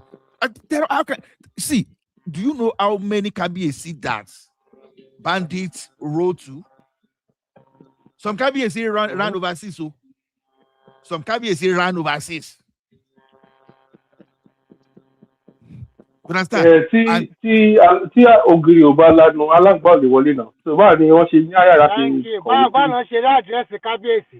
nǹkan tí mo sọ ni pé kí ni. ṣé kò ń ṣe àwọn agbófinró náà ni. No, I'm saying that Remy Omogunye, I'm saying that back in the days, there's a way our community is set up, right? That everybody is just security conscious. Like to Ola's point that they had guns in their house. Only Shakabula, they had community policing. So Remy, I'm not saying, to me, it's very strange for somebody to just walk into a community, go to the palace with no resistance from the community and nothing. It's a very weird to me. I want to carry that kind of nefarious activity. They might not necessarily be Fulani. They can disguise anyhow. So sometimes, and when Ola was let me say, let me say this. We have to look at things objectively. We cannot be one way adapter now. You have been talking about our local Bale and stuff. Which local Bale? Those ones that are modern Bale that they don't even know offer. They don't know nothing. They just like Owambe party, show off and enjoy life. The orientation, they are not supposed to be, things are not supposed to be king. I don't know how they choose them sometimes. You see them. It's not even the train blade. You are from royal family, and I think Adila is from royal family. Me. What about me? Are you not sure I'm not from a royal family? You are not talking from someone that from the royal family. You are messing with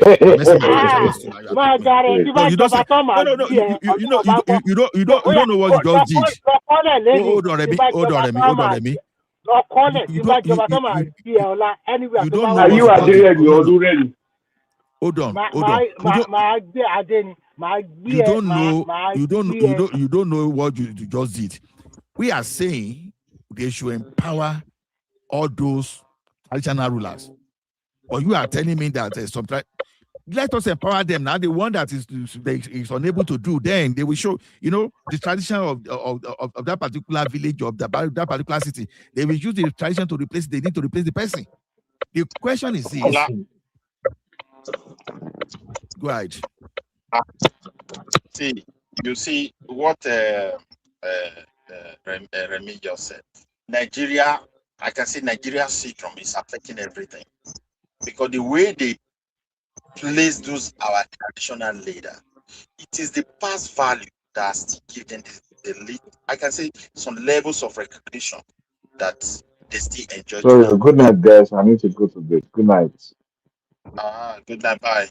So if you look at the reality, there is no single power to actually support them to contribute to the government. And that has also created a lot of problems for so long. You understand me? Constitutionally, it's because we recognize where we are coming from. That's how we value them.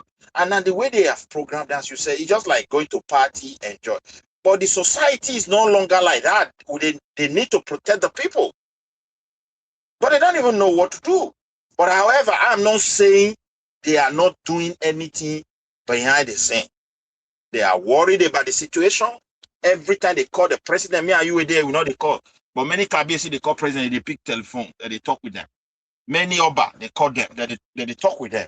High-level officials, engaging them, telling them the consequences of these things that they are doing. But I feel a time is coming where the federal government have no choice, that they will get these people involved immediately so that they can support they can also provide a support and give solution to this very big problem that we find ourselves, because it's getting out of hand. Sorry, can I ask you a question? It's diminishing them. Can I ask you a question? Taking them away from their responsibilities, spiritually everything, the way the country is structured. Yeah, you can ask question.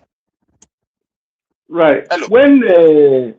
When the, I mean, it's still going on now, but when the campaign and the sensitization was going on there, or for Yoruba Nation, what was going on, and you know, when people were saying, this is what is coming to our land, these people are surrounded, you know, we played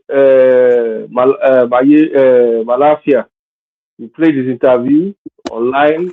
We did everything. We gave evidences. Showed these people. What was you thinking there? What was your opinion?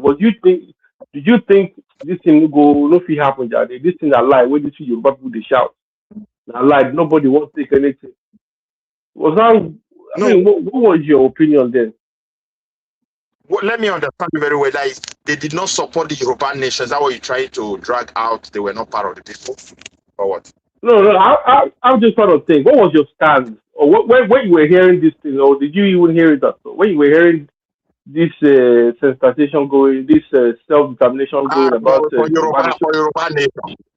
Yeah. For me, the Yoruba nation it was there before Nigeria was formed, and it's still there.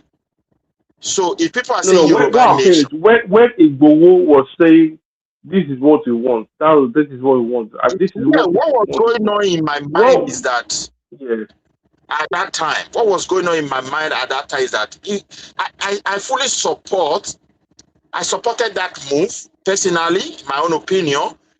But at the same time, my worry was how are they going to manage the situation without creating more crisis? Because you can't do it, Igbo cannot do it, you can't leave Yoruba land. But however, it can push something that can trigger something that everybody will now say, okay, we have to go. But however, let me tell you why it did not work. Politically, your politicians did not see that way as a viable solution at that moment. They have to prepare the ground. No. What I'm saying is, I'm not talking about the I'm talking about when the movement was saying this is what these Fulani terrorists are doing. This is the agenda. This is what they do.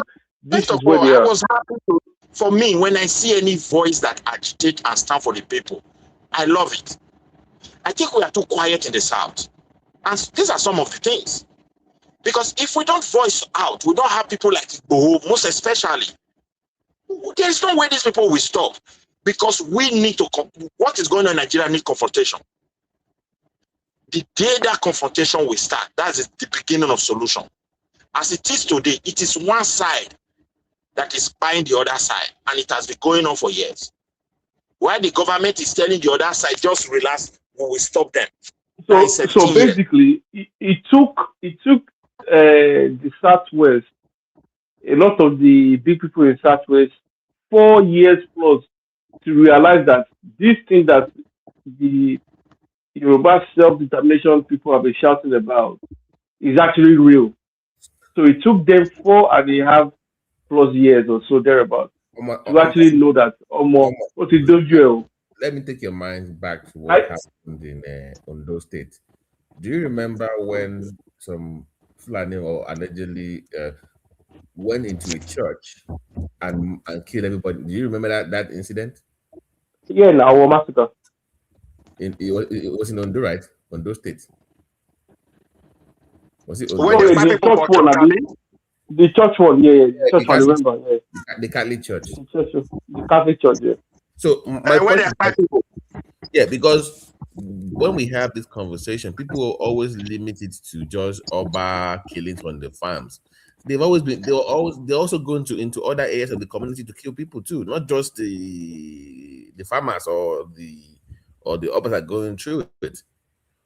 But there was no sense of urgency, to your point, like this, like calling for this to tackle this issue until it got to the Obas.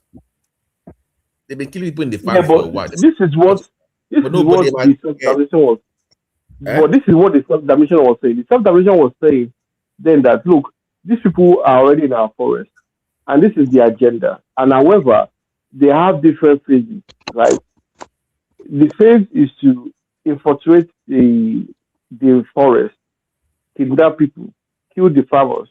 And then when they finish with that, then they will now move into the city, killing prominent people. So these were the things that was being shouted back then. Now, this is what they're doing. So when everybody now was shouting that, and Boko Haram came and did what it did, and then everybody was happy. These people want to destroy Nigeria. These people want to listen, and then the Yoruba self-determination, they left the matter. They were happy Igboho wasn't there. They were happy that the movement wasn't as strong as they thought, even though there were still rallies that were going on, and some sensitization and all that stuff for their self-determination. Now, these people were happy.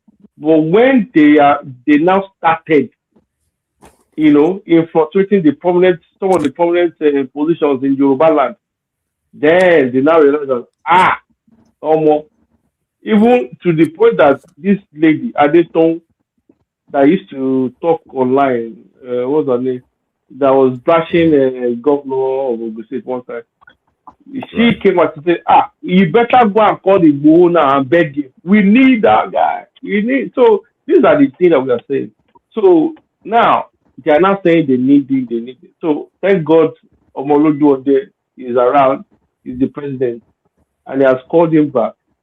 And now he's going around to see these obas to tell them, look, you need to protect yourself. Omolodu Ode has given us this assignment, and we need to make sure that everybody is safe. Are you with it or not? So they know how to let me drop something out from what you have been saying. You see, my worry is this. Like as you said, if the leader chooses to keep quiet, a time is coming. People from nowhere or somebody from nowhere that have strong head, we say enough is enough. Igboho came from nowhere. We know that he has been like a popular person based on local people. Politicians need to do something or whatever, and also like community something. But it came from nowhere when it comes to issue of the entire Yoruba nation. Nobody expected Igboho to feed that gap and his men. Likewise, the way things are going in Nigeria, particularly that middle belt area, one day you will be so surprised. Somebody will rise from nowhere. Before you know it, the youth will rally behind that person. And I mean, we run Midwest. The issue of that Midwest, apart from the Fulani giving them problems, the people there, because of their communal clashes, they are also not united. They are not united to fight it. That is number one. Well. That is number one fact. Remy, that is number one. Remy Abinu, to almost point. I just watched a video right now of Sunday Igboho was in Kogi today. He went to Kogi State today. I saw the video just now. So he's moving around, mobilizing. I didn't know that. I can't really say much, but he's doing something. He's doing something. You think we are going to open our eyes and we can't use the word mobilizing, sensitizing the people. No.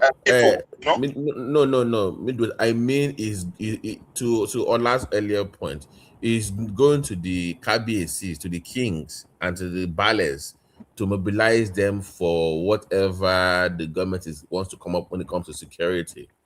So it's like, hey, listen, now we have the backing of this is not Buhari, this is Tinubu now. We have his backing, we have his blessings now to move. You have to buy into what we're saying. So he has more leverage now, unlike before, where people were very skeptical of joining his movement. Now with the backing of Tinubu in government now, the danger of Nigeria issue is that there's also political dimension, because if there is a solid agitator from let me say the Yoruba side, and when it comes to election and politics, those who want to push beyond their limit will also consider it very carefully. Because the way it is now, this insecurity that they are doing everywhere, killing generals, is a way to tarnish Tinubu image and also try to grab the power. So if Igbo is coming out again with full force, they will also consider, look, if we do this thing too much, it may take different shape. Like, I don't know whether you get what I'm saying, because they have to consider everything. That's all he wants now.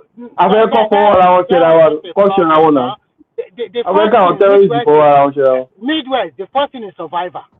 And you have to do everything to survive in your community or in your region. Yeah. That is the first thing. So whatever Igbo is doing, the first thing is survival of the Yoruba race. Nobody should come to us and just kick us out like that. So that is number one priority. The second one is politics, of course. Why not? Everybody is using it. So you can say that you are right. But the first one is survival. When they gave some Polo pipeline contract, we don't complain. So why don't these people be going to South to go and take their farmland there? Because they know that they have everything. They will scatter public announcement. Like I've profiled Remy, I see that it's not from Yoruba, so sometimes I don't want to talk. So when we go to the background, so where am I from? You are not from No, he has a Fulani and Kanuri blood.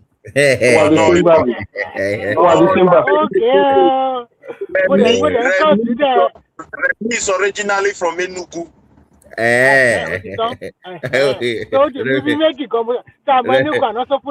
one? I'm also in Enugu. I'm Toshuku. It's like that Chinedu guy. That Chinedu that wanted to run for Lagos State governorship under Labour Party. That one. You know, I don't see that one for Yoruba parties now. I don't know who the invite. Say there's a Yoruba guy, Kiniko Duarte, also coming up from. You know that Sunday Bo said something. I said it before. Maybe when we go to the background, I will say it again. Maybe that's what is happening now. I don't know. You understand? But like I keep saying, the thing is not now. No, Remy, you are not even getting me. That Sunday Bo is an example of what I'm saying. See how Buhari was after in that time. The Buhari see these people they were not after terrorists or bandits, but everybody that tried to provide resistance. Those are the people they were after. I think Buhari just think that. Look, to be frank with you, I also want to ask myself. Guys, just look at how Remy is talking. Though you will see why I say it's a Fulani and No. Listen. You see I know. I'm just saying people should pay attention. Let me finish now. Let me finish. How can somebody, you are ruling a nation and you are going to archaic history that they used to graze the land when the population continues to increase in Yoruba and in Nigeria and there's no more land to graze? And you are still telling us there's a grazing route that they used to take. Come on, man. We are 60 million compared to over 220 million people. Where in fact in the southwest now, to even get a land is becoming more difficult if you don't have enough money. So sometimes I even wonder, Nigerians, are you going to just to open your eyes and vote for an 80-year-old man? 80 years. I beg, if Atiku become president of Nigeria, he will rule for life until we die. I'm telling you. Okay. If that guy for second time. Princess is here. If Princess want to speak before because we have about 8 minutes to go to the background. So Princess, nice seeing you. Okay. Do you have anything to tell us? Any new information? No. Hello, guys. Hello. Long time. Where have you been? I've always been listening, but been so busy to contribute. Okay. But I'm enjoying the conversation. Thank you, sir. So, okay. You're welcome. So for me, this security thing, what do you think about Sunday Go? Oh, she's not okay. She doesn't want to say anything. But Sunday Go went to. I think he went to Okun. Okun is in Kogi, Abi. Where's the Kogi? I've forgotten the area, but where's Kogi? It's still there today. They're going to have a big this thing on the field. A big on the field. I mean, I know, but let me ask someone. My opinion, Check, at the sideline. So what happened to Ghanaian Adams and OPC? They're not. Kò sí nǹkan tó ṣe. Kò sí nǹkan tó ṣe Gani Not Adams. doing nothing. It does not have power. It does not have nothing. Just No, it's not that he doesn't have power. Is it part of this movement or is just It's not that he doesn't have power. I'm sure they are. Ghani is still working, no, but it's not working the way you expect him to work. It's working. It's still protecting some community. The thing is just a bit complicated, but everybody is doing their best. You know, all fingers on deck. So if you're saying you are this, so you need to prove yourself. That's just the way Yoruba is. You have to prove yourself. My brother, let me come in there. Those guys, our kings as a whole, they are more worried than you and they are working more than you. But they can't do it the way, I don't know, the way you want it. Because they consider everything thoroughly before any little step. That's just the truth. What if it become like this? What can we do? What if it become like this? They've seen the problem. It doesn't Gani Adams is not about. It's Areo. Okay, now, I just say Areo without no power, Wala. Areo without no power. At least let's give. Sorry, No, hold on, Midwest, we continue. Sorry, Midwest. They say if Akata is a Jaka, you understand? If Jaka or Fox, you understand? If they get problem for eye, no before mouth of foul, then go take air that thing. You are telling say, hold on. Okay. No. See, you are saying Gani no get power, right? No, just go try something rubbish around that man. You will see saying get power. Exactly. We can't discredit him now. He's doing good on his own. I am just joking about that. But during Ghani's time, we knew what Ghani did. You understand? So you have to give him credit. So what about now? Yeah. I think he should be in his 70s. Maybe it's already old. Or what? Now, see, Ghani, say the one for Ibadan that time. What's the name of this guy? The kidnapper in the Ibadan. Say OPCC follow reach that place. They want say now OPCC go carry those guys. When they say that they shoot, when the gun no enter anything. Kilo ruko bobo to wa ni. Wakili Now OPCC carry wakili. When you just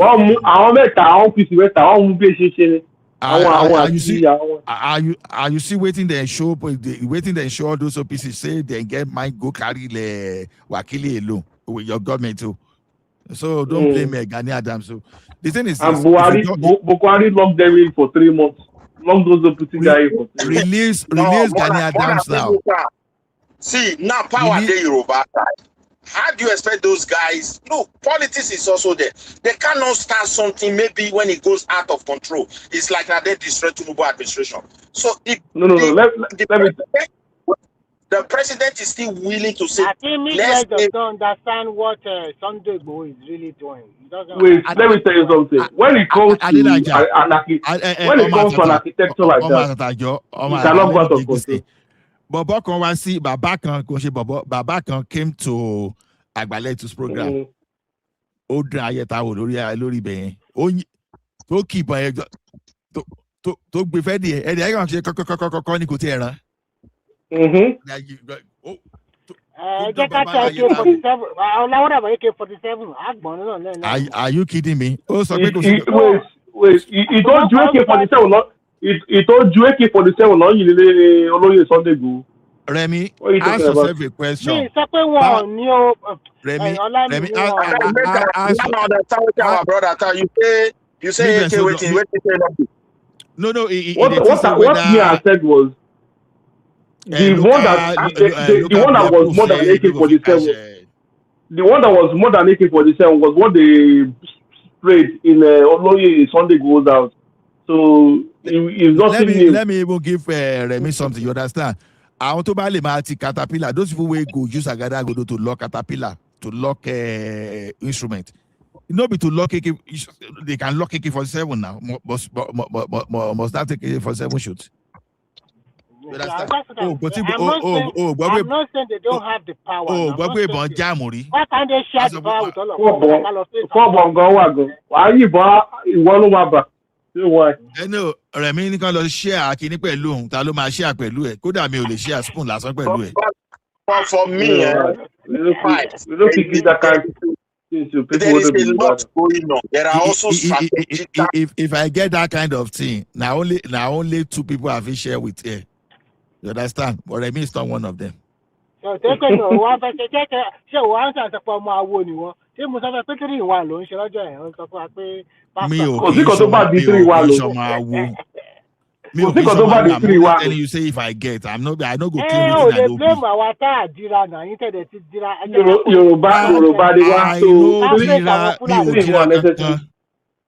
I think we should pick people like Babati or Lanko to be front. I know get jazz. I beg no implicate me. I know get jazz. I beg anybody who want to join for background. Combo. Thank you everybody that has been with us. So I'll be shutting down in the next few minutes. So maybe less than a minute. So if you want, come join. Thank you. We'll see you tomorrow. Continue. You see I'm just happy that finally